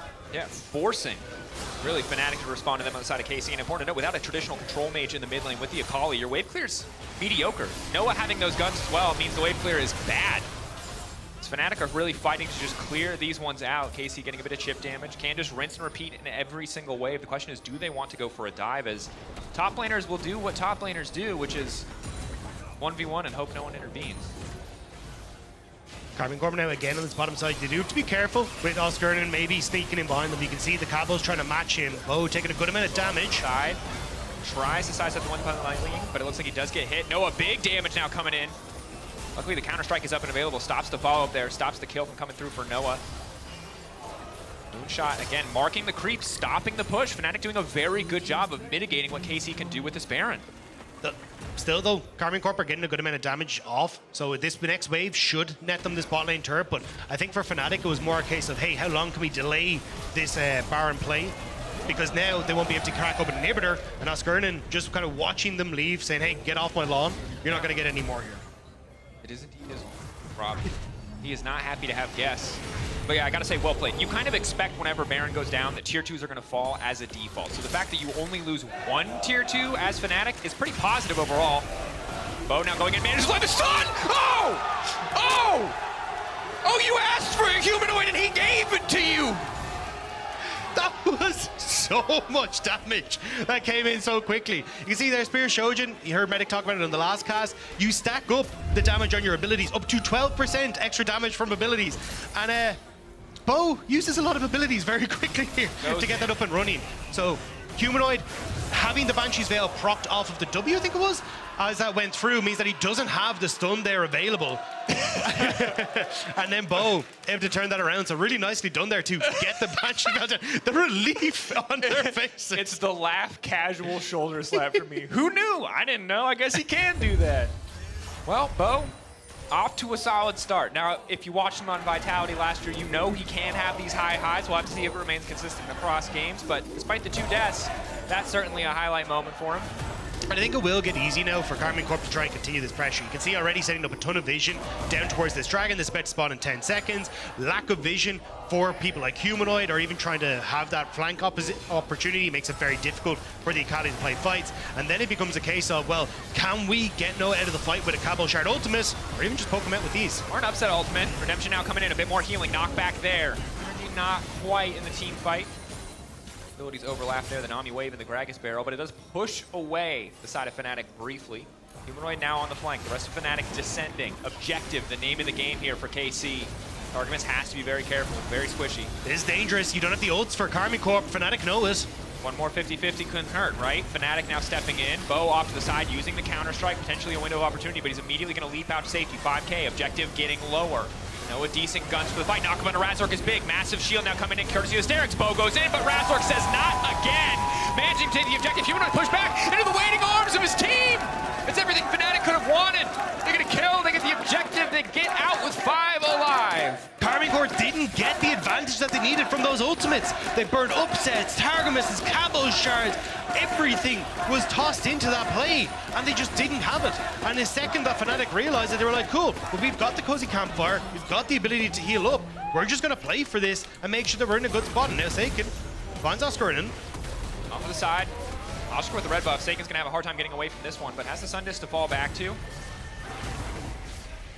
Optimization strong. Kanik Rooker coming through for Oscar in it, but it's not going to stop a lot of the physical damage fallout. Razork now immediately leaping in. Seiken going to be in trouble. Noah's ult damage, okay. Immediately going to follow up there. Red and blue layering down the AoE, now swapping over. Cabal Shard blinking, upset on the backside, wants to clean this one up. Coling now coming out. Targum is standing behind him, but so far just a double kill for Fnatic. Cabo and Seiken both taken down. But another flank is big.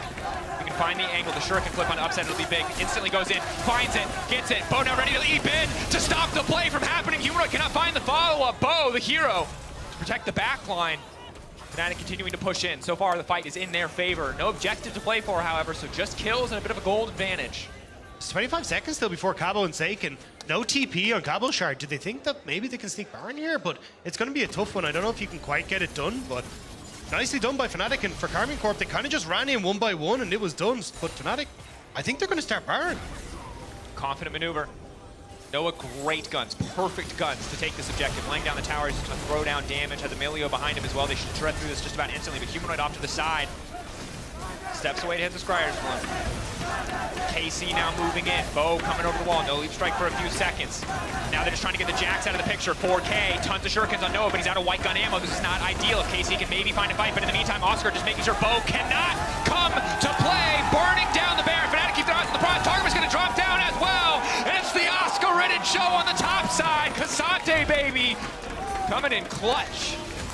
And now Fnatic, they already have the wave, they already have the push, and there's 2 dead on Karmine Corp. It's the question of how much they can now take off this push. This top tower will be next to fall as Seiken. Nearly gets hit by the knockback there from Oscar Innen. KC just not able to find the angle, trying to finish off Jun. Jun in his first stage game, nearly a flawless performance, 1-1-9. And Noah weathering the storm on the bottom side of the map in the early game to bring it back here in a lot of these late game fights. 3K gold advantage for Fnatic, a Baron buff empowering them as well. And you can see Oscar, the hero of the hour. Yeah, really, really nice stuff here from Oscar Innen to keep Bo at bay. And the entire time you can see Noah and Jun just working their way through that Baron and just being dragged completely out of the equation. Seiken and Upset can't really get in because they don't really have the front line there. That is Cabal Shard that's trying to keep them safe. And when you're not able to set up for those plays that we talked about with Karmine Corp, where you're getting the ultimates out from the Lucian, getting the Nami wave out to try and poke someone out or force them back, Fnatic are able to take the fights. Do what they could do with their Red Bull Baron power play. KC much earlier in the game were not able to knock anything down. The tier 1 on bot side, the tier 2 on bot side.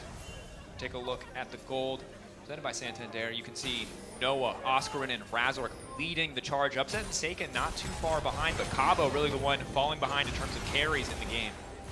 And I mean, for Noah, he's only bumped up even more, right? Ardent Sensor, Shirelli's Reverie now coming through for Jun as well. Plus having the extra range from Cozy Campfire. This Aphelios is going to be an absolute monster.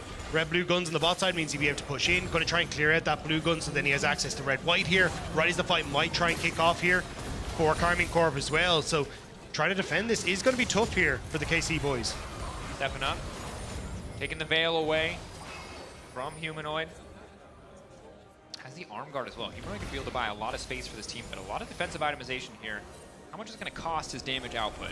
I think the biggest problem here for Fnatic is that they just don't have the push in mid that they need to actually get on to pressure on the bot side. You can see here, Carmine and Corber have to put a lot of attention bot side, and Noah feeling the worse for wear after it. But now Humanoid going to be able to put pressure mid as Carmine and Corber engage. Good chunk. It's done on a Razor. Fallout Bubble does not connect. Just a bit of a sparring match. A bit of limit testing as the calling. Chunks out Noah's health bar, but he quickly heals up here, and Humanoid in the meantime breaking down mid lane tier 2. And to be honest, in terms of pressure on side, Fnatic's composition much stronger. The Akali, the looming threat of the all-in there, along with the 3-man core on the bottom side, means lots of tier 2s falling. Not a single one left standing for the side of KC. The goal difference only continuing to grow in the favor of Fnatic as Oscar Rinnan. Yeah, fun fact, you build Kanik Rooker, you cannot be hurt by AP champions. That item is nuts. I mean, even the Hollow Radiance as well, the AP Sunfire, Magic Resist Sunfire Cape doing a lot of work for him, so he's able to push in waves. And even Frozen Harken changed. It's so cheap, it has so much value. Like, tanks are just disgusting at the moment in and this Frozen game. Heart, you can see both on Xin as well as Cassante against 3 champions who want to auto-attack you. The Azir, the Jax, and the Lucian. This is an insane value purchase. Now on top of that, you got the Locket coming through for Oscar Rinnan, which can help mitigate so much of the burst that something like an AP Gragas could bring to the table in theory. And Cabo's strong, he's got 3 items. This is a difficult situation. Itemization right now certainly feels like it is favoring Fnatic, but no surprises when they're at such a massive gold advantage. It does feel like, though, it's going to come down to this next big objective. And you're in a position here where Carmine Corporate, Storm Surge now complete onto Cabo Shard as well, that if you find someone out of position like Noah and you get the knockback into Cabo Shard, you will kill them very, very quickly, and that could be the turn of the game. Whereas on the upside for Fnatic, if they can set up their vision nicely, not allow that pick to happen, keep things nice and slow, so then Noah's actually in a position where he can be safe, that's where they're going to be able to find. And I think a huge portion of that is going to be as you look towards the bot side. Humanoid trying to see if he can get push pressure now in this bottom side of the map. There's no one apart who can really actually deal with Humanoid apart from Cabal Shard. He needs to be able to have the belly bop to keep him safe, because every time Seiken steps up against him, with the Banshee's Veil, with the Zanyas, Humanoid is very safe to go for these aggressive trades. Certainly is. And at this point, with how fed the remaining members of his team are, it makes sense that his job, just to create a bit of space, just to threaten the backline, give a bit more room for Noah to potentially remove her or Razor to follow up. I'll say a very positive start for this Fnatic lineup. Looked a little bit difficult in some of the earlier stages of the game, but they have fought back at every step. And I feel bad. Pour one out for your boy Targamas. Forced to build grievous wounds. They remove Chemtech Putrefier, and still he must bear the burden. Which is nuts, because Morello Nomicon is actually a good item. Actually good AP item. But I understand. You gotta do it for the homies, do it for the team. Redemption? Oscar Rinnan! I'm sorry. This amazing. Just a reminder that Cassante is a champion in the game League of Legends. Look at that magic damage shield. Understand that he is unkillable, and also understand that he is full items with some of the cheapest items in the game. He's just chilling. But that's why, like, tanks and even enchanters are becoming so busted, because you can build like Redemption, Locket, Art, all these things that just keep your backline safe. And I think Oscar Rinnan knows what side his bread is buttered. He just needs to keep Noah safe, and he's going to do a damn good job of doing that with the items he has. Oh. It will block the grab at some route. Jun. But there's Oscar. Body blocking as much as he can, but he's not too tanky. Redemption coming in, but is it going to be enough? Oscar just barely able to get away. The knockback into the arms of Razor, but it's Noah in trouble. KC find their target. And they needed to do that quick, because look at bot lane. Humanoid already there. TP coming through from Cabo Shard to keep the Akali off the tower. Now they turn towards Razork. They can take down Razork. It's a guaranteed bear, and the pushback is there, but Seiken is there too. Razork now taken out. GA being procced. TP coming in. Jun, can he save the day? Can he save his jungler? The answer is yes. The flash out by Bo's looking to follow up. Instantly Razork dashing to the minion in the blink of an eye just to barely survive. Carmine Corporate already pings her onto the Baron, though. They would need to try and get this while Noah's dead. You can see Humanoid trying to keep that pressure up on bot side, keep Cabo Shard down here. They know that they can bring Humanoid up with the TP, so Cabo Shard needs to keep him off of this, but Banshee's Veil is there. There's a TP. Cabo just needs to interrupt it. Can he stop it? Barrel, belly bot. There's no answer. Cabo now flashing out to safety. The objective getting lower and lower. It's the 50-50. Wind becomes lightning. Razork finds his way into the pit, and he takes the Baron!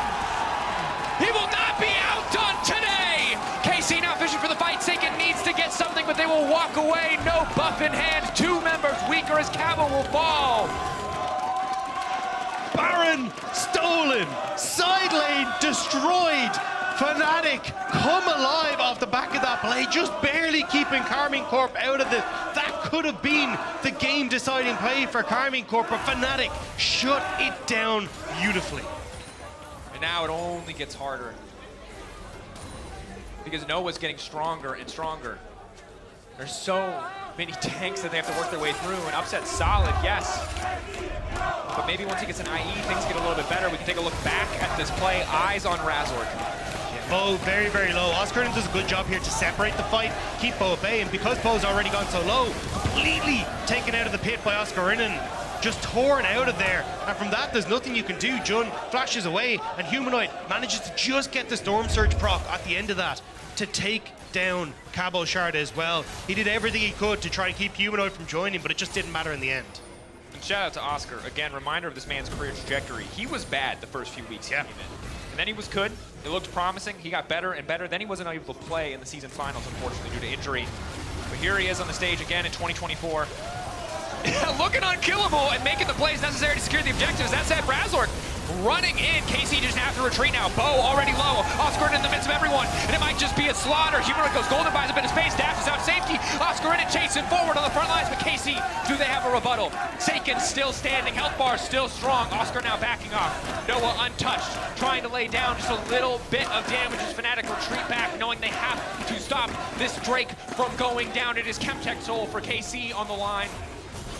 Fnatic want to play this slow. Humanoid went back to base. He's trying to make it in time. Cabo Shard trying to keep an eye out for him, but they are heavily reliant on Razork's cooldowns right now. They need the W to hit. They need the win because jungler. They got no business being here because it's Humanoid on the flank. The soul belongs to Fnatic, and KC need to run for the hills. Lightning falls from the sky. Storm Surge looking strong as ever, and Fnatic taking complete control of their first game in the LEC. Fnatic will start to run it down the mid lane. They can see the win in their eyes. They got the soul, and they're going to crack open the base here for Karmine Corp. Fnatic keeping calm, cool, and collected in the early game. Bring the resources in to protect Noah. Razork having a tear. Oscarinen having a fantastic game, leveraging and abusing the new itemization to make sure that he's remembered in this one. Humanoid going into the backline, Upset. That's nowhere for you to go, Fnatic.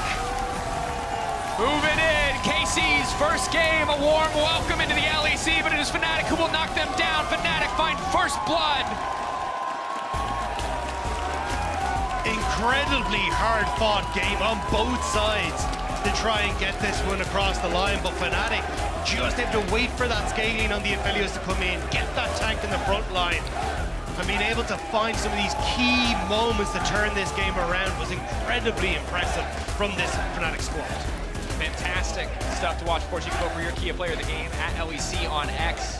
Oscarinen, Razork, or Noah are your options. Interview with Oscarinen coming up.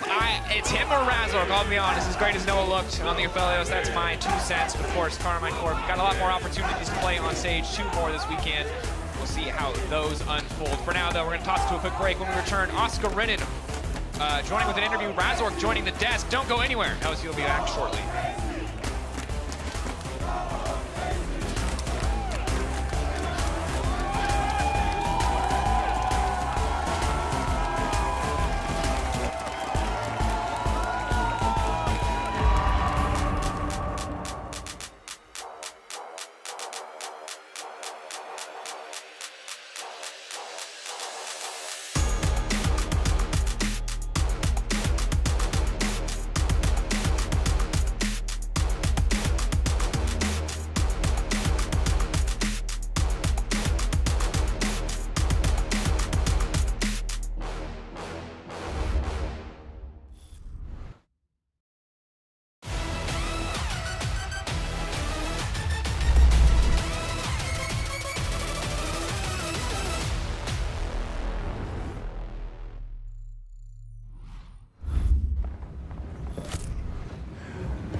Even the biggest champ needs a break. Did anybody see Vegas Kit Kat?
All right, gentlemen, align always, play together, and have a good time. Let's go, boys. Let's go, boys. Let's go, boys. Let's go, team. Let's go, team. Let's go, team. Humanoid will be late to the Roman again. They're going to go for the pushback this time. They'll find their man. Razork now in trouble, instantly going to try to leap over the wall and get a little bit more done. Doesn't quite have the damage. He's got a low-clicking health bar, but the calling is cutting him down quick. Cabo waiting off to the side. Upset. Where's he going to go? Flashing from Razork. Instant knock. I'm going to get the kill down. Xin Zhao doing a bit of work, and Targamas running. As Fnatic is pretty positive overall. Bo now going in managed by the stun. Oh! Oh! But in the meantime, Oscar just making sure Bo cannot come to play. Burning down the bear. Fnatic keep their eyes on the prize. Targamas going to drop down as well. It's the Oscar-ridden show on the top side. Casante, baby. Hey, welcome back to the Riot Games Arena after Fnatic brings their first victory here in 2024, and I have Oscarinin with me to talk about this game. You smurfed so much this game. It was incredible, and there was a lot of back and forth, but I also want to mention the audience with the KC members on one side and the really, really loud Fnatic fans on the other. I feel like it's the first time we have a mood like this in the LEC studio. Oscar, how did you feel it as a player? I mean, honestly, it was crazy to have such two big crowds, like one cheering for K-Corp and one cheering for us. Like it was, you could really feel the tension in the crowd. And it was honestly really nice to feel that, because like I didn't really feel it before. And yeah, now with this big crowd, with the new stadium, it feels insane. new mood, louder fans. That's the new resolution we're going to say for the studio this year. But what is your new resolution for 2024, Oscar? Because this is your second year in the LEC. You came in last year at a rough time for the team, and when the team was trying to rebuild itself, Worlds for the first time as well. What is going to be Oscar in this year? What is new for you? I mean, this 2024, I just want to be the best. I think last year I proved that I could be one of the best for sure. And yeah, this year I just want to play as best as I know and be the best top laner in the league. And I think this is the right way to do it, at least for the first game, because you won the key player of the game today, Oscar. Thank you. I mean... You expected? I mean, not really. All right. I mean, no, of course I expected it. Like, I completely smurfed, you know? Smurfed out of control, honestly, but I love the confidence that you're bringing in this year. I mean... Thank you, Berlin. But yeah, MVP, what is your main goal going to be as a player? You say you want to be the best. Yeah. What is it going to take to be the best? What did you learn from Worlds on that sense, playing against stronger top laner and other opposition? I think playing Worlds is a really insane experience because like playing against Asian top laners, I feel like you learn a lot about laning, about how they move and everything.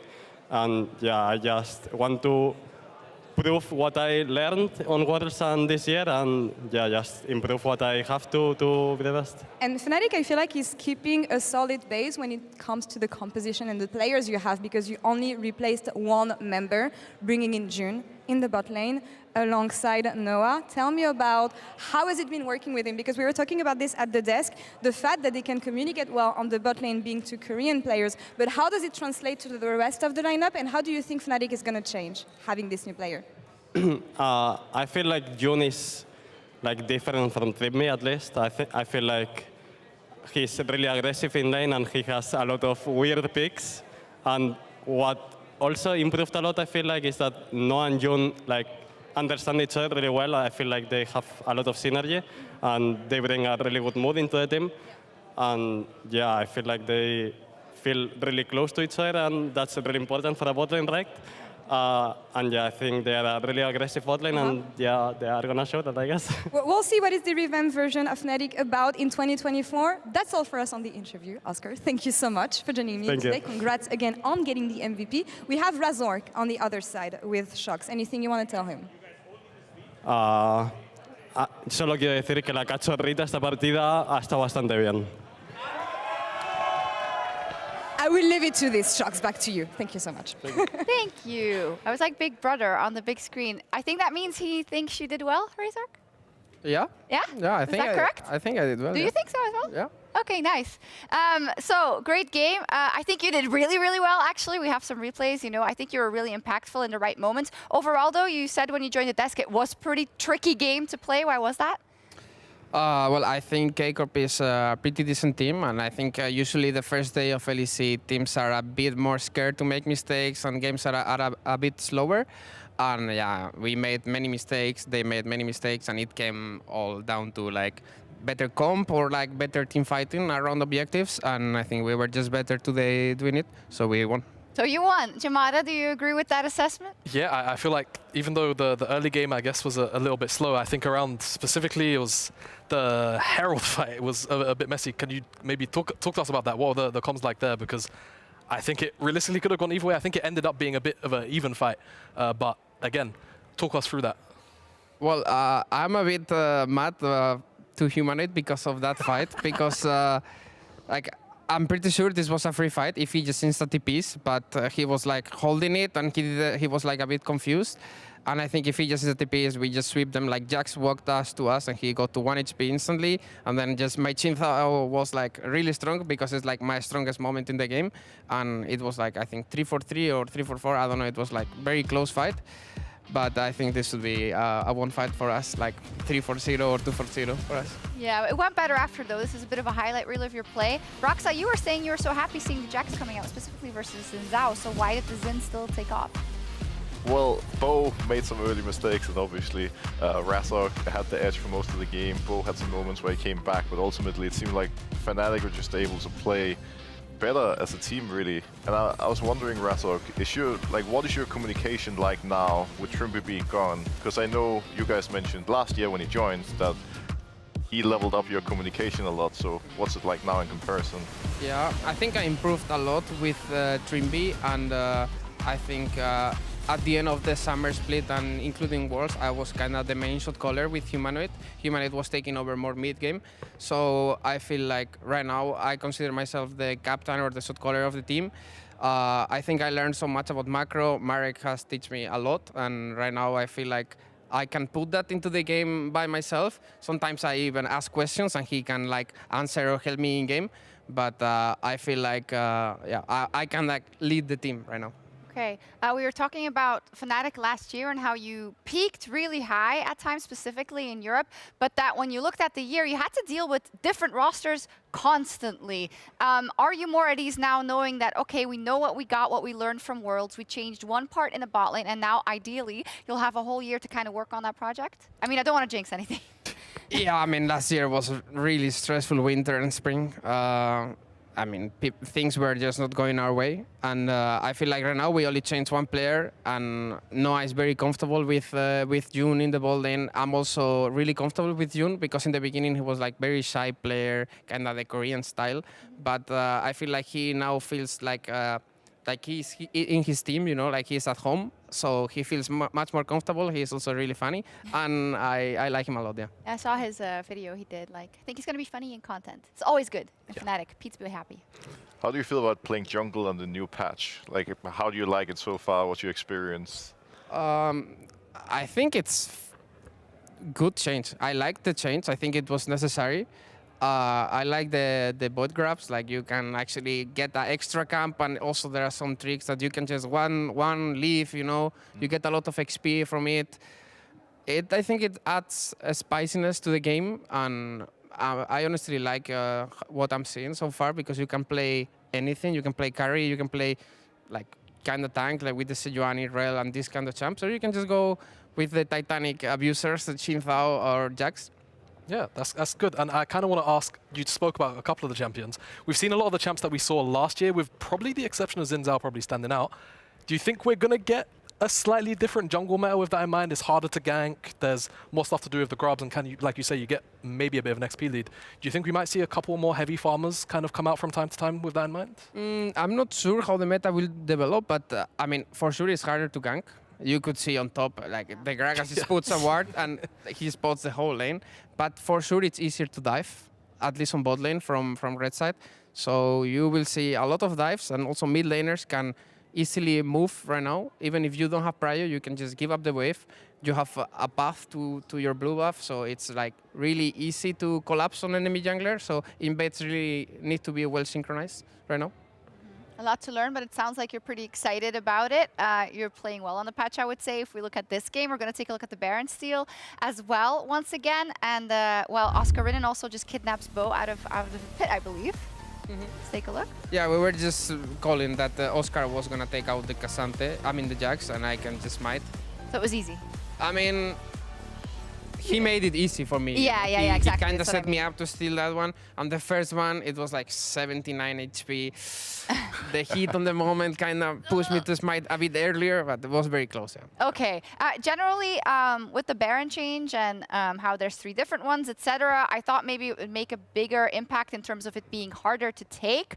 Seems like that's not really the case, or? I think it is so hard to take. Okay. Like right now, Roxo was lying to me. You won't see too many Baron Rush at minute 20. I mean, this game, K-Corp did it because they had Asir. And they just kind of one-shot Nash. Yeah. But I think overall, like you have Nash with 15k HP at minute 20. That's way harder to take than before. So, I mean, yeah, you won't see people rushing Nash, but there will be a lot of fights around Nash. People trying to bait the objective and fighting around it, for sure. I mean, Riot was trying to make it a bit more interesting because it was kind of always the same with the Riot. Do you think they have succeeded here? Like, do you think it's going to be more dynamic? Yeah, I mean, there is one Nash setup where you can enter from both sides. Yeah. That's like so weird to set up and fight because enemy jungle can steal it from all the sides. He doesn't even need the dash, you know, you just need people to actually stop him from moving. So I think it's going to be interesting, this new season. It sounds like it will be. Next up, we have Giant X going up against Vitality. We're almost there. Jimada, what are your thoughts? Of course, changes to both rosters? Yeah, I mean, I'm kind of in the same boat as Finn. He's not here, but I'll kind of speak his mind a little bit as well. I'm looking forward to seeing how Jackie's does, because I think he performed quite well in a lot of the in-houses that I got to peek at. So, you know, debut as a rookie into a Vitality squad, which is pretty much completely revamped. I think it's a very exciting game for him to look into. That's a great introduction to that game. So let's head over to our casters.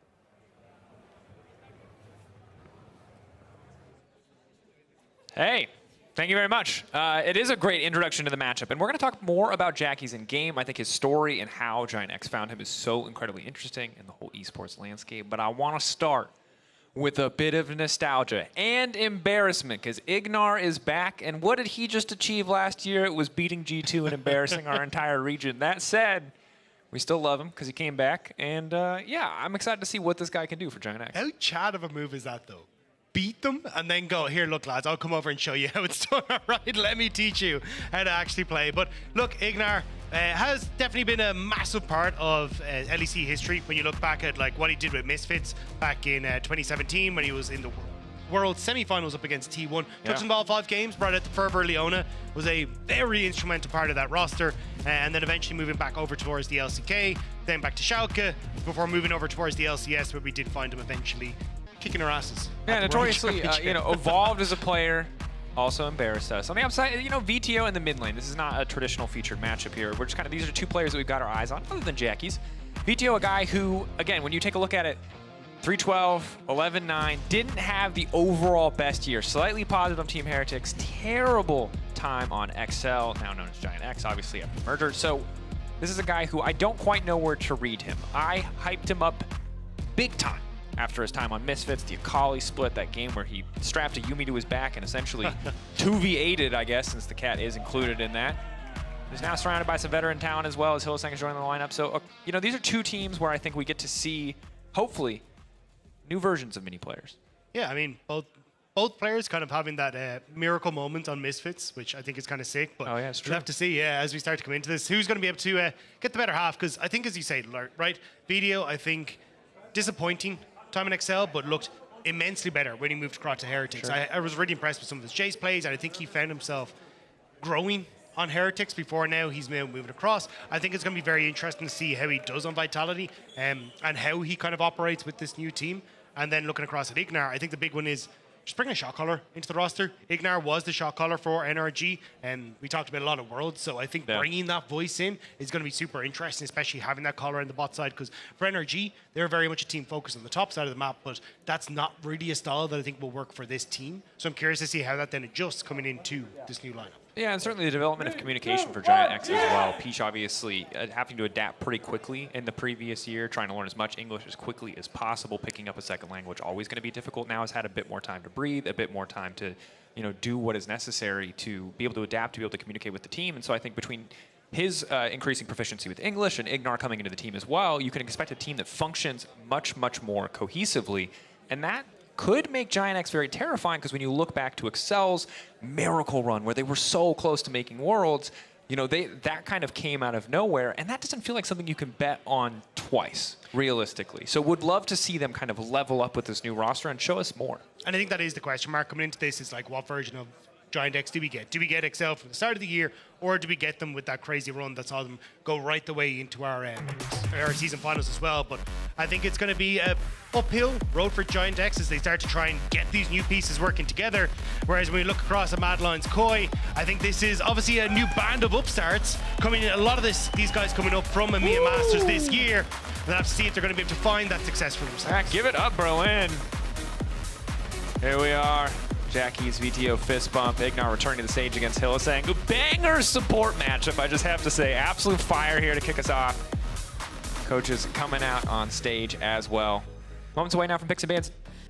I'm hyped, man. I'm ready to see what these guys have got. I realized I just completely brain farted and started talking about Mad Lions Koi when Vitality appeared.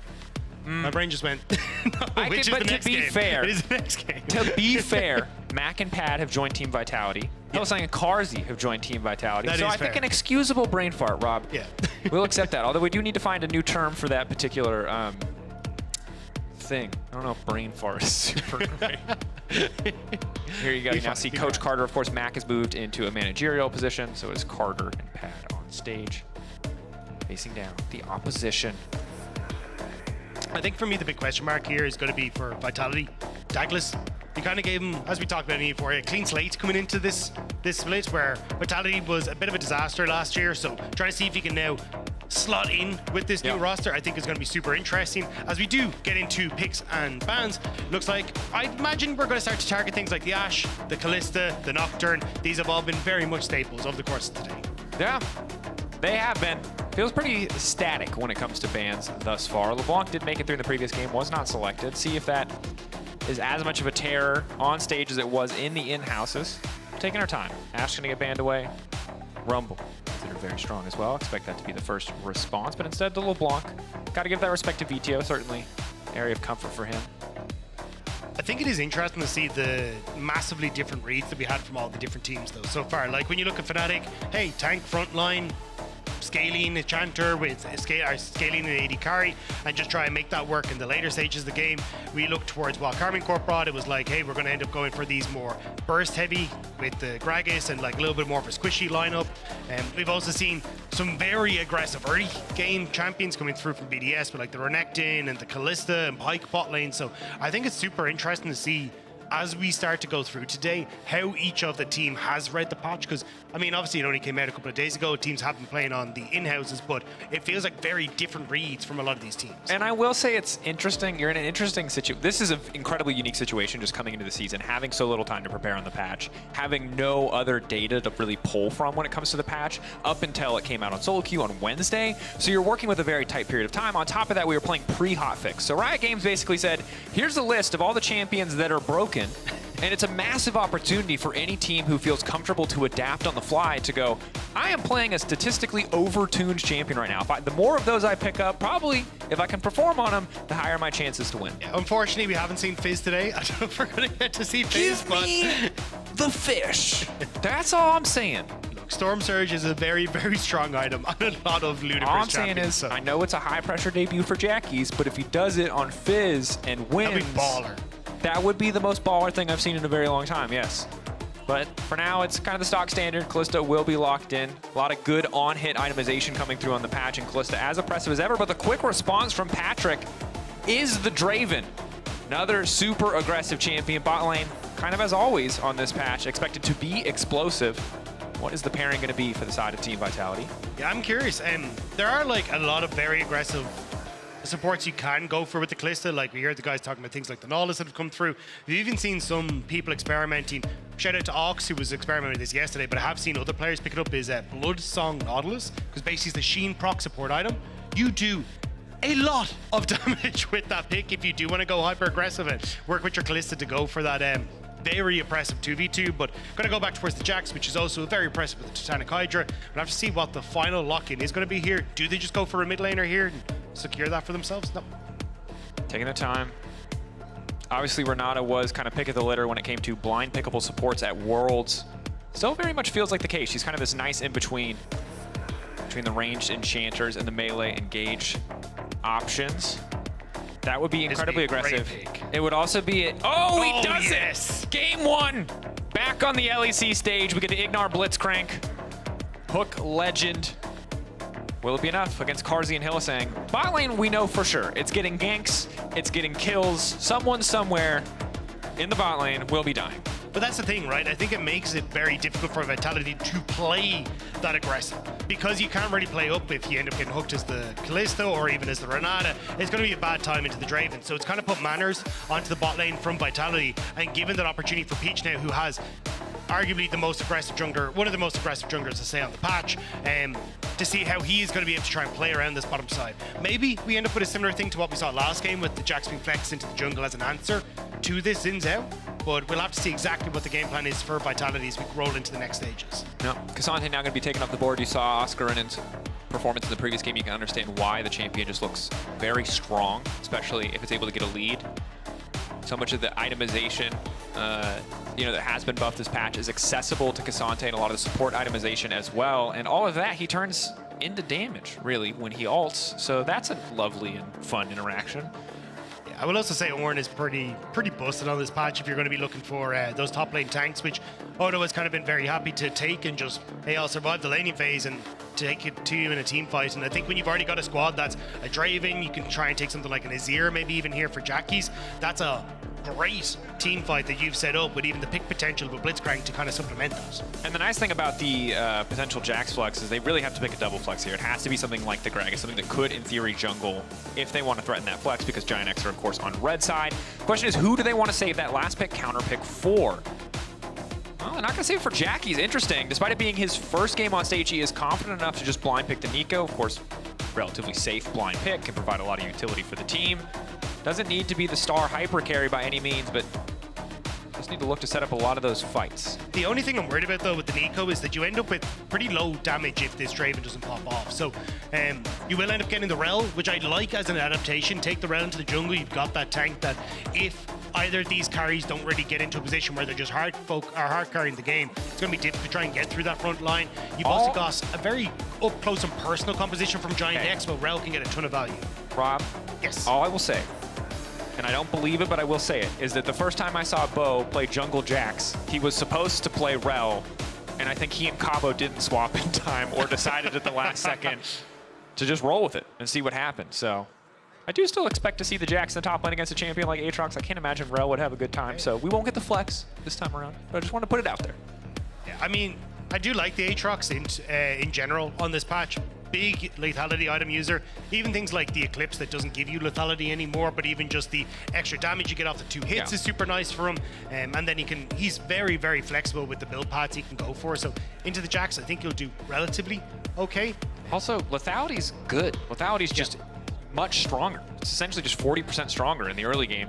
Yeah, and I've even seen people like going for like Spear Shojin and that kind of stuff and being a little bit more of a have your kind of typical tanky bruiser kind of style rather than just going for full lethality. So with Sundered Sky as your main first item as well. So I think that's the kind of one that we'll probably see Odo Omne go for into this matchup to get a bit of that more of that tanky stats, have the heal available for you, and just up against the Jax would be super nice as well. But again, I think Giant X very clear. Hey, we want a team fight. We're going to be using Ignar as a go tool or Jackies, hopefully coming in some of these flanks to set us up for success in that regard. Whereas for Vitality, at least you've got some pressure on side lanes thanks to that Jax who will scale into the game as it goes on, but also then having a very strong 4-man team fight with that Rel to pull the button. Well, the Rel and Nana especially, and you look at the side of Giant X, relatively short range composition. The Xin, the Aatrox, the Draven, all need to be a little bit closer. It's not a Caitlyn, it's not a traditional scaling, hyper carry. Can be very vulnerable. So kind of eyes on Giant X to see if they can come out on top. Here we go. 4th game of the day. Building up like it's an EDM drop. We're just dropping into Summoner's Rift. 2 Dravens. It's so chill. It's ready for the ball. And it's just like little we're baited. piano in the It's background. like that Lonely Island video. Where's the drop? I think the player who, because there's so many exciting stories that we haven't really got to talk about too much yet, is Douglas. Now we'll talk about Jackie shortly. But Douglas, obviously a guy who I don't think really got a fair shot at the LEC stage, was subbing in for Bo when Vitality were already kind of down and out. So I want to see what he can do in this matchup. Obviously, some pretty powerful solo laners and a lot of tools to set up. It's not going to be about him carrying like it was for Razork in the previous game. So can't just fish. And base attack speed, not high enough, boys. Odoamne and Peach just have to walk away, knowing their jungle is warded. Yeah, they're going to be happy to just set up. At least you'll have an idea that Peach is starting on the top side, but I think to everyone, when you see Kalista versus Draven, it's like, I wonder what lane the junglers are going to. I'll give you one guess. So I think there's going to be a lot of pressure down towards this bottom side. I think the question mark is more so as you look at like Douglas, he is starting towards his Raptors. Is it like a 3 camp into bot side, which could be the option here? Whereas for Peach, it looks like it'd be more of like a, well, could still go for 3 camps, but certainly going to be a little bit behind the play. But very crucially, Ignar was not able to find the hook. Burning the hook, of course, giving Vitality free license to step forward. Ignar then wards the bush of Vitality. Enough base attack speed to take that one down. We're ready. That much harder for Ignar to now play the lane if he ever loses control of that brush. There is an option here for Karzi and Hilly to try and play for a 3rd wave crash and then look to invade on this bottom side. I think that's one of the big things that this map change gives you is the fact you're able to almost zone completely off Patrick and Ignar from helping out their jungler, but with the size of this wave, not sure if they'll be able to quite get the timing here. Should be able to crash it just here, but I think against the Blitzcrank, this can be a little bit more difficult because the whole idea is, hey, we want to try and abuse this wall to keep you separated from the enemy jungler, but with the Blitzcrank being able to very quickly pull you to the opposite side of that equation, may not be the best of times. Can be tricky, but as you predicted, with bot prio secured for the side of Vitality, it frees up Douglas to walk into enemy jungle. Can't really stick around here. Level 1 for Patrick and Ignar, just now gonna go for the wave, and Douglas looks like he's gonna start this one off. Clean cleanse out from Patrick. Douglas could be in trouble. He's now pulled back and taken down for first blood. A generous donation to Patrick's retirement fund. And that is a terrible way to start your year in the LEC. Yeah, the timing on it just wasn't there. You can see they put the ward down, they knew that Xin was there. I think you just need to back it off. With the cleanse and the flash back, there's not really much you can do on that bottom side, and now you're just gifting that first kill over to the Draven, who's going to be very happy to start building those lethality items and getting rolling. Ignar. Hook now coming in on a Hylissang knock up. Patrick out of mana. He needs to keep those axes stacking, and if he drops them, he's not going to have a chance to get them back. Hylissang burning, but Carzzy zoning enough to push Patrick back. Vitality just trying to get this wave in, but have to be careful. Hook could be up shortly. Still a Peach in the area as well. Isn't going to start to move down towards this bot side. Oh, actually, as I say that, just going to finish off the scuttle and look to go for it. I wasn't sure if he's going to go for a reset and try and like play off the advantage he got, but now you're in a terrible spot. Spotted there by the Ghost, and immediately Vitality are out of it. And now this early game gets pretty tricky to navigate. What I'm about to say is an absolute cope, so bear with me. The good news is Draven didn't have that many stacks, but he's getting another cash out, baby! Peach now going for the follow-up here. The knockup is there. Peach is going to get that one solo bolo. This is bot side domination. My God. I'm real glad you said that was a cope before you started, because if that happened immediately, as you said that, it was going to be a disaster. But it's not really a disaster here. Ignar, fantastic hook. Hilly knows that he's there, doesn't realize the Patrick stopped the back. Peach doesn't go for the reset either and managed to catch Carzzy. This bot lane's over. Like, this is just done and dusted. Giants have completely decimated this bot lane. This is a disgusting lead. And reminder, if you don't understand how lethality works, that's fair, because if you haven't been playing League for a million years, you don't, it's a weird stat. But TLDR on this patch is that you used to get, what lethality means, instead of just being flat armor pen, was you got 60% of the value up front, 40 over time. That number has changed a couple of times, but that was the most recent number. Now, it's just 1-to-1 flat armor pen. So early buying lethality, you're just getting a 40% buff. That armor pen is just 40% stronger early on, which means Carzzy and Hylissang functionally have no armor in this lane phase. And as well, I mean, the fact you get easy access to like Yomus and all these other things that at least you used to kind of be taken away from because they were mythics, it's no longer a thing. So now you can just go for the Yomus, collectors, all this kind of stuff, and just immediately go, hey, I can run you down in lane. I've got an insane amount of damage, and it becomes very, very difficult for Vitality to try and deal with, which is why Douglas once more is down here. If they want to make a play, they've got to be quick because Peach is in the area. Tunneler to a Ruby Crystal. Peach is going to decimate Douglas. Patrick's just going to walk away. There's a TP now coming in. Peach is just on the way down. They need to get out of here fast. This is not a, if first you don't succeed, try again. This is, oh, it's going to work out the same way. Ignar says, get back here. And we're being quickly reminded why Ignar was a legend on this champion. Although to be fair, oh, I thought that's where you're going. he's doing what he did to G2 to Vitality, which is well, now that we've seen a few minutes of it, not that surprising. He's getting pretty proficient here.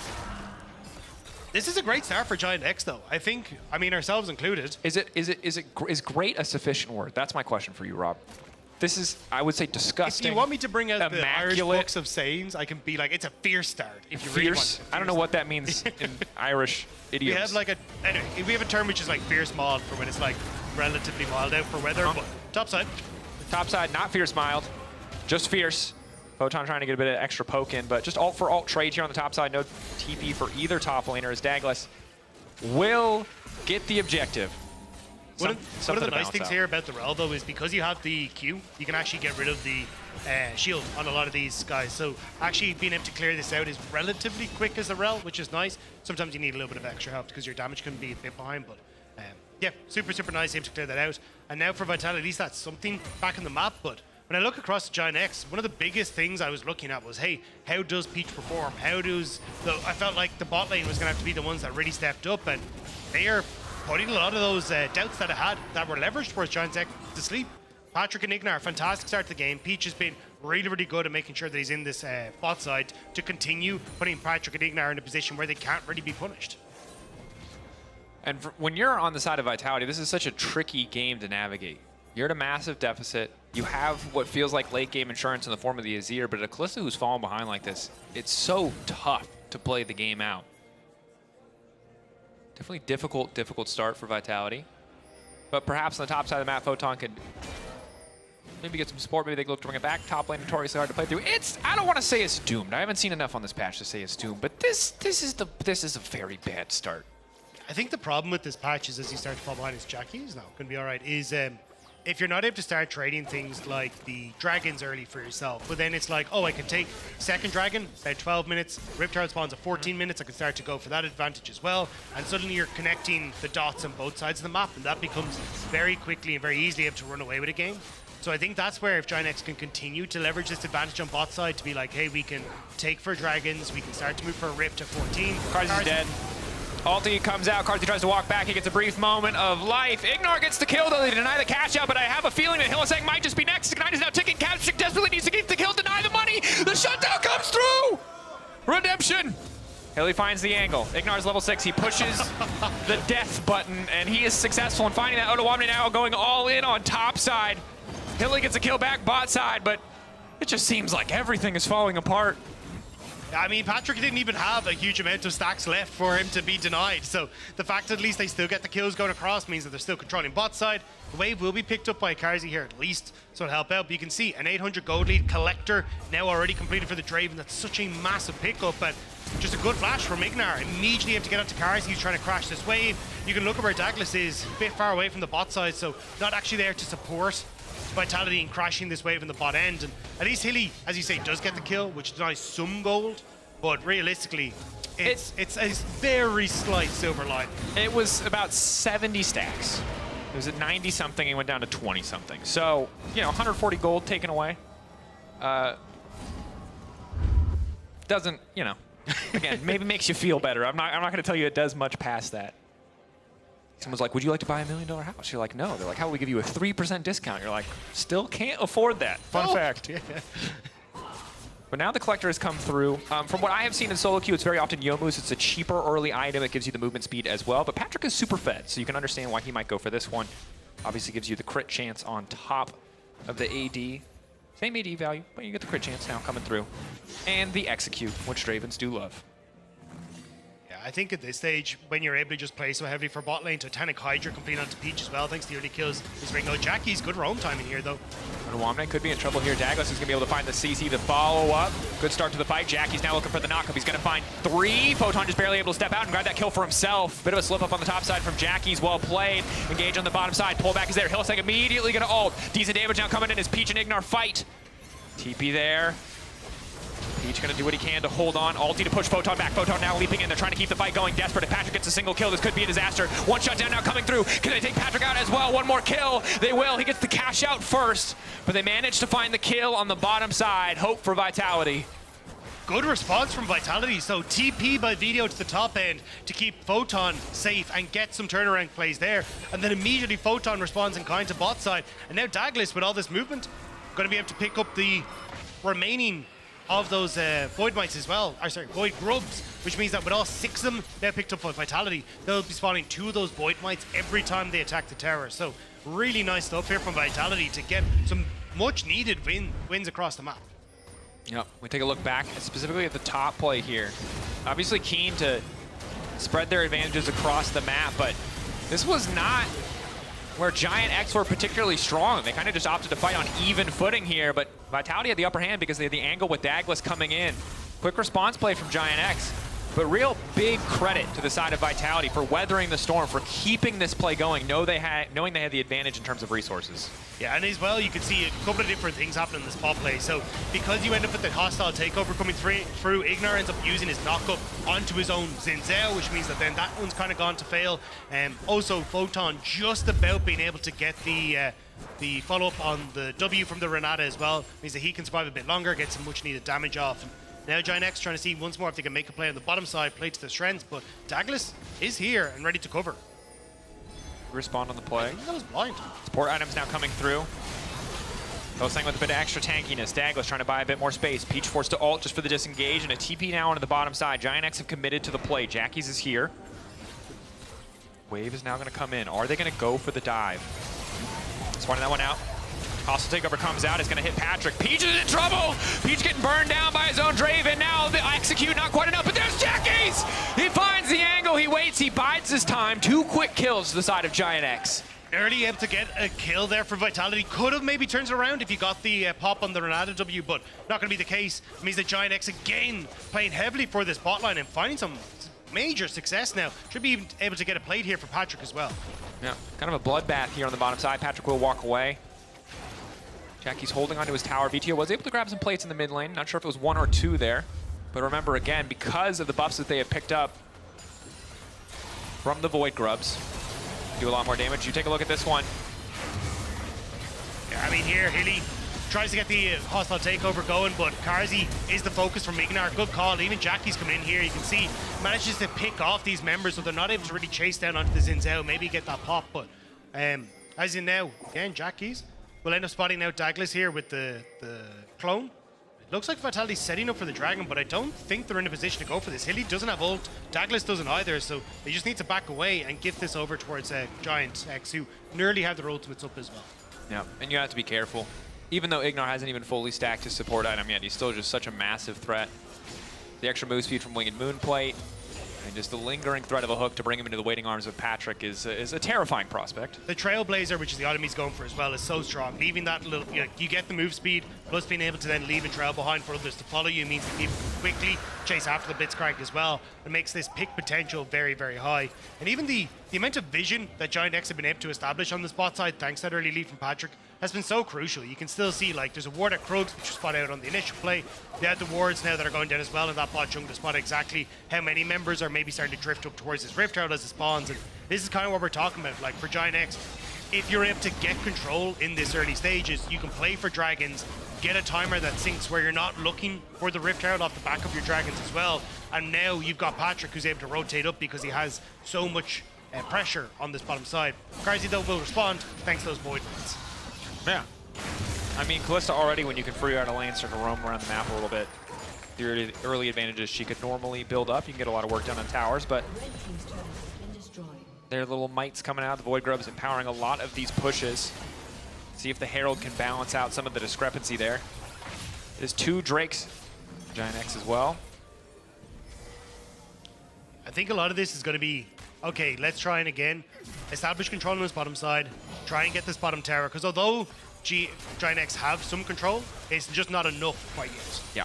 And quick aside, Ignar has been on 3 stacks of his support item for a very long time.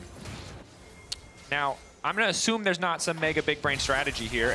Maybe it makes the hooks more accurate. He finds the angle on VTO. VTO forced to dash out, forced to ult, but holds onto his flash. But use your stacks, folks. Use your stacks, please. That's the request. Don't ever go to 3. There, yeah, you basically want to hold on 3, or knock it off 3, so you're sitting on 2, and especially because you end up getting more gold if you hit people with this. Yep. You want to try and sit just above that threshold where you got the option to suddenly burn a lot of those stacks on the enemy. But this is what I was talking about for Giant X. Need to get this bot lane tower down so you can start to open up some control here.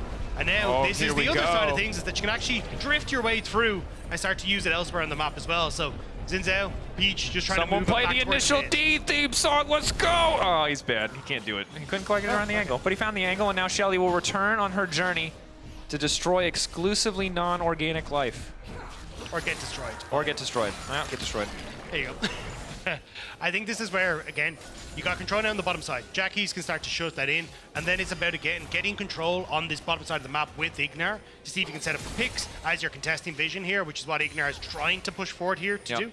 but also just open up windows of attack for Jackies. This is a bit dangerous though for Giant X. Jackies isn't in position, and Video is able to move across. So that's what you can see immediately as Video leaves from that bot lane. Giant X just back it up. Yeah, and as Vitality, you really have to wait to have multiple members in that area before you walk forward to contest the Blitzcrank when you do not have vision. You don't have access into the Fog of War. Of course, both supports opting for Celestial Opposition. It's kind of the fake Crown of the Shattered Queen passive. You get a little bit of upfront damage reduction for the first few seconds of combat. But for Ignar, it just means it's really hard to dive onto the Blitzcrank and reliably take him down. It gives him so much more freedom to threaten with the hook, to just throw hooks out there. With Vitality trying to keep the pressure up here in the mid lane, should just knock this one down. Giant X maybe can find the counter play here, but the tower is likely to fall because of the Void Grubs. Hylissang now stepping forward, immediately trying to kick the play off, but he's going to be in trouble now. Luckily, Callisto there to save BTO with the pushback. All coming up just in time. Dagless on the backside. Jackie's really not able to find much here, but Peach continuing to walk forward. That's the CC on the top side of the fight. Odoamne goes down.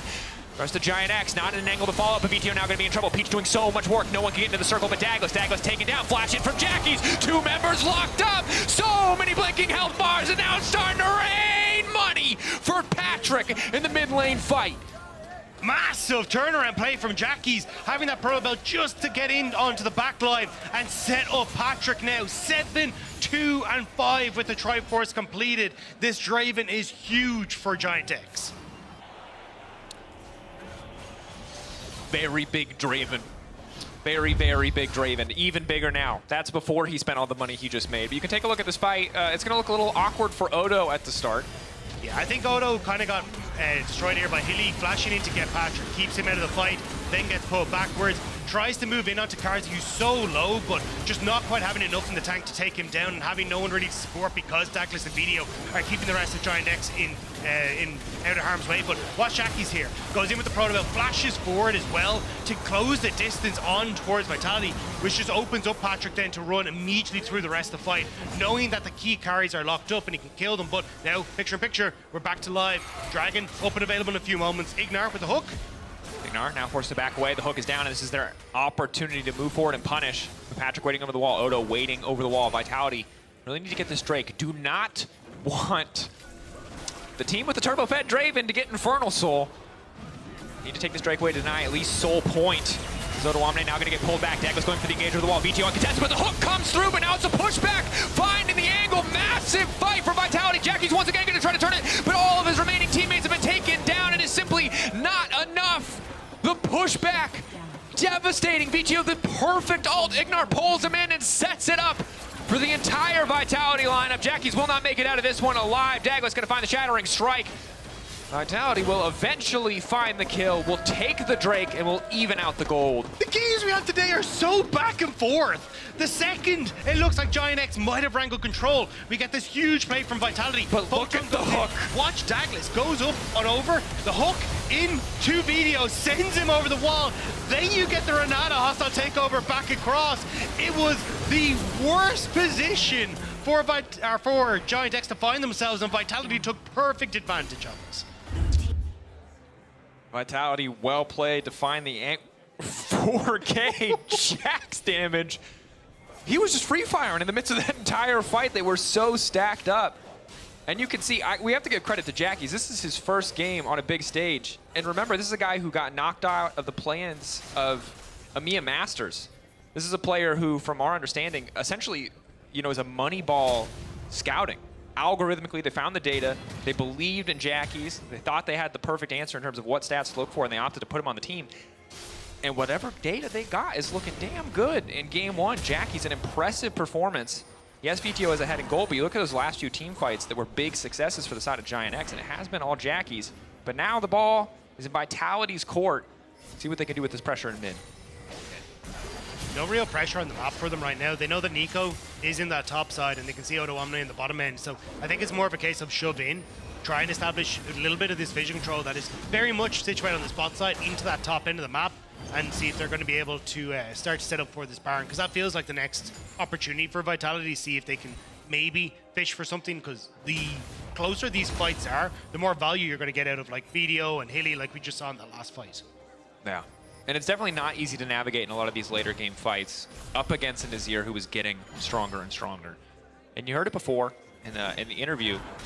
with Razork when he was on the desk that, you know, Baron is a very real option for a team within Azir, and certainly a very real option for a team within Azir and a Kalista. All those additional on-hit effects, that additional damage, you can shred through the objective if you're ever left unattended.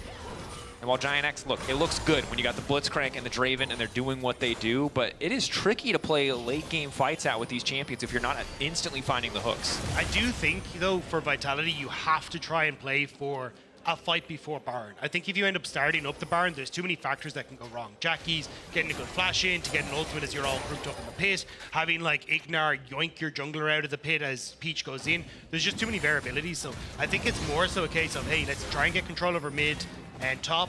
Let's play for jungle vision there, and then we can drift back and forth between these two towers, start to pick them off, and then as we get these outer turrets down, then we can really look to fully control this top side of the map. So this is an interesting graphic. Apparently Carzzy has just done much more damage this game than Patrick, despite all of the thrilling Patrick moments that we've been witness to. I would like to remind everyone, however, that melee versus melee top lane damage graphs are fake, because they just hit each other constantly. They're just boosting their stats the entire laning phase. Every other lane, much more complicated trading. These guys just wail on each other all the time. Yeah, I think the Carzzy has had much more opportunities in fights to get more damage off, though. I think for Patrick, it's kind of a case of, hey, he's trying to play catch-up in some of these scenarios where Jackie's has set him up and he's closing out these fights. But yeah, I think it very much has been, hey, Giant X are trying to jump onto Carzzy, and therefore he's getting a little bit more output. We'll have to see if that's going to be the case as it continues. I think, again, Giant X, I feel like playing more for a pick in this scenario with Ignar and with Jackie, so the damage probably won't be as monumental, but it'll be more instrumental as to where it's put. And it's tricky to navigate a game where you want to play for pick, where you do not have mid lane tier 1 down. You can see that one's still standing, Carzzy doing his best to protect it, because you'd really like to push your vision line deeper so you can know that you're sitting in Fog of War, so you can find these creative angles to catch the enemy team out as they're rotating between lanes or moving into their own jungle. But Vitality really being diligent on their vision game. Look at them push that vision line forward. They control the total top side of Giant X's jungle. They have been very scared of that opportunity for a pick, and I think that's why we haven't really seen them go for, hey, shove in mid, try and get vision, and then try and sync up both waves. They're more focused on, okay, we have Dragon in 45 seconds. They'll just ping pong waves for a little bit, establish vision, make sure that Ignar has to actually come towards us and out of his comfort zone. Yep, Carzzy getting down a cheeky poke here. Can't take the blast count out, but Odoamne manages to interrupt, forcing an instant flash. Very positive trade for the side of Giant X. Could cost Vitality in the fight to come. But 22 seconds left on the objective. Recall's being started and stopped. Giant X, do they want to go for this one? Vision coming through. Nor cannot see Hylissang. Where does the hook go? Boom, boom, Blitzcrank.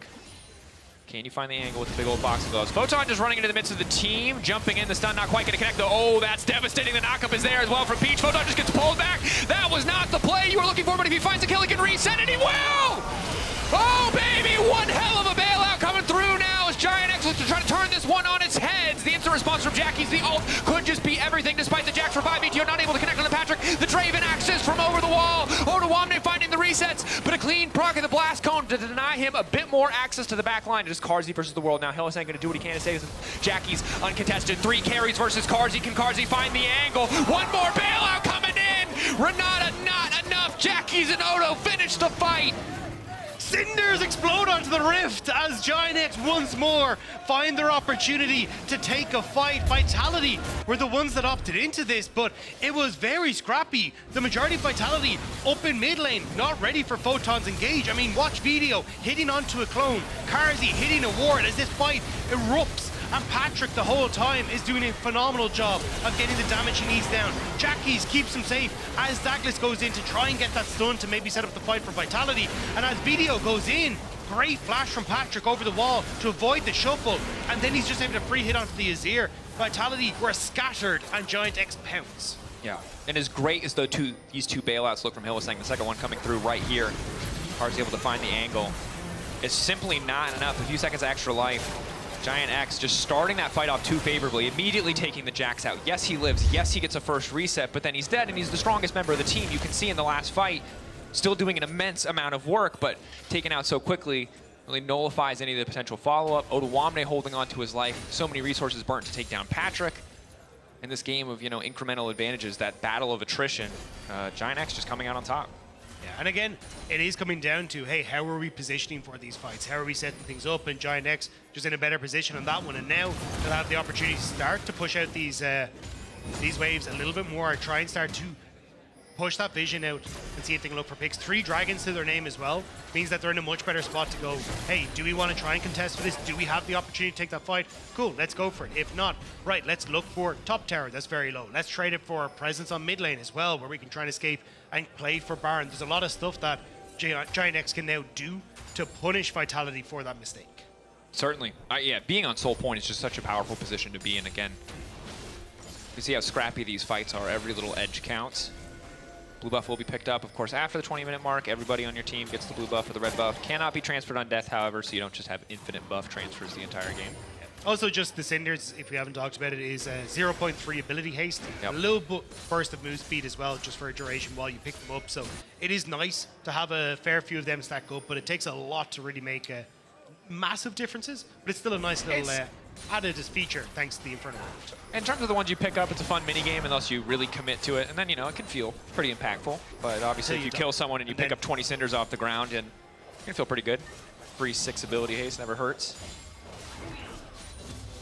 Still, though, we can still Vitality have the majority of the tempo advantage here. Pushing in top, they're getting control over mid here and boss. So I think for when I look at this, if Vitality can try and again like push in deep, they should be in an okay spot where maybe they can try and get some sort of advantage. But with the way the Giant X are playing, you can see it's very difficult for Vitality to really contest them on any of the wave states right now.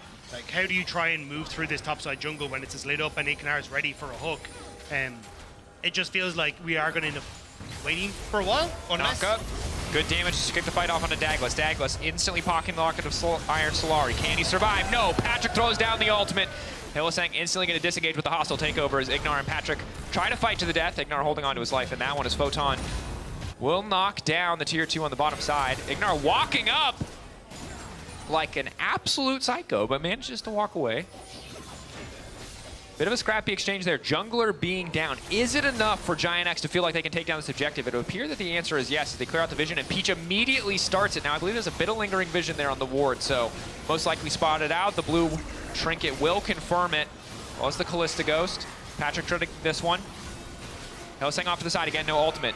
That's going to be TP canceled. Odoamne cannot come into the fight now. Just the 1v1 versus the Jax. Buying a bit more time. Objective already taken out. And Odo's out.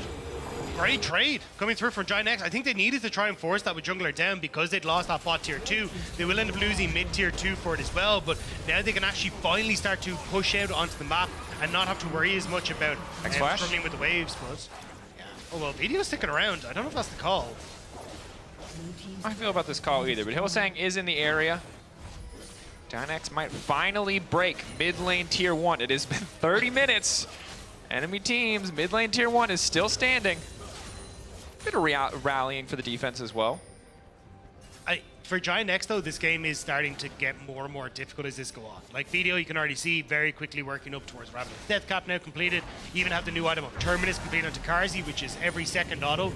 You will get either Ramping, Armor Pen, and Magic Pen, or you will get Armor and Magic Resist for yourself as well. So Quinsu's just pairing very well with that. Means he's going to be more difficult to try and burst out in these fights for people like Patrick. So I think over the course of this, Vitality will be in a pretty spot, and already Photon becoming a menace in the side lane with the Jack showing complete as well. So for Giant X, it very much kind of feel the pinch coming into this now.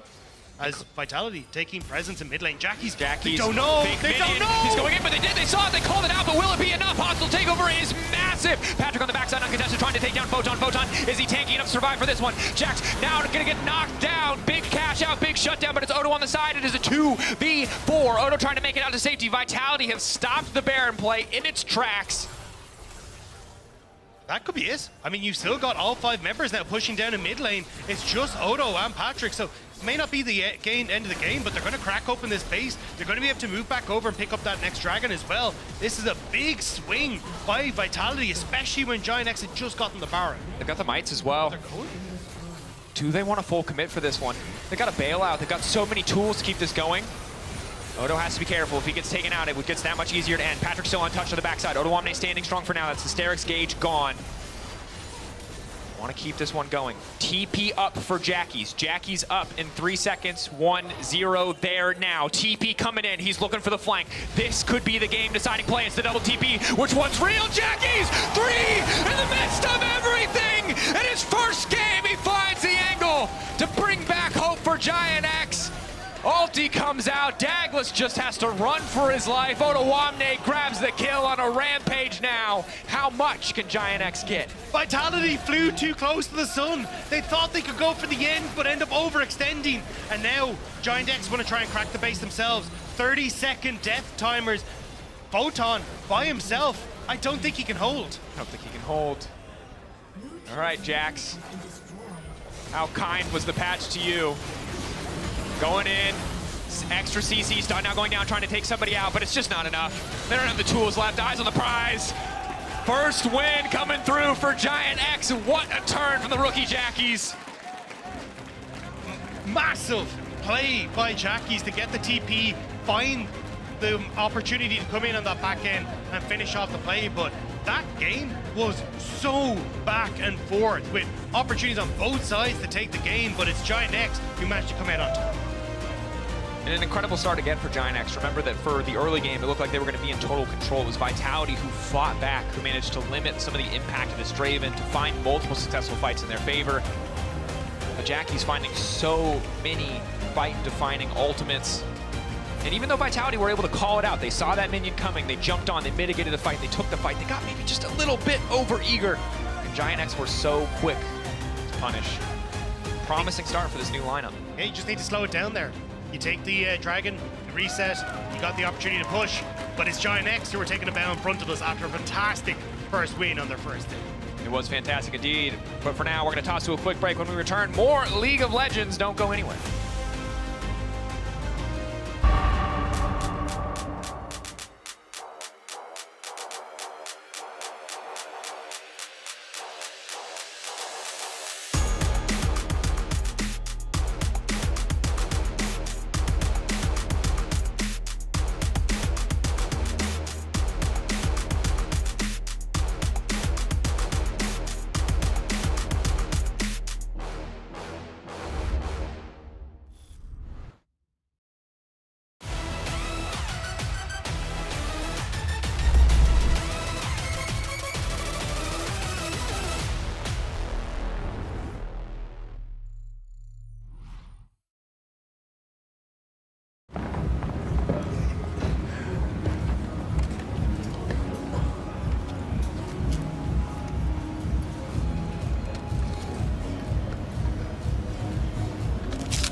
Even the biggest champ needs a break.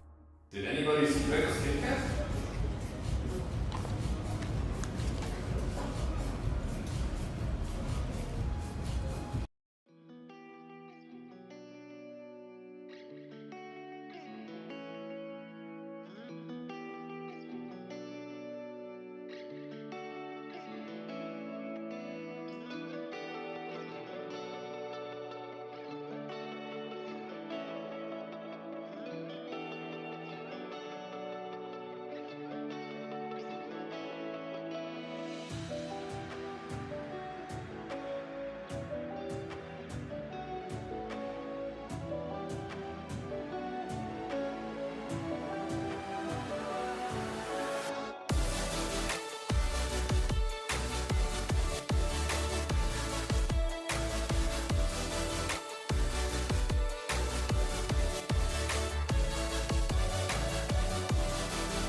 Red Bull gives you wings.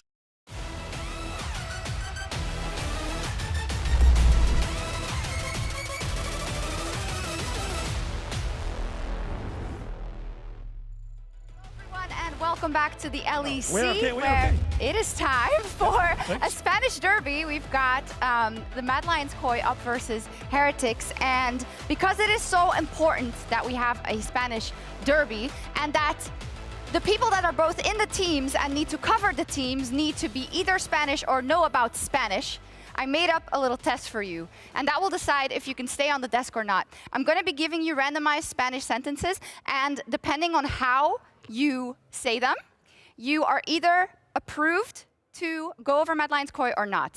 Now, I can't do this by myself, so let's bring in a special guest. Let's see. Hola, Ibai, ¿cómo estás? Hello. ¿Qué Hello. tal? ¿Cómo estás? ¿Todo bien? Muy bien, muchas gracias. Yo sé que es muy importante para ti a incluir a tus equipos, a los españoles o gente con una conexión con España.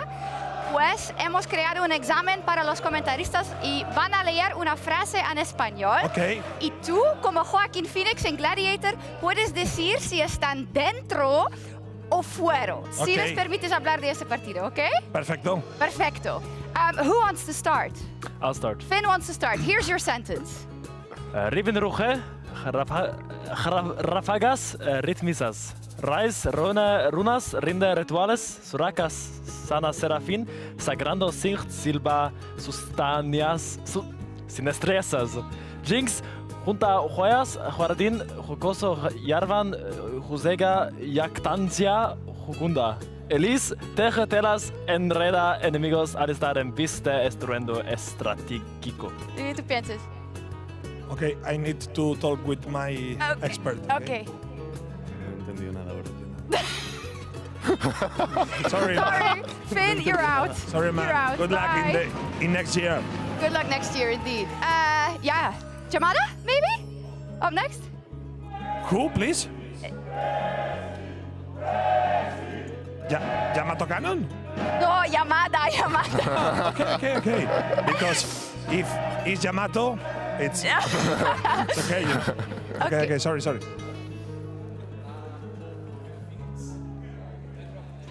We don't hear. Oh, you don't hear him? No. we Oh, don't is your hear. mic on? Let's go to Broxa. You want to go to Broxa first then? Maybe? I can. Okay. Yeah, we'll go to you first. Yes. Ahora sí. Yeah. Okay. Oh, you do hear him now? Oh, you do? Hello? Yes, go ahead. Go again. No tendrá mucho ataque, no tendrá mucho defense, pero me encanta. Es muy difícil de controlar, sobre todo la Q, porque tienes que explotar y controlar la distancia muy bien para stunar. It's nice. Yeah, it's good. Yeah, Okay. nice. You can stay. It's good. Awesome. Congratulations. Love it. Okay. You're from Zamora. Next up, we have Broxa. Oh, Go no. ahead. Espero que gansoy XD. Solamente soy es muy divertida.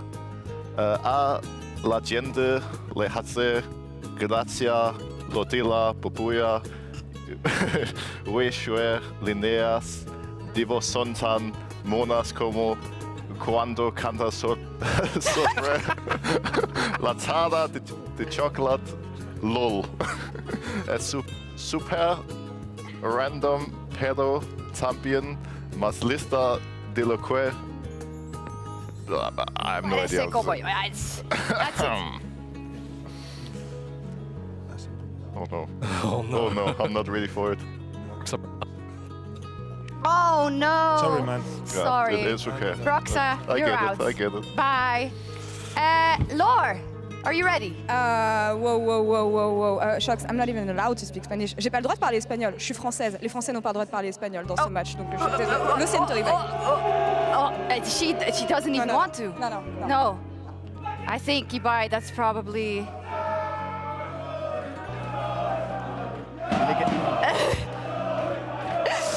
No hagan en francés, otro palo. No hagan en francés, otro palo. She only speaks French. She doesn't want to speak Spanish. ¿Solamente habla francés? Sí. Ah, ok, no problem, no problem. No pasa nada. Suficiente tiene con que hoy hayan perdido sus dos equipos, así que lo dejaremos. It's enough that you lost both your games so you can stay. Oh my God, so I have to. Hey, muchas gracias a ti. La partida comienza en unas 10 minutos. ¿Qué esperas jugando contra Heretics? Pues creo que ellos son un equipo muy veterano. Creo que para el primer día y ser un mejor de uno probablemente tengan ventaja, pero creo que podemos ganar y estoy seguro de que lo haremos. Yeah, he said that Heretics has a lot of veterans, so maybe they have like a bit of advantage in that case because we have a lot of rookies. So we hope that we do well and let's see how it goes. Awesome. I saw the content piece that you made. It was really funny. Mucha suerte. Muchas gracias. Bye bye. Thanks. Bye. Bye-bye. Awesome. I think my analysts can come back, honestly. They can. Where are they? I'll see myself out. Yeah, you can Bye. go, though. Oh, that was great. Hey, all jokes aside, maybe you could go to the side. I'm not going to stay in the middle, probably. All jokes aside, you all did pretty good. That is difficult. I felt like I got a really hard one compared to the rest. I'm just gonna say it. I'm gonna say it. Like, Yeah, sure. It was really hard. Typical top laners complaining. Anyways, so Mad Lions Koi, of course, there was a bit going on, a merger, of course, of sorts, where they now are still, they're called MDK, will be the short code for them, but of course the merger has taken place, and the only remaining member there is Elyoya, flanked by 4 rookies. And on the other side, we have Team Heretics, who are basically Broxa, the old G2 top side, right? Yeah, I'm very much looking forward to seeing these guys in action. I remember playing against them on Fnatic in 2018-19, and it was a pretty similar experience where we would always be like rather serious, but we look over at them no matter what time, and they're laughing. And I remember a couple of moments actually going into big games where they would start typing before the game had even begun. I don't know what they were typing, but it led to us literally muting all of them before the game even started, because it could be stuff like, hi Broxa, look to your left, and then I look, and the 5 G2 players are staring into my soul to secure mental advantage. And you don't want that going into games. It's not going to work No, out. you don't. I guess the big question here is, you know, you have that top side that used to be so successful. You have Jankos, who is coming off an insane year. Let's be completely honest once again. But is it going to be enough when you see the combination of now Flacket joining, of course, also an old G2 player, and Kaiser in that bot lane as well? I feel like they might have a slow start, Heretics. Like, I think they have really strong players on paper, but I do think these are the kind of players that thrive in a high stakes environment, sort of like a playoffs. Sorry, I was standing in the wrong spot. I'll keep going. They're thriving in a high stakes environment, and I don't know if I think they will need some time to adapt to the meta and get back into their peak shape. Yeah, I guess that's the question, right, Jamada? Because on paper, it's easy to think back to 2019 and everything that went well, but this is actually a completely different project. Yeah, it is a very different project. Is this also not working? I don't know, is it? I hope it is. Oh, you want to talk into my mic? Yeah, we can. I mean, at home they can hear you. Oh, okay, at home they can hear me. Okay, Yeah. lovely, that works then. Yeah, I mean, it's a completely different project, yes, but I think the important thing is that these players have so much history together that, you know, the usual kind of early bumps in the road that you'd maybe experience on a new team shouldn't really exist just because of how many games these guys played way back when. So I think that's the most exciting thing. And this should be a team where, you know, you mentioned that there's always good vibes. It's going to be really difficult to, you know, do things like tilt this team. This team's not going to, you know, lose 3 games this weekend. Maybe they do, but that's not going to throw them off their game. They should come back revitalized. And I think that's the most exciting thing. Not only is it us getting to revisit a G2 topside from 2019, it's the fact that they should always be okay. Yeah, it's true. The base level should be fine, especially when you see also that bot lane in addition to that. So let's talk about Mad Lions Koi a little bit. That's the whole reason why we also talked to Ibai earlier. But Elyoya has his work cut out for him, right, Broxa? And he's been one of the best junglers in the LEC for many, many years. But this is a completely different job, which I think is incredibly difficult for him, looking at who he's surrounded with now and what kind of leadership he's going to have to bring. Yeah, I think typically we see some of the best teams having maybe 1, 2 rookies and a bunch of veterans surrounding them, because when you come into the scene as a rookie, there's so much to learn. But now Elyoya and the coaches certainly have a lot of pressure on their shoulders to get everybody ready to fight. And I do want to say, if they all play similarly to Jackie's in last game, if the confidence is on the same level, then they're probably going to be fine. But again, we'll see what happens, because it's a tricky position for them to We have be to in. keep in mind that, like, 2020, when Mad was rebuilding from the old Splice, they actually stayed with Humanoid, which was not that old back then. He was not a veteran by any means, and built around him with 4 rookies. So it is a tried and true strategy by Mad Lions to do something like this. And they obviously will have a lot of faith in the rookies. Yeah, I think that's a good talking point because we do have a little bit of time before we get to the stage. I think it's always happened time and time again with rosters where there are a lot of rookies, where you know, in your tier list you would put them low, or the fans would not have any trust in them from the start because, yeah, that's logical because you don't know how good they're going to be. Someone made the comparison, I believe, when we were doing your meeting with the Mad Lions back then, right? For instance, you know, Splice is a good example as well. So why is it that we're kind of being a little bit harder on the baseline of this team than on others? I think it's, like you said, it's natural, right? Yeah. We do obviously also have the very recent comparison of they played some of the core of the now Carmine core from the finals in summer 2023. But again, to a lot of us, they are still unknown quantities. And it's a big jump from EMEA level play, from ERL play to LEC. So I think it's natural to be harsh. It's not natural to have you know, super high expectations, but we still know that these guys are going to have a lot of progression eventually because that is kind of what Mad Lions tends to breed in their camp. I like that you put it that way. It's because we have tape, because we saw a lot of these players playing quite recently just in Montpellier, right, versus a lot of this KC core. But Finn, you have your eye specifically on the top lane. You were already talking about him in Ready Check. Walk us through, Mirren. This guy is very exciting. This guy is coming in with a crazy champion pool that rivals only Adam, I think, in recent history. He's been the kind of guy that will just pick anything that he thinks is good into enemy champion. Whether that is a Phil 6 top, a Seri top, a Karma top, we have a champion on the screen. That is all his recent champions from 2023, Summer Split, and Iberian Cup. I can't count, but that is like at least 20 champions. And I see some Udyr, I see some Vayne, I see some Seri, I see some Rumble, Fiddlesticks. Like this, we don't know what he's gonna pick. He did promise me on Twitter today that he would lock in Seri. He promised that. He promised. He said it. Promise. I extended his words a little bit, but I'm just very hyped, and I really hope he's the kind of guy that comes in and sticks to his roots. He doesn't really come in and change like many other top laners that just go in and eventually become another Sion machine or Ornn machine. I hope he really stays and tries to stay true to his identity. We'll see indeed what they come out with, but let's also check in with Perks about how he feels about the reunion with his former teammates. It feels very natural, like home-like experience where you're surrounded with people you know very well, and it makes me feel more comfortable and relaxed because I know what to expect. And even if we, let's say, don't perform maybe the best from the get-go, we have so many good memories together that I think that's a bond that's like very hard to break. And like I know that these players will always perform when it matters. Like I truly believe in it. So. And that gives me like kind of more of an ease going into the matches, yeah. I just think both Jankos and I are very open to like learning the game and adapting, even though we are both seasoned veteran players, right? So we have like more of an eager to learn and adapt mindset, maybe more so than some other veterans, and then that's why we tend to work together or make our team stronger. Still a lot of hunger there on the side of Perks, which we have been knowing, of course. And earlier today, we played a little game where we talked about narrative categories and where Perks would be. And 2 people put him in Desolate Dynasties, so basically having to have redemption, and the other on, what was it? Lasting Legacy. Yeah. I think when we're fair to the top side of them, they have proven everything they need to prove, right? Be it both in Europe and internationally in a way. So it's interesting to look at kind of that drive and how it evolves when you've already won that much.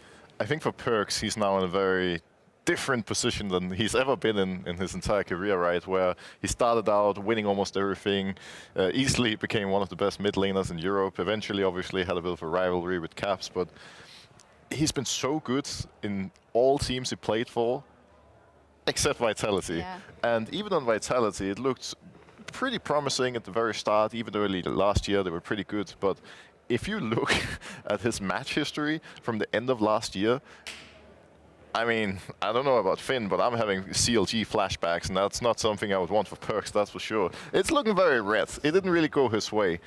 So now, coming back from that is a very difficult position to be in. But he also kind of said it here in the interview that at least knowing he's surrounded by Jankos and Wunder, he can feel good, he can feel comfortable, and obviously there's a good reason to have high expectations. Yeah, absolutely. I did try and get your win rate against that G2 topside back in the day. I think it was decent. I don't know how decent. I saw it was 6-1 in 2018, and I think it was 6-7 in 2019. No, 2018-19 was... No, 2019 was 6-7. Yeah. I was And 2018, well, you know. 6-1, yeah. So that was very, very good. Yeah, it was very, very good. In any case, as we get into these picks and bans, Jamada, have you been inspired by the picks and bans that we've seen today, or are you left wanting? I'm left wanting.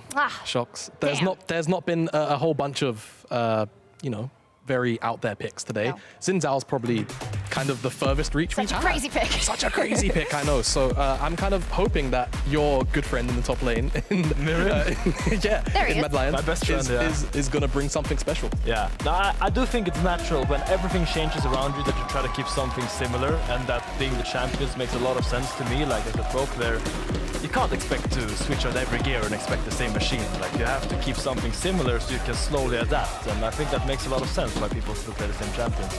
Mirren coming in, a fresh face. He doesn't have anything established, so that's why we get the chance for these rookies to see them actually bring in some new stuff. So I'm really excited, as I said a million times already about Mirren. Yeah, you did, but hopefully, like now we just don't get like a Renekton and R5 or like, I mean, it can't be. They're actually on the other side, I think. But let's see. I hope he doesn't disappoint you. No, I have eyes on you, Mirren. No. Okay, let's see indeed. I wonder how much of a question mark it is going to be for these teams. Usually, Broxa, when you come into day one of a split, do you have like, usually, of course it depends on the team, but is it, okay, we have these picks that we're gonna stick to, most likely if they don't get banned out, or the general plan? Usually there's like a list of, let's say, 5-ish champions. Each player knows that there's a very high chance they're going to be playing at game day. Sometimes if you have newer players, rookies, which obviously there's a lot of, that list might be a bit smaller because it's really all about comfort. Like they're all going to be out of their element. There's going to be a lot of thoughts in the back of their mind, things that can distract them. So just get them as comfortable as possible, get them ready, try to set them up for success. And we'll see exactly how Mad Lions decide to do it, because we have seen slightly different draft approaches today from the different teams. That we have. And we're in draft. How exciting. We see a Nico Man coming out, which is like the best supporting mid laner in a way, that it will always push the waves, and always be able to move with his jungler to whatever skirmish happening. So they don't want Junkos and Perks to work as that good old duo that they have in the past. Yeah, I'd kind of describe it as your jack of all trades mid right now, right? Wave clear, decent team fighting, decent skirmishing. It doesn't really fall off all of the value it's practically the only now, thing right? Nico lacks, I think, is side laning. She's pretty bad at pushing out sides 1v1, so she needs a lot of help in that manner. But we do see Tristan and Ashe bans, which haven't been a bit unusual today. Usually we do see the LeBlanc and Rumble bans coming out initially, and Nocturne as well been very heavily banned. But there's a heavy target on the AD pool right now. Yeah, very, very heavy target. There's a lot of very powerful picks still left up. The Callisto as well has been kind of up and down priority throughout the day. So I'm kind of wondering whether that's going to be banned away or left up. I think this is Heretic saying, Mirren, do you play Rumble? How good are you at meta champs? Rumble is the strongest meta pick. Do you want to play it? I think they're challenging Mirren here in draft. And I think they might even ban like LeBlanc or a jungler that works well with Rumble, just to make sure that, do you want to play it or not? I think that would be a really smart way of approaching a game one draft against the rookie, to challenge them like this. Especially because if Wanda gets a matchup he's played a ton of times, it's going to be pretty straightforward. Like Wanda knows exactly what to do in the Rumble matchup, probably has played it way more than his opponent. There it is, the first game, Rumble is open. We see the LeBlanc being grabbed right away. Wanda obviously has the opportunity to take Rumble himself, but again, it really depends on their priority. Also worth noting that with the AD carry pool being thinned out so much, there's a very high chance that Flaggit has his eyes set on the champion already. I've had my eyes on Mirren's match history in solo queue for a while, and I've seen a lot of LeBlanc top in that match history. No. Don't tease us. I'm keeping it. Okay, nice. I'm saying this early, so if it picks it later, I come off as a prophet. Hey, guys, if I may, Arise has been locked in. This is kind of interesting. I'm wondering, Rise is what? The Rise has been locked in. Yeah, Perks Rise is what? His Rise is the dearest word. No. That's an old movie. He gets a new chance now, actually. Yeah, he does. So, well, we wait for what they pick alongside the Rise. But I want to know why Jamada's so happy that Rise so come up. Rise, for one, is answer, I think, into both the LeBlanc, and if Merrin does eventually land on the Rumble, I think it's going to end up being pretty good into both. And they also got the Lucian, so that was what that second lock-in is. So there's a lot of flexibility between the R1 and R2 of Heretics. Aphelios, super strong, and there's not really been too many support picks banned out. So I feel for Mad Lions, they've got quite a few options still left up and available if they want to go towards the jungle, if they want something like Nocturne, or if they want to pick up the support duo. It's really up to them. A little throwback to 2019 Spring Split. There was one top laner tearing up every matchup on Ryze. Do you know who that was? Wonder. Wonder. I remember streaming against, this was just when I joined LEC, and I was streaming against Wonder Ryze, and I got a complete reality check. I never saw the champion played like that. I couldn't breathe under my tower every single time I played against him. And I would love to see Wonder play the champion again, because it's such a throwback to the old days of old G2.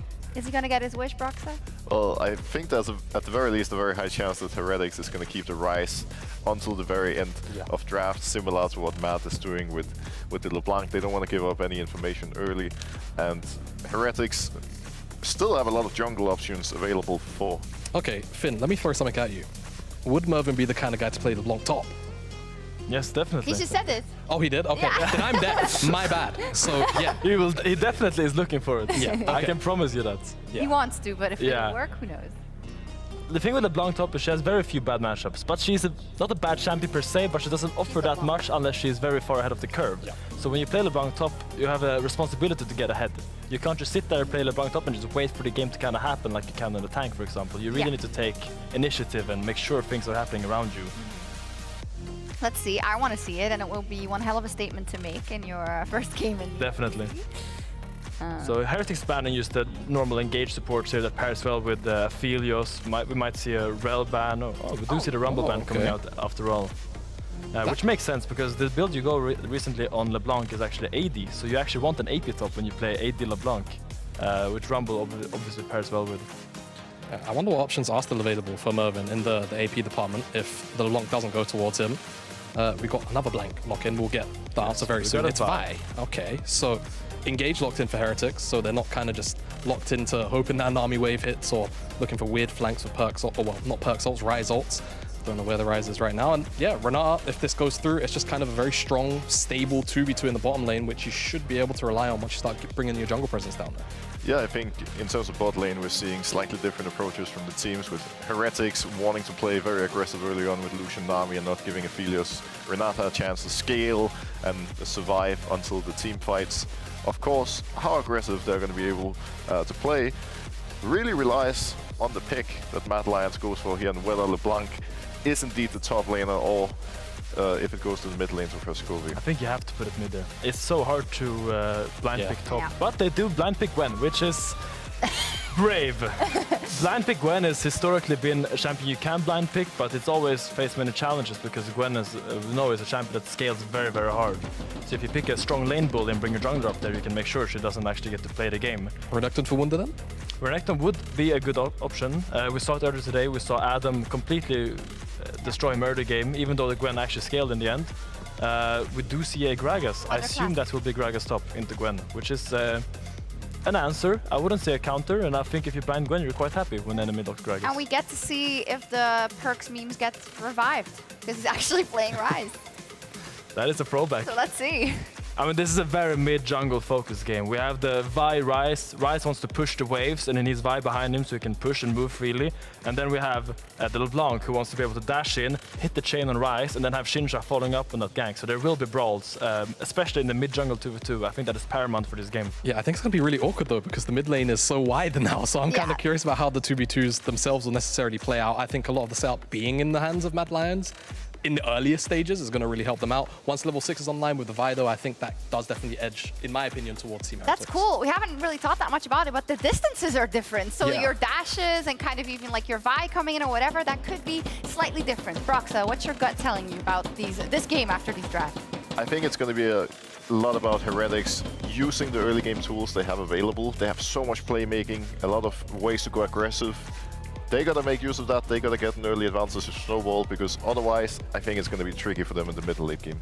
Okay, we'll see what happens. I do believe in a second my casters will be ready. I'm not sure if they are already. I don't know, so we're gonna wait. Finn, Are you disappointed that he's not taking LeBlanc in the top lane? Oh, I'm sorry, you don't get to answer. We're going into the game. You'll never know. You'll never know. It's a yes. Saludo ahí a todos los faños españoles y también a la rata. Mark, if you're out there, hopefully my Spanish wasn't too terrible. Koi fans seem unconcerned. They remain focused on their job here. Cheer for Koi. Thank you, Rob. Got your back, man. Yeah, I appreciate you. Here for moral support. Not Spanish support. Yeah, that's true. I mean, we're both gonna need a lot more support. Anyway, Team Heretics. A lot of setup here around the mid lane. See how this one unfolds. I think for us, pretty reserved expectations for Mad Lions Koi on the Euphoria podcast, just because there are so many new names and faces. Could obviously hit the ground running, but much more veteran roster and lineup stands on the opposite side from them. I think at least the impression that I have of this squad is just going off of the Masters team is that we're probably going to see a huge amount of pressure down towards the spot side.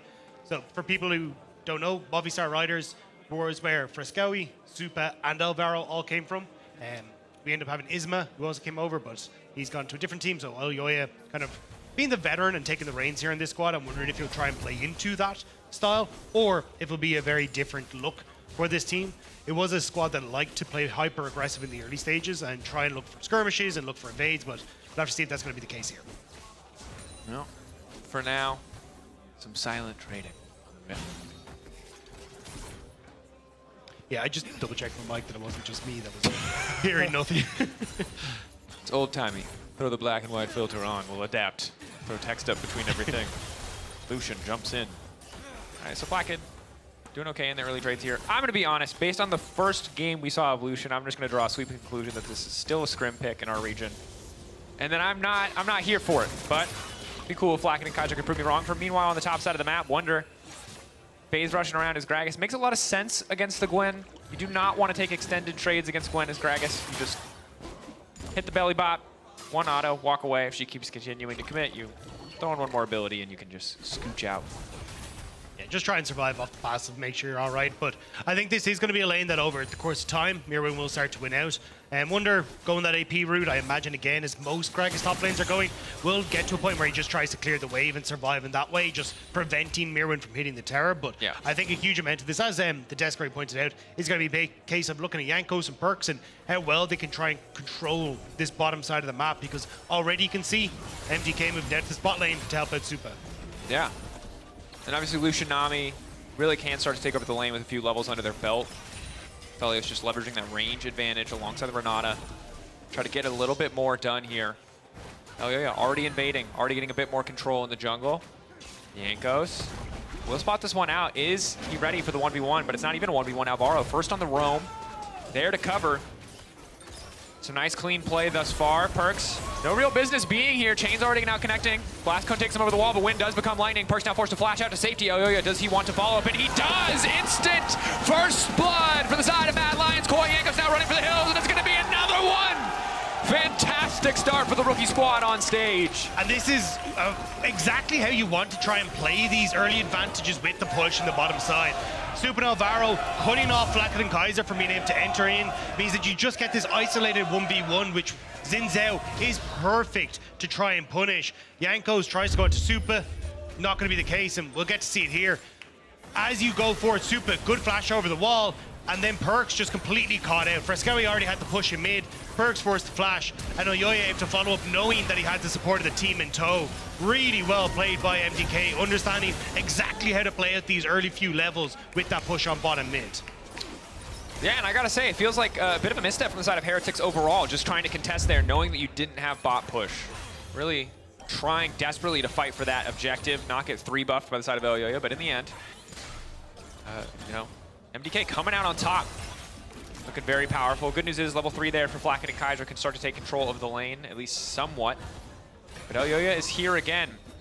And that's how the meta works. You just keep ganking bot, and it's part of the reason why we saw Wonder pick such a defensive option like the Gragas. The pullback is there. Kaiser set up, lined up. Elyoya's not even going to do anything. He already got the assist. Just give it to Supa. Manages to grab A kill in the early game. I gotta say, this is perfect thus far. I mean, this is exactly what we saw in Movistar Riders as well. It was, hey, we're going to play heavily for Supa, make sure he gets into a position where he's comfortable, and then let him carry the fights. And Supa was one of the guys in the EMEA Masters that was the standout AD carry performers. A lot of people had Kalista as the main name that they were looking forward to in the AD carry position, the Carmine Core player, but it was a very, very close second for Supa, and I think if Kalista wasn't there, a lot more people would be talking about this AD carry. And now, with the setup that he has, should be in a position to try and put forward an argument as to why he belongs here in the LEC. Certainly a strong start. Strong argument thus far. 3-0 score for MDK. 1.5k goal lead. Merwin taking over to level 6. Early bit of tenacity to make the lane phase that much easier. Obviously, Gwen itemization pretty favorable on this patch. Jamal Gragas has been a reasonably popular pick from what we've seen. I think Gwen is just looking like one of the big benefactors, at least once she gets a few items. Beneficiaries, excuse me, of the patch. I think she does need a little bit of time to get rolling, though. We've kind of seen her earlier on and against the Renekton for BB. Struggled a little bit there, and she can struggle in those early stages. But I'm not going to get to talk because Elyoya only exists for bot lane, and bot lane's not happy about it. Kaiser, where's the bubble going to go? It has to be perfect, but there's just not enough clean from Alvaro. Bot lane destruction. Spanish ADC on Spanish ADC violence, and right now the team with more Spaniards looking pretty strong. I'm pretty sure Elyoya still hasn't cleared his Gromp. He just went up, did blue, ganked bot. Cleared his wolves, cleared some bot, then immediately went bot again. Elyoya has just been living unceremoniously down here for the Heretic side, and unfortunately Jankos can't really cover again because they're consistently getting the push here for Super and Alvaro on the bottom lane. You're just able to continuously have the 1v1 for Elyoya, and even in this case Alvaro was in a position to follow there as well. It just makes it so difficult for Jankos to try and cover because he just doesn't have that presence to go against the Xin Zhao. And this is so tough because right now, top lane, you know, Wonder could probably get the push here, but the longer we go, it's going to be very hard in the side lane to come out on top of these lanes. The good news is he has a bit of built-in sustain, but bot lane is losing now as a result of the early plays there. And mid lane's fine, but this is a very tough early game for Heretics to navigate at the deficit that they put themselves in. And that's the thing, if Jankos tries to go for a split map, we're not really going to be able to dive top. Well, you maybe could, but it's like ganking top and getting Wonder ahead isn't going to dramatically change the outcome of the game. Whereas if you're actually in a split map and it's Elyoya that's able to isolate bot lane, that's huge. With the changes to the map, bot lane is so much more vulnerable because you've got that opportunity to get in behind them, go for the gank, and Bracken and Kaiser are worse for wear as a result. No. Thus far, MDK hitting the ground running. Of course, Wonder getting triple tonic in the rune page, so we will get 3 different little pots. Opportunity. The final one, the one that matters the most is, of course, Elixir of Skill, which will just give you an extra skill point, similar to how Roa works, to put you ahead of the clock for skills overall. The other ones in between, they give you nice little bonuses here and there. Not too significant, but a laning rune to replace perfect timing. Of course, what used to give you stopwatch now located on Seeker's arm guard. So a lot of changes to keep up with. If you're overwhelmed, don't worry, so are we. Every time we queue into a game of League of Legends, we have no idea what's going on. Good news is these are pro players, which means they kind of know what's going on, but are also very overwhelmed by the changes. But I think that's it, right? Like, even the fact that you see, as you were kind of saying, the list that went out to say, hey, this is the broken stuff. We haven't seen, like, Storm Surge Fizz, which was one of the things that was hit. I think it does show that, like, there is so much that has changed on this patch. A lot of people are still trying to figure out, and I think it's brought a lot of diversity even to our games today, where, I mean, we've got Ryze, the new pick here, but Wonder might need to watch out for Mirror and force flash away, because Gwen was definitely one of the benefactors, and had a very clear build path of I will go towards that Rift Maker, towards an Asher's Tooth, and now Wonder flashed us, and Elyoya's in the area. Move up to the top side, Elyoya. Recalling has been spotted out and pinged. A retreat now as Perks and Jankos do their best to clear a bit of this vision here. Gonna back off, and of course, yeah, old Riftmaker. I've already forgot what the Omni Vamp item was called that built out of it. Leeching Leer, yes. Worst first back item in the game. That item was awful. The fact that you no longer have to build it, hidden buff. Yeah, Haunting Guys, definitely a nicer item to pick up on your... Or just raw IP, you know, Blasting Wand and a Tome. Tome down to 400 gold now, so a bit of an easier pickup. Perks on On the retreat here, Elyoya can just step in. Another chain now connecting. That's going to be the follow-up. Elyoya sidestep there. When becomes lightning, he can dash in. He has the extended range, and he doesn't need anything else. Still has the ulti as well. Perks, they're taking their time. They donate the kill to Fresskowy, and I got to say, Elyoya's discipline here to not take either of the kills, bot lane or mid lane, is massive for the team. And Flack can force to burn his cleanse to get out of that one as well. I mean, MDK are showing up big. Jankos now wants to respond. Supa already getting into a position where he's going to be fine thanks to that ward that spotted out Jankos, so they just back away. Control now of all 6 of these Void Grubs as well. Means that for Mirwin, who wants to play for sides, for Skowy, who wants to play for sides, they're going to be insanely strong. And now you've got control, but realistically you can probably look for the Rift Herald, but you need to keep control over bot as Jankos wants to go for this dive. Supa backing off. It's like Team Heretics really need to get something here, but perfect guns to stop the wave push. Burnham active, into the Gravitum active, massive burst damage on the minions. Wonder's just gonna throw down the ultimate. And what I'll say right now, Rob, is I'm very impressed. I think that coming in this Movistar Riders shell that has been brought into this lineup, super aggressive, but often untempered aggression, and it costs them so much when we look at EMEA Masters, and you mentioned the finals already, but it feels more refined in the early game. Already Supa backing off, not getting over eager, knowing he's on the weak side of the map, knowing that the play had been made topside, not allowing Jankos that angle to gank. This is a team that's coming in with a level of discipline and composure in the early game that I didn't really expect. That said, they are pretty massively ahead, so it's a little bit easier to be disciplined and composed when you're playing from a 3K gold lead before 12 minutes. Yeah, I mean, look, there's discipline and composed, and then there's like, we have one game plan and one game plan only. And that's to ruin Flacket and Kaiser's day. And I think Elyoya very much had that in mind as he came into today, because it has been consistently making his way down there. And I think that's where for MDK it has worked out fantastically for them. And even the fact now you got like that advantage leaning over to Fresskowy as well, just makes it incredibly tough. Now, in position to look towards bot, they're just going to zone away the bot lane off the tower. And, I mean, look at Fresskowy again. He just leans bot side. It's like, cool. If anyone ever shows up to try and do anything at all, we've got an AD LeBlanc that's going to pop over the wall, zap you for a quarter of your health bar, and head off. Yep, and another chain connects onto Perks. Perks now running for the hills. Phase Rush not enough. Elyoya there to follow up the game. Unplayable for the man in the mid lane. Perks just not able to find anything. And for Heretics, you opted into this. You saw the LeBlanc, you were like, no, we'll go for the Rise. I mean, you had the Xin Zhao coming through, you're like, no, we can take the Vi. Like, this is something that you knew this mid jungle was going to turn into, and Jankos is not happy about it at all. Elyoya on a tear. Nowhere to go. We're going to force the flash out from Jankos as well as the Q. Rob, this is a slaughter. It is 6-0. It is one game. We're going to get flamed for our power ranking. And a 9, yeah, we're going to get flamed no matter what. We've already gotten flamed a little bit, but now we deserve it. That's the difference, my good friend. Problem is, Team Heretics, this is the point where we talk about veterancy and can you find a clutch player, but League of Legends is a fun game because snowballing is very real, and clutch doesn't beat gold more often than not. Right now, MDK have a whole heck of a lot of gold. It does. Oh, hang on. Maybe. The top side. Knockback is there. One more stack. A little bit of extra healing should be an easy kill pickup. Extra Gwen healing. Not enough. Team Heretics finally firing back. At least they get something here for themselves. Get Wunder an opportunity to get some damage onto this top side. I don't think it's going to make a massive difference, though, in the long run. Your biggest problem is still just this Aphelios getting a free lane, this LeBlanc getting to scale up. Yes, you can shut down some of the side lane pressure that might come from Mirwin, but it's only going to be a ticking time bomb, essentially, to let it go. And look at your bot side. They're being completely zoned off by everyone here as Kaiser's going to die. Yep, Kaiser's dead. Bye to the Nami. Fishing with dynamite there on that one. Alvaro now going to walk away. Flacket does decent damage here, has opted for the worst item name ever. No, I'm kidding. Voltaic Cyclo Sword is the name of the item. It is very hard to say as a caster, I will say that. But it is an Energizer item. It has lethality. It slows if you hit with it. And it's not going to matter, is the reality. Supa just walks in here and shreds through this tower. Everything is going right for MDK. We are just going to keep singing their praises, but they are wampa stomping, and that's kind of the crux of the discussion. And I think that's kind of the big win here, is if you come in with like I think this is a great meta read from MDK across the board. Like, you're in a fantastic spot.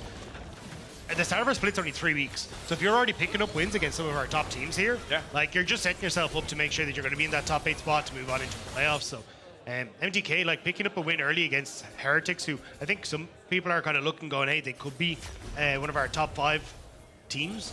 Yep. This is a really big statement for the Mad Lions Koi squad. And a constant reminder that whatever you believe on paper, the reality doesn't always play out that way. As MDK, again, hard to know what to expect. Players coming in from the LVP. Really showing up today on stage. Veterans struggling. So all this rookie aggression. Man. We finally get an Ardent for Anami. And it doesn't matter, it's too late. I think it's like, hey, look, yes, we'll get an earlier spike with the Voltaic Cyclosword in the Ardent, and maybe we can look for some sort of big play, but we go. It just feels so over. It's kind of the Helm's Deep hold, but instead it works, you got Mites. The over the wall is now coming through. Freshkali just barely able to make it back to Coin, not gonna finish the job. Kill going over to Alvaro, and another tower following in favor of Mad Lions Koi. This is brutal. This is the most one-sided game that we've had. I'm going to be all honest. day. I did not, of any of the games that this could have happened in, I did not expect it to be this one. I think it has been, though, like, well, hubris from Heretics. I'm going to use that word because it's an item, and now it's stuck in my head. But it's like overextending on so many of these early plays. It's come back to bite them. Even here, Kaiser, too close to the wall. You have zero vision. Freshkali's able to just hop over and take it. So even the plays that we had in the early stages of like trying to contest when you just don't beat the early prowess that MDK had set up with the push into the invade, having push in mid lane as well, it just feels like Heretics were kind of like not giving the due respect to Mad Lions Koi, and they've responded perfectly with it. Yep. Supa has opted before he even finished the Kraken for just an extra bit of lethality. Aphelios, fun fact, you know it's strong because the balance team said they were going to nerf it. Hasn't been nerfed yet, though, because the hotfix hasn't been applied, so some good reading there from Supa, from the support staff behind the scenes. If he does go Collector, he'll be my favorite Aphelios player this week because we've been playing that item a bunch, testing with it. It is very strong. Lethality is nuts on this patch, and that's why you're seeing so many Voltaic Cycloswords come out, whether it's on a LeBlanc, whether it's on a Lucian, or maybe a bit of lethality on an Aphelios as well. Regardless, it's a 7K gold lead. It's 17 minutes into the game. We are looking at the Harlem Globetrotters playing a pickup game against some kids right now. That is how far ahead MDK are. And those kids are some of the most decorated professional players in the history of European League of Legends. So understand how crazy that statement is. Maybe we go with ground that instead. You know? Yeah. There it is. Rowan now stepping forward. Wonder going to try to make it out safety, but there's Elyoya. Wind becomes lightning. Wonder becomes dust. And Elyoya just keeps walking in. Supa on the way forward now. Big damage coming in. Ulti not going to connect from Aphelios. Knock up there from the tidal wave to stop the play. But Freshkali on a rampage. In the corner of your screen, he finds the pick. And Mad Lions Koi are dominating. Again, I take it back. That was rude. Team Heretics are the Harlem Globetrotters. MDK are the best basketball team in the world. Okay, yeah. There you go. Good save, good save. Because I don't think there's much to don't like save basketball. I don't know what to tell you, but I also don't watch it. I just know that one reference. Anyway, here we go. Fight breaking out. Supa now following up. Elyoya unstoppable. MDK building a highlight reel in one game that would take many players months. It is an effortless slaughter. It's a beautiful alley-oop from MDK. Take it over the top side. And again, you just get to reset, and you just get to... yeah. He's not even looking. He's just not even just throwing three-pointers. Yeah, Michael Jordan, whatever other Steph references Curry, like whoever you want to call, LeBron James. They're all here. They're playing together. But again, it's wonder... What are you going to do? Merwin has managed to get to a point, and he's already got the Nashor Suit. He's doing a ton of damage. Great Wind becomes lightning here to pick off Wonder in the back. And then Freshkali, with the Voltaic Cyclosword completed as well, just so much damage. Every dash, because you've now got it, is stacking 75% quicker thanks to the Voltaic Cyclosword. So the AD LeBlanc doing a ton of work with those energized attacks coming through, and now to finish him off, working up towards the Triforce now. Freshkali's going to be huge, if we even get to that point. And I like what we're seeing. I gotta say, you said it earlier, but I want to remind people again. I feel like Mad Lions Koi were the team that looked at the opportunity they had, which was the hotfix information coming out, and adapted the fastest. We've got lethality on Aphelios, something that's being hit. We've got AP top laner, something that's being hit. We've got AD LeBlanc mid lane, something that's being hit. They recognized and they adapted. Now, I don't know if they were practicing this stuff before the hotfix news came out, so they either get credit for having a great read or they get credit for adapting very quickly, but either way, this is a fantastic draft, and it has paid dividends. Also a big bounce back from Elyoya. I think a lot of people were like, hey, look, Razork stepping up. He could be contesting for, hey, I'm the best Spanish jungler that's there. And Elyoya's kind of come in and said, hang on a second, lads. Like, I still exist here. Having a fantastic game, getting that early invade, setting up that bot lane, going for these picks. Elyoya, this is very much looking like he wants to make 2024 his year with this new roster that has been built around him. Yep, Baron dead. I'm going to be honest. I guess a 12K gold lead at 20 minutes. What do you got? Literally never seen this before in any of your games because you have surrendered before this point, ladies and gentlemen. Yeah, look, I was expecting to have to fill because of a pause today. Not because there's just a massive goal lead where it's 20 minutes in. They've got Baron, they're just sieging the base. It's hard. Team Heretics are hundreds of years behind. They got bows and arrows. There's artillery on the side of MDK. You do not step up. I mean, if you look at the map, they're in the Dark Age, man. There is nothing that they know is happening. We don't even know what happened. History will not record this moment. In all forms, transcription has been lost. Victory chant, a rallying call from the Koi fans here in Berlin. Yeah, Mirwan's just going to take bot tower, continue to shove in. This is what I mean. Wonder's kind of walked up to check that yes, he is in fact seeing Fog of War correct, or outside of Fog of War correctly. He's like, yeah, this is fine. It's made. It's gone. I think tomorrow, and today I'll briefly remind it's one game. Exactly. It is a promising start, but celebrate it for this one day, Koi, because this is fantastic. This is an incredible start for rookies against so many veteran players, and again against 3 of the most successful players our league has ever seen, and Perks, Yankos, and Wonder. I mean, every single person here has won LEC. I think one person on the side of MDK has won LEC. Everyone else is playing their first game in LEC. That's crazy. I think as well, it's that like we've seen some nerves from the rookies on stage today, but this has been clinical from Madeline's Koi. Like it hasn't looked like, oh, okay, we've had like a mechanical slip up, like Frescowi even going in and getting that pick onto Flak. It was super nice. It feels comfortable. And I think that is something that you kind of have to look forward and go, okay, cool. They understand how they want to operate at the map. They're able to follow great call-in at the moment to really push this game to a close very, very quickly. And I think that's kind of the biggest takeaway I'm going to have from this is, look, I think some people will look back and go, it was a great game. They had an early start that they're able to power through. Will they get that early start every game? That remains to be seen. But what they've done with this lead cannot be doubted. And also just, as I say, how comfortable these players look on the map against that veterancy is incredible. Yeah, great look. Gold obviously remains hilariously in the favor of MDK, just massive, massive advantage. But shout out to Merwin. You know, I think that when we look at Riftmaker, it feels like the default item. Sometimes you'll get components and then you'll go Nashers first, right? But going for the full AP itemization, just looking to shred with the ultimate, with the autos, with everything. Yes, maybe a bit more vulnerable, but massive, massive backline threat if left unattended. So we're about to cycle guns. MDK just got a really massive chokehold right now. Sorry, I'm trying to look up some of the weird champions that Mirwan played because I know they touched on it at the desk, but like the Varus, the Ari, like he's tank Karma in there. Don't be taken off balance by the fact that he's gone for the Gwen. This man at some stage will bring out the funkiest top lane picks that you've ever seen. Yep. I'm very excited to see what he can do coming into this as well. So, I mean, look, great start here, and I'm just waiting for this slow stranglehold that MDK have to finish out here, because let's be real, I don't see a way the Heretics come back from this. Copium Angle, 2 items for Perks, 2 items for Flakked, 2 items for Wonder. Some room, they can lock down Frescowi, but immediately the counter punch now comes out. Yankos dies, knockback is there, hostile takeover coming through. Perks is going to be in trouble as well. The chain's not quite going to connect. MDK will now break into the base, knock down this inhibitor. Look to take a second. Are they tanking up on the top side? Frescowi going to jump over the wall, look to clear the wave. MDK, if they get way too aggressive, they can lose a fight here. They cannot lose the game, they cannot lose anything else meaningful, but they can lose the fight and shift the gold slightly closer to the side of Team Heretics. Yeah, it's not happening.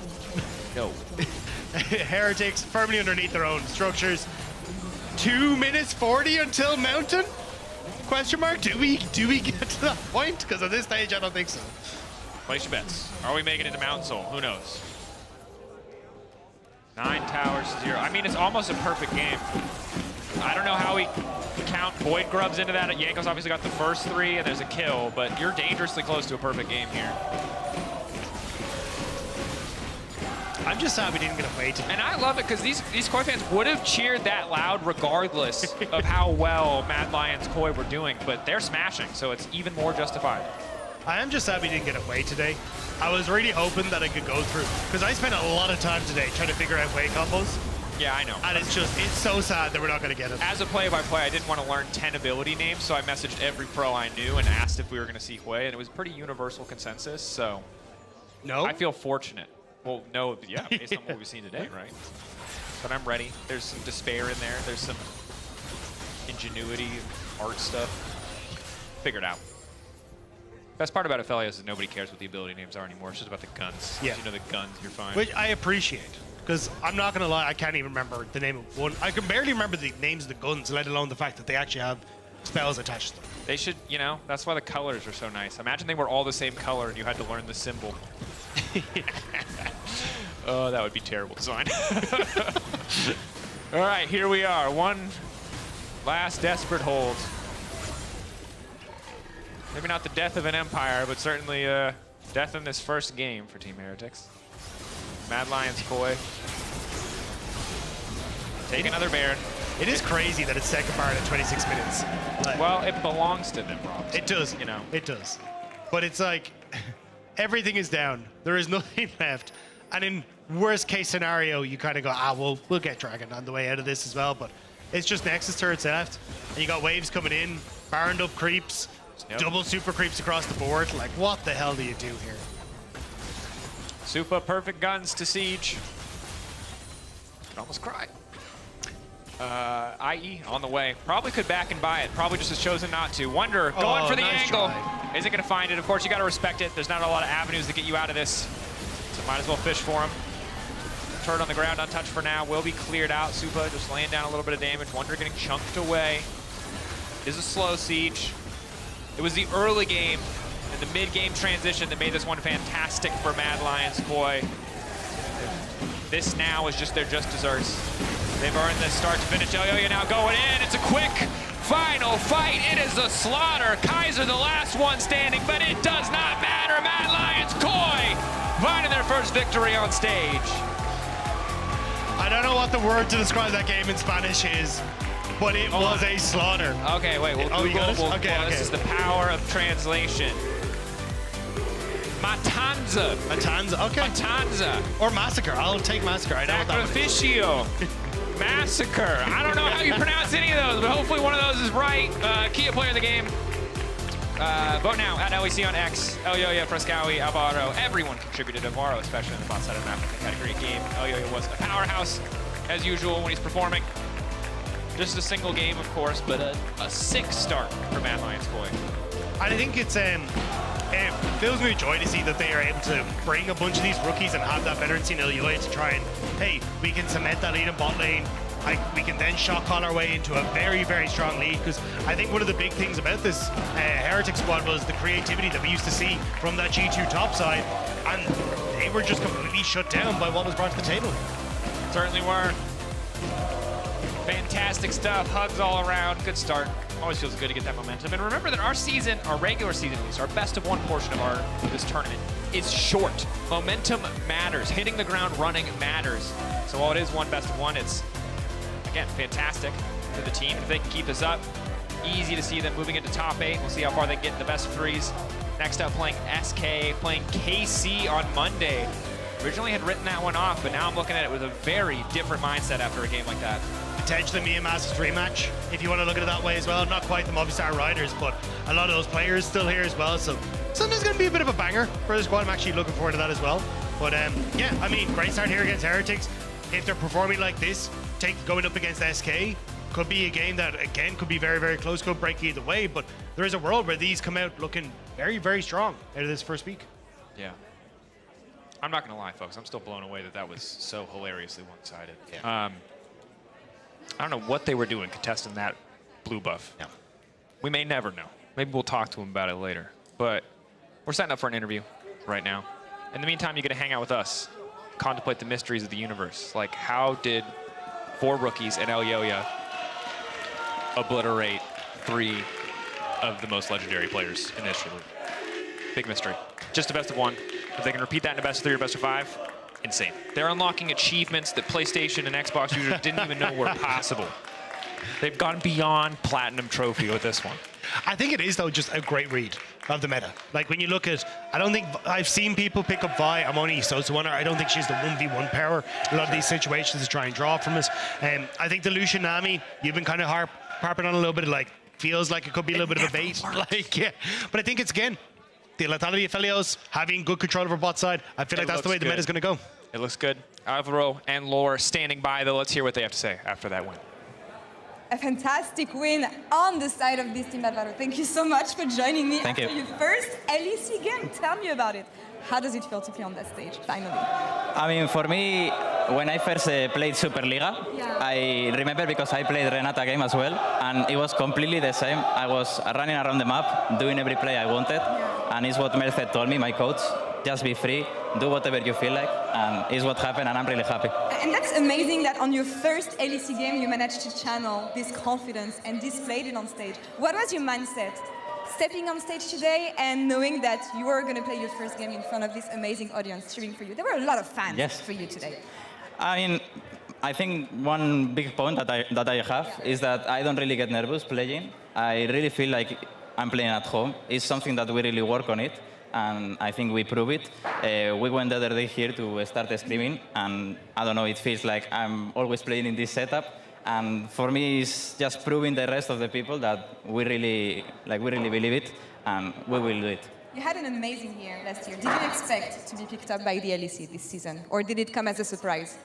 When we were playing in EMEA Masters, we were already screaming into the top teams of LEC, so I don't think the jump of level, let's say, it was that high. I was already expecting it, because I already played into them.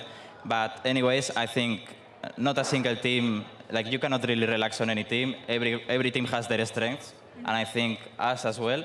So you really need to work on that. And for me, yeah, I mean, I'm really happy because I feel like I'm always learning something in scrims. All right, well, talking about more about you yourself, for people who may not know who you are, what are you looking to prove this year? Why should people remember Alvaro and get to know you on stage? I mean, I want to prove the people that don't really believe on us that they are wrong. And I don't know, like, put a smile also on the fans, because I think it's insane what they are doing here. They're cheering for us. There is a lot of people that I don't even expect for them. So, like, I really want to give them a big hug, and thanks for coming, because it's really like, it feels so good when there's people cheering for you.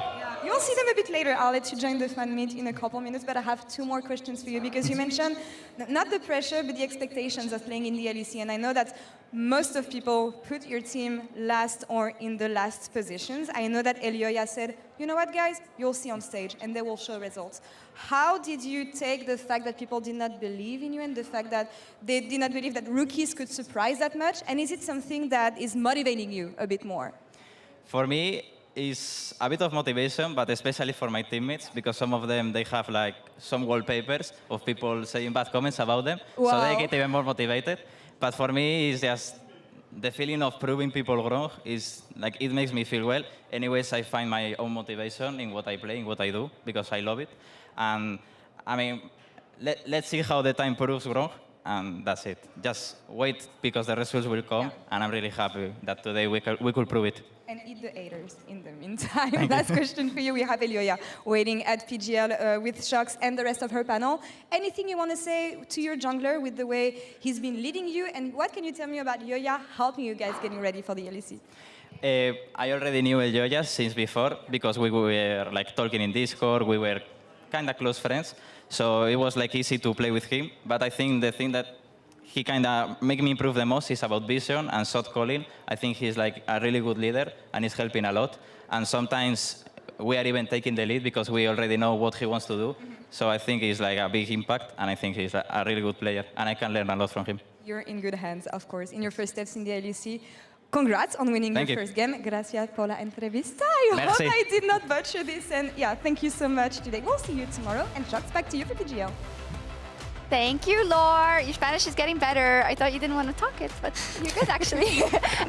Awesome interview there. An insane victory. It's so crazy. We've got Elyoya here to talk about it because, Yoya, just in general, looking at everything that's been said online. I heard that he has a wallpaper of all the hater comments, but I think just all the expectations that are on this roster, right? And I think a lot of people that are like, oh, well, what are they even going to do?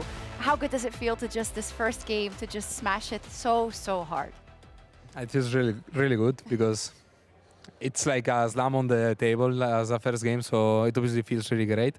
And yeah, I think this is just the beginning of what we want to do. Yeah, I think that's kind of the question, right? Because it's a best of one, but I'm assuming you have much better hopes or bigger rather hopes and dreams than just the best of one, right? So how has everything been these last couple of weeks? We heard from Alvaro as well, talking in general about kind of your leadership and how everything is evolving. So how do you feel you have taken on that new role?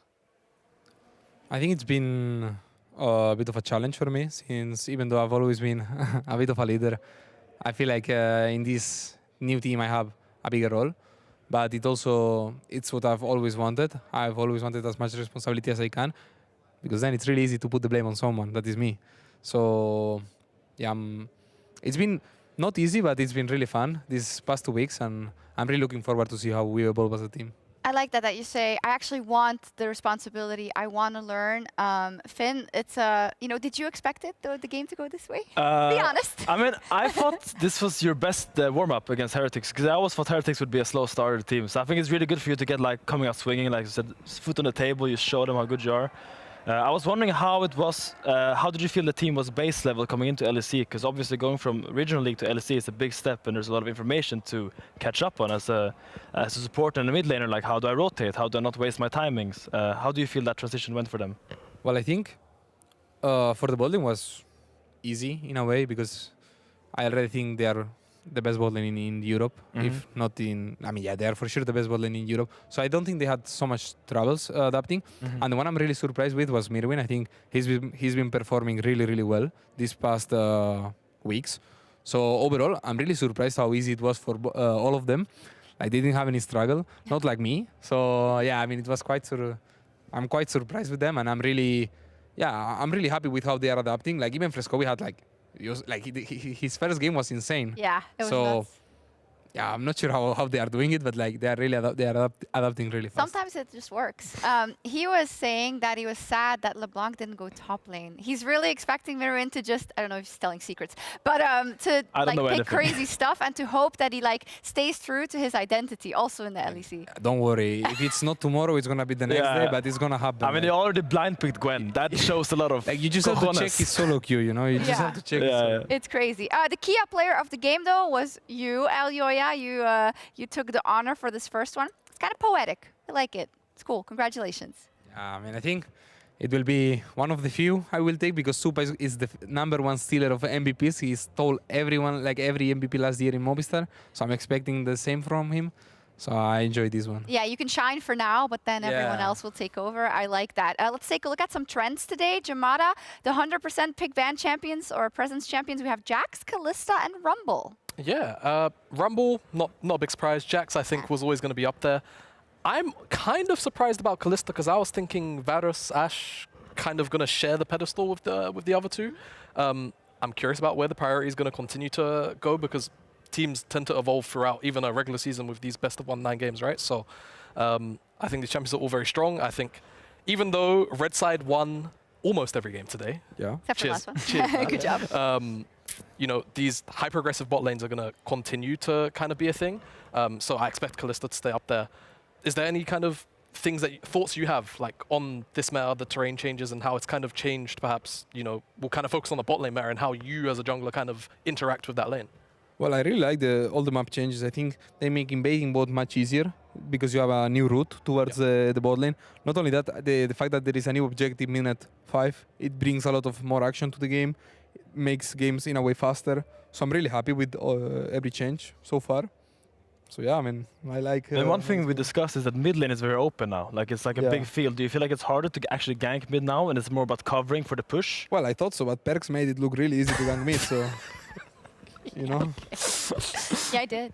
Yeah. It's true.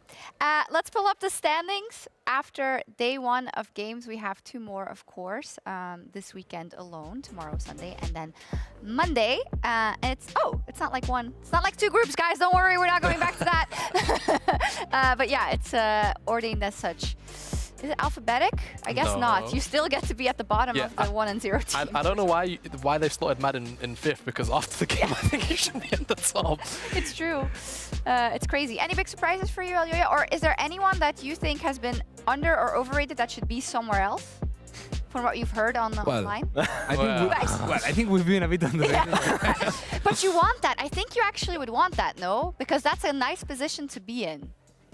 I don't mind too much. Like people hyping me or like putting me. I don't mind. I have my own expectations. That's what I care about. Yeah. I care about what my coach think, what my players think. But whatever people think, it's fine. You know, I don't mind any of both. Like if I'm too low, or if I'm too high, I don't mind. It's whatever. For us, it's cool when someone that is supposed to do really badly does really good. We love that. That's great. Let's take a look at tomorrow's schedule. We have the match of the week tomorrow on Sunday, and it's G2 versus KC.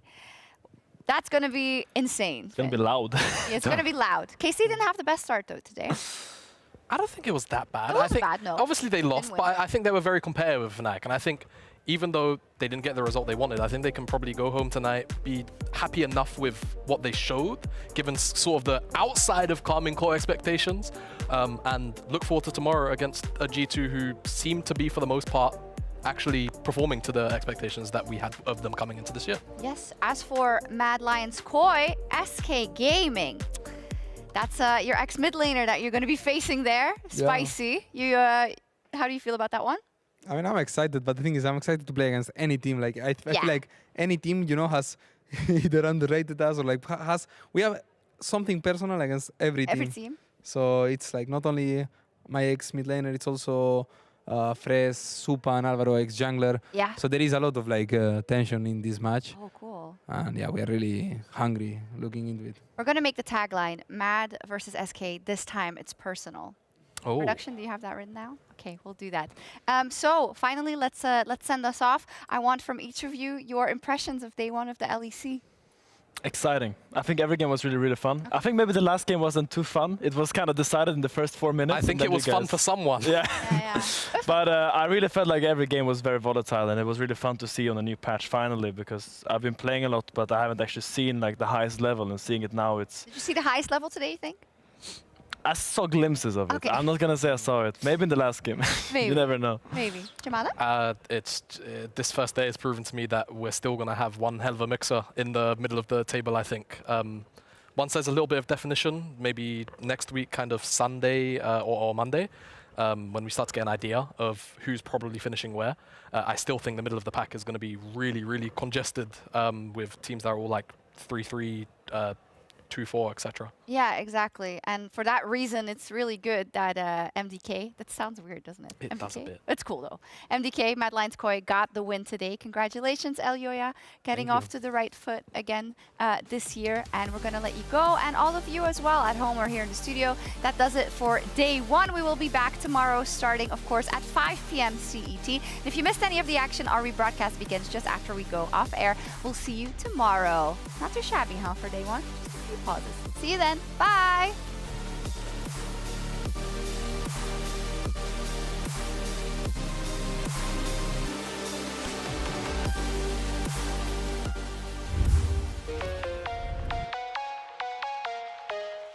United Caps. It was beautiful. Beautiful. It actually works on someone like Renekton as Shale is looking up towards the top side here. Broken Blade, no way out of this as Shale will get first blood here. Flash away, Adam does the same. Flash forward though by Caps as he manages to lock down Adam.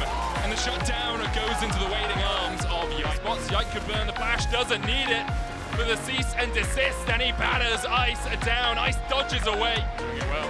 Niski gets the pull back, Larson locked up, and Niski will take the kill. SK play together and have a good time. Let's go, boys. Let's go, boys. Let's go, team. Let's go, team. This time they'll find their man. Razork now in trouble, instantly going to try to leap over the wall and get a little bit more done. Doesn't quite have the damage.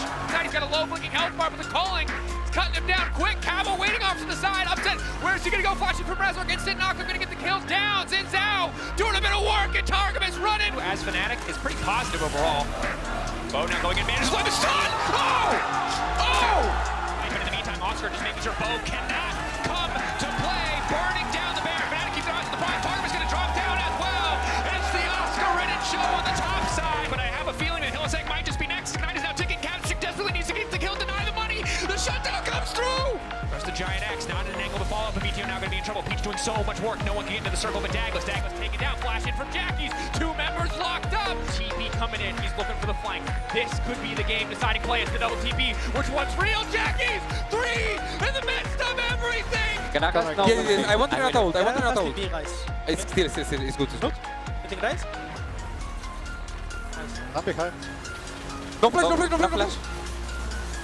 I don't reach, okay? Fresquito! Fresquito on the prime.